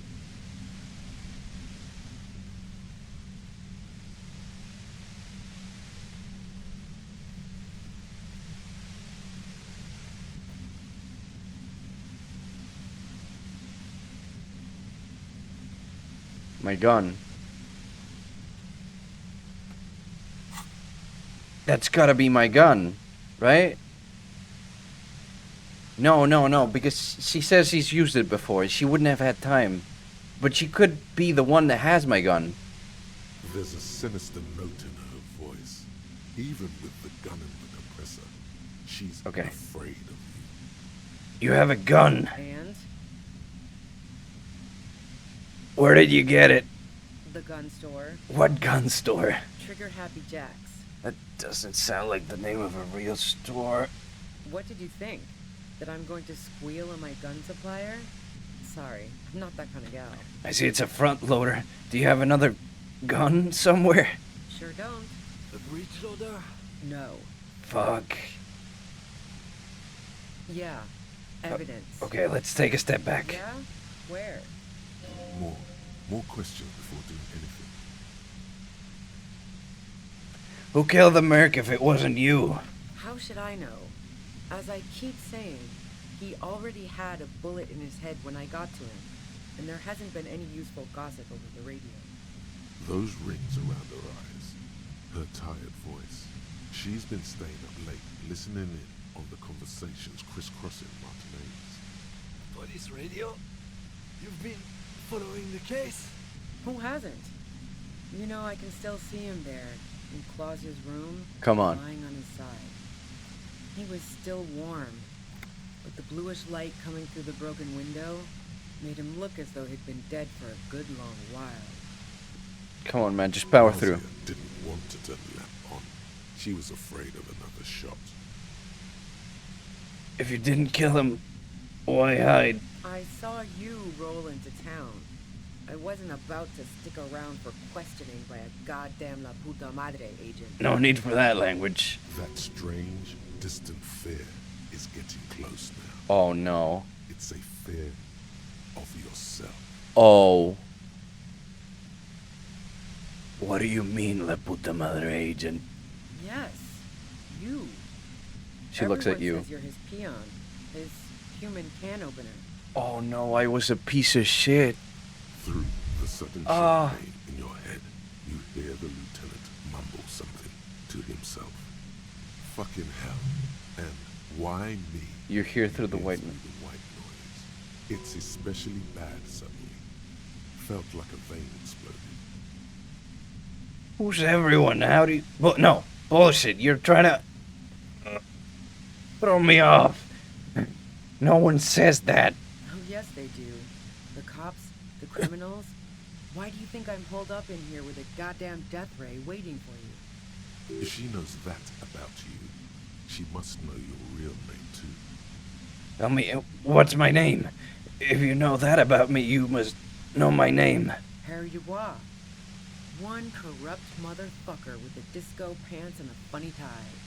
Agent to La Puta Madre. Did someone mention a fucked up tie? I call bullshit! You're too crazy to be corrupt! Ty, shut up. So she knows your name. That doesn't mean you're on the tape. Criminals make up bogeyman stories about cops all the time. I don't know. Sounds pretty convincing to me. I've heard of La Puta Madre. He's dangerous, right? Is that a joke or a threat? I'm guessing both. I'm sorry. I know I'm supposed to know all about this, but I lost my memory recently. Yeah, sure. I'm sure La Puta Madre himself will explain it all to you soon enough. A man in a white suit walks through a garden coaxed from soil that had once been covered in asphalt. A city block closed off from the rest of the city by dark buildings. Rows and rows of populace, So it's true. most of which have lost their pink bloom, flank his steps. The man looks around, then up at the sky, sighs. Taking out a knife, he crouches at the end of one flower bed. He scores a seapod, very gently. Milky sap begins to ooze out. The pain comes over you again. What did you do to this Madre anyway? You've been to my lorry. You think the biggest player in Jamrock appreciates competition? Now I have Harry Can Opener in my lair. Fucking Titus. She's not going to change her mind that easily. She still perceives you as a threat. Do you know about the bunker next door? What bunker? Just a place some comrades stopped through, a revolutionary bunker. Don't know anything about it. No one's been around since I set up camp. But I'm sure I'm not the first vagabond to... Your voice trails off into white noise in your head. It feels like an aneurysm approaching. Oh, I'm dead. You feel something in your chest, an unnatural pressure. Oh, I'm dying. It's spreading to your left arm, your jaw. Fucking shit. I'm scared. What do I do? Who do I call? So I'm guessing this is bad. Very, very bad. This is the end bad. No, man, come on. Remain conscious. All you feel is pain and weakness. You have to surrender now. We all do. It gets so dark. You don't even see her face. Like you always thought you would. You only see pain and fear. Cop suffers final heart attack. A detective lieutenant of the RCM passed away yesterday. His death, though abrupt, did not come Yeah, that's the fine. That's the all the way back here. Oh, that's BS, man. I don't have any physical healing. Why do I have so many moral healing, but no physical? Your entire body is paralyzed. It's like a... I know you can't say it's a... The voice doesn't wish to hurt you. No, buddy. That's not okay. Take out. Don't focus on the pain. Focus on doing your job. No, I'm using a... The blasted from that. Saw my... A pale signals are relayed so precise at the upper lip. This must be. She's been holed up in here for a while. The pale? I built it myself. And she's That's illegal. Oh yeah. Wait, no. Yeah, I stuck my head. Yeah, let's not. If you've got... God damn it, fine. She's carrying a tube. Well, just keep her talking. I heard you. Yeah? What? I heard you and so you... Her tone is bit... So nice. I was. No. Who ratted me out, by the way? Oh, but she couldn't have... Titus. Even that... Well... A down. How the fuck did the rest of me... I didn't... That did make her forgive them. A little. Like what? I didn't like him. Oh, I didn't see that one. Mercenaries aren't particularly likable types. I'm listening. Man, you mean the length of a toy? Wow. Now I don't know it. The shot... She has a... That didn't go super well. And? The gun still... Trigger happy Jack. What did you think?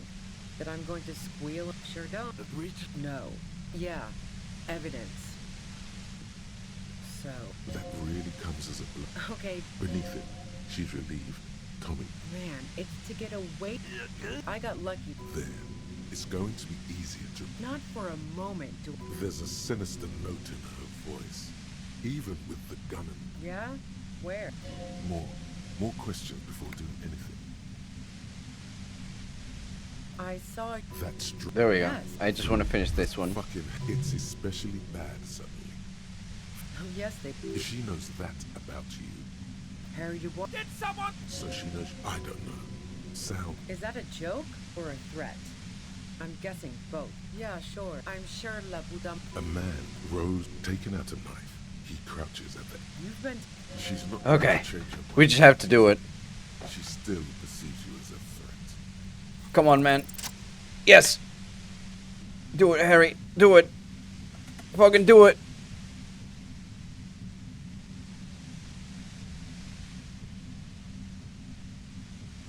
She's not shooting. You did it. The compressor lies broken on its side. It's quiet in your head again. It still hurts like hell. You're under arrest. She looks at the machine, assessing the damage. Her hand trembles. Oh, fuck it.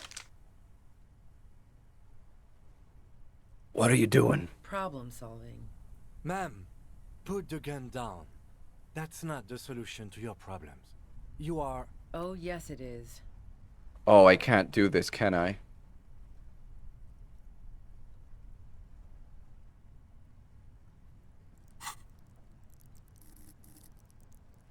I cannot level rhetoric.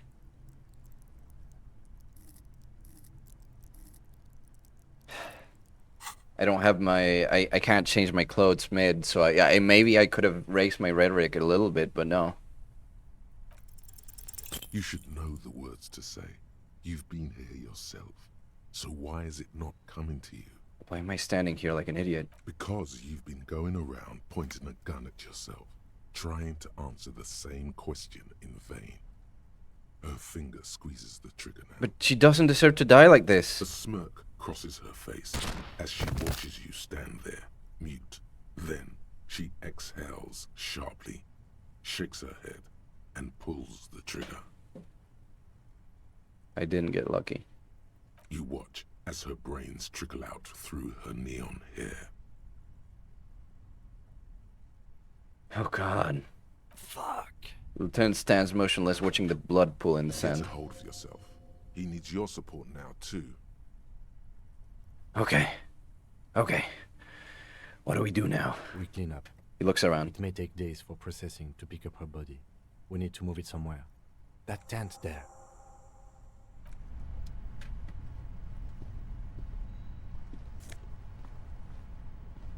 Equip this when times are most dire. Oh. Oh, Jesus Christ.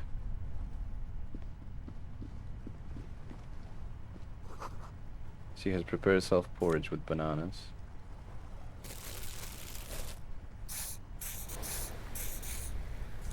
Really needed that.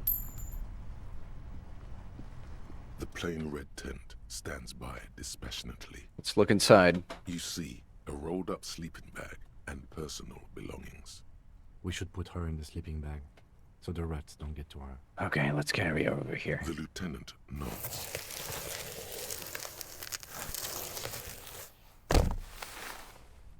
There she lies, cocooned in the sleeping bag, surrounded by empty cigarette packs, books, and half-read magazines. Magazines? You should look through them. Assorted soft covers, mostly pulp horror. A motor carriage lies buried in the snow on one cover. On another, a ghost airship. You also see a collection of radio enthusiast magazines. See anything? No. Rager Monthly, Journal of Material Science. More Technological Digest. One of the magazines doesn't have images on the cover. It's not a magazine.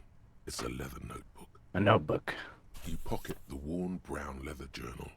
She watches by, motionless.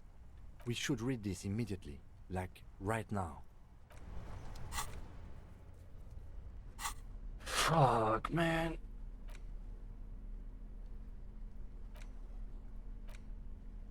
Well-loved journal with a brown leather cover and the brand name Schneller embossed on the back. It seems to have served as a loyal friend to a lonely traveler. A thick journal. The cover is worn like someone used to carry it around in their back pocket. The journal falls open. About 2/3 of its ruled pages have been filled. The large cursive of someone who writes quickly and confidently. Perhaps too confidently. Many phrases and even paragraphs have been crossed out, with tiny corrections scrawled above and in the margins. Let's flip through the pages. It's a mix of logistical notes, diagrams, and personal reflections, all dated. We could learn a lot from this. What kind of logistics? Hard to tell exactly.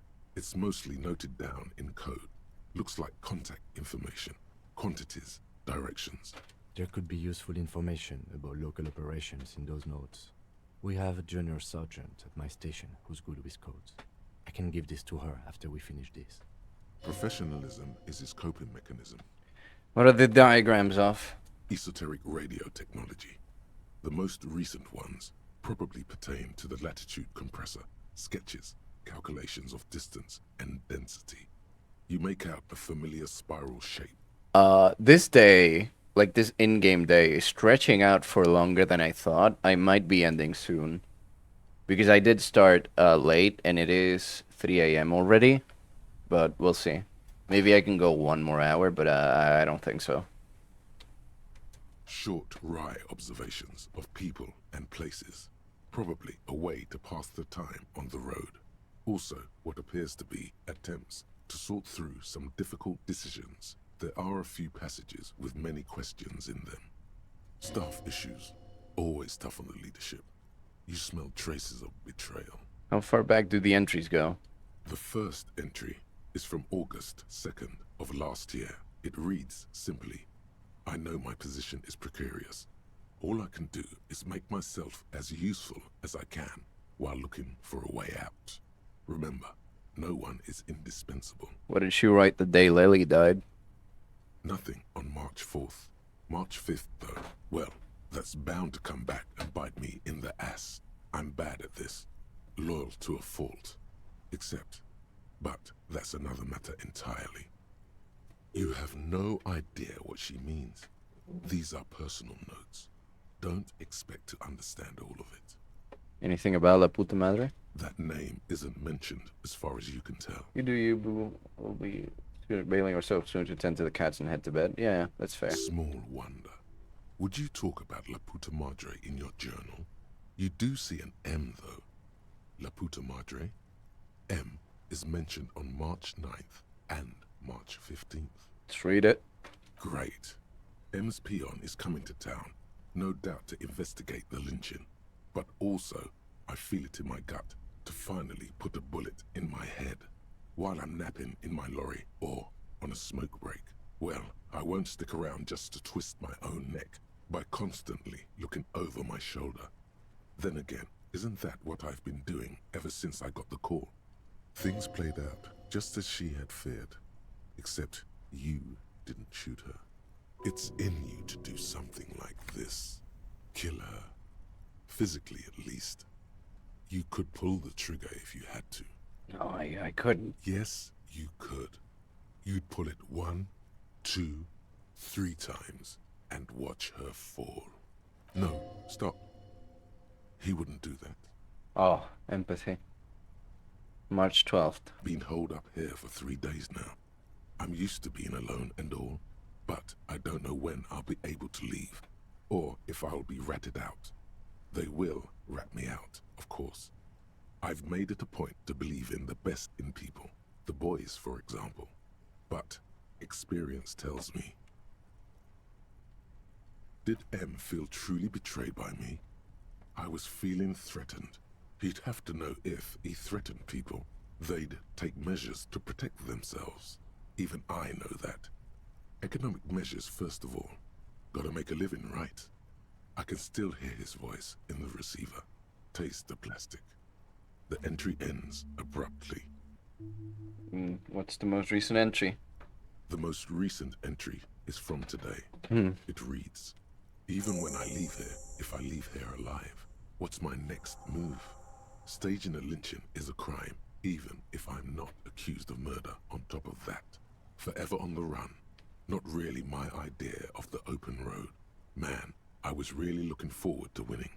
I don't think she killed a mercenary. 10 taps on the page. Looks like she might have been framed. Too bad we didn't really get to hear her side of the story. This whole thing was a detour, and a fatal one, he thinks. Don't get emotional.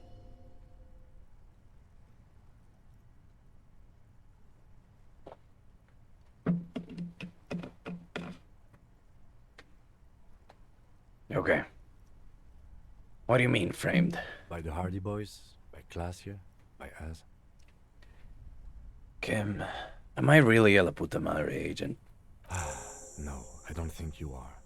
Ask someone in your precinct if you want to be sure. He looks you straight in the eye for a moment. His trust is well placed. You aren't. You can feel it. And who do you think killed the Merc? Could have been Titus. Then again... No one heard the shot. Maybe there's a Hardy Boy we've yet to meet, who acted as his accomplice. Either way, we need to keep an eye on him. One thing is for certain. We have business back in the whirling and rags. Questions to ask. We should get to it. I have so many things to level up, and I don't know what I want to level up exactly.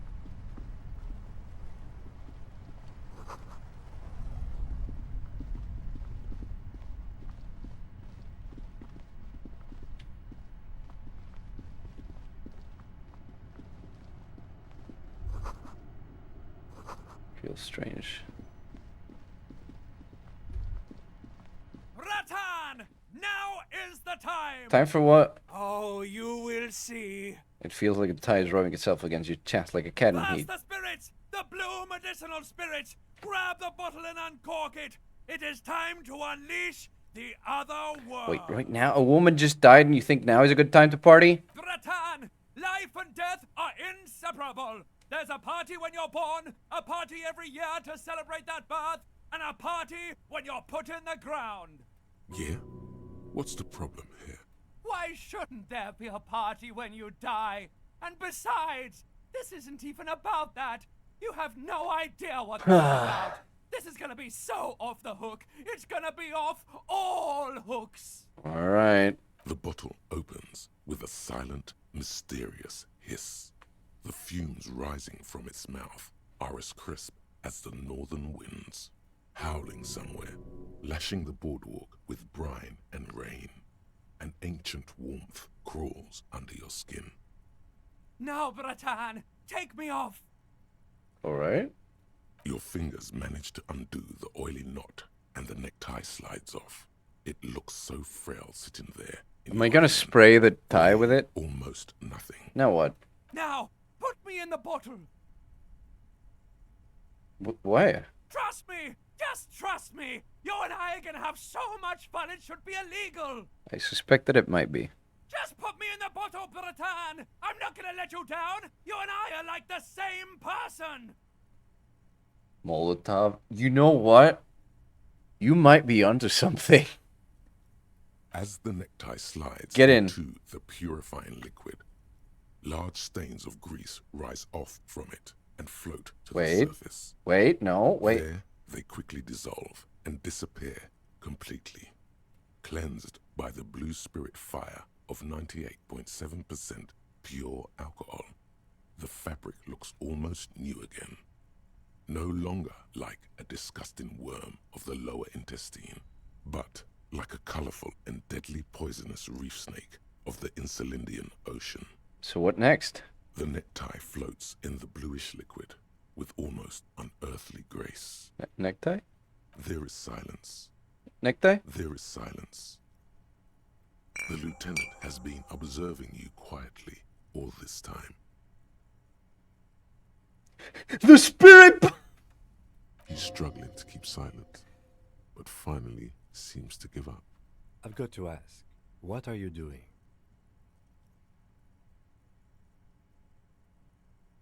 I don't really know, but I'm eager to find out. That makes two of us. Shakes his head slowly. Let's not waste any more time under this boardwalk. We need to clear this all up, somehow.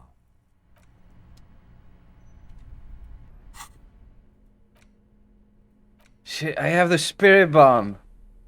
Equip this when times are most dire. What? Your spirit guide to the party scene. The horrific necktie is floating serenely in the blue medicinal spirit. As it is still 98.7% alcohol, this necktie cocktail is extremely flammable and should be kept far away from an open flame. What necktie do I get now, though? This one just doesn't hit the same.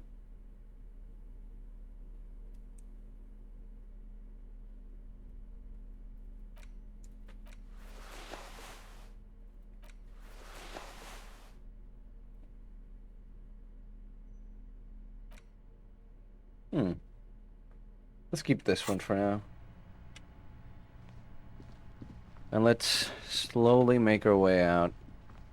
And then I don't know if I'm gonna keep going. This has been educational, to say the least. Oh, wow. Could have fooled me, you bastard.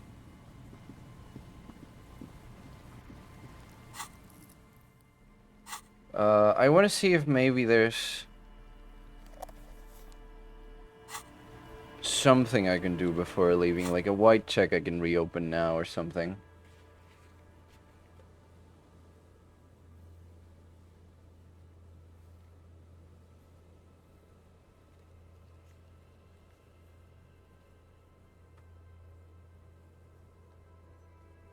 But I don't think so. The Feld mural's been reopened. I could do that. I wish I could go to the Hanged Man and see what the perception says about him, but I think I'm pretty sure I failed that one already.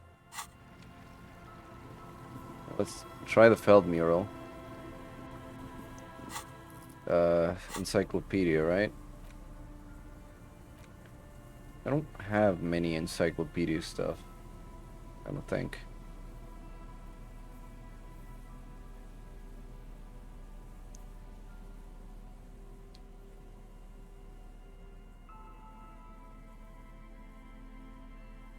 Oh, I have a 2+2 encyclopedia. That's actually really good. Oh, I cannot do it again. Never mind.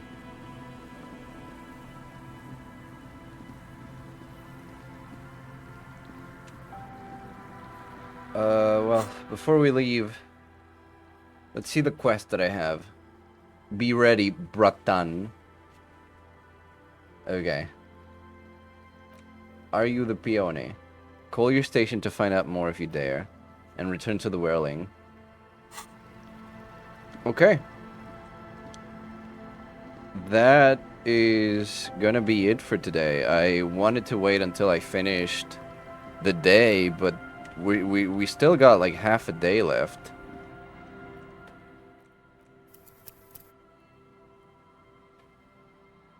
A little bit less than half a day, but still.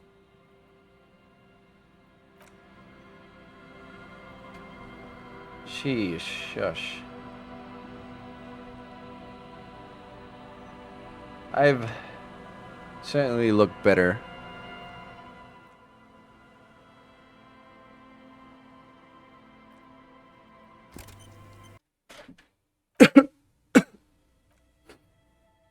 That was supposed to be his niece.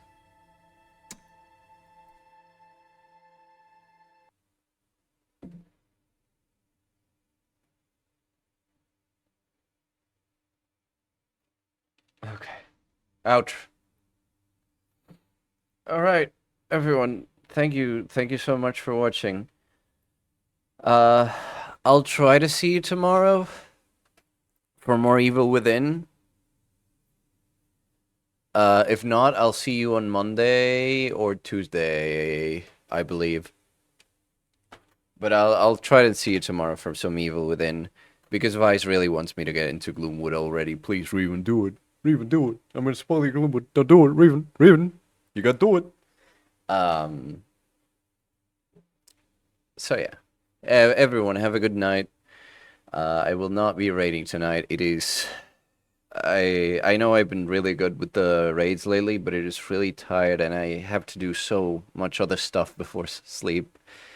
And yeah, I'd like to just get some rest and some. Anyways, my apologies. Yeah, I will see you tomorrow, hopefully, if not on Monday. Nothing else to it, really. Vice, do tell me about that funny anecdote if you can in DMs, and I'll also see if I can do something for you on the censor your doxing thing. Yeah. Goodbye.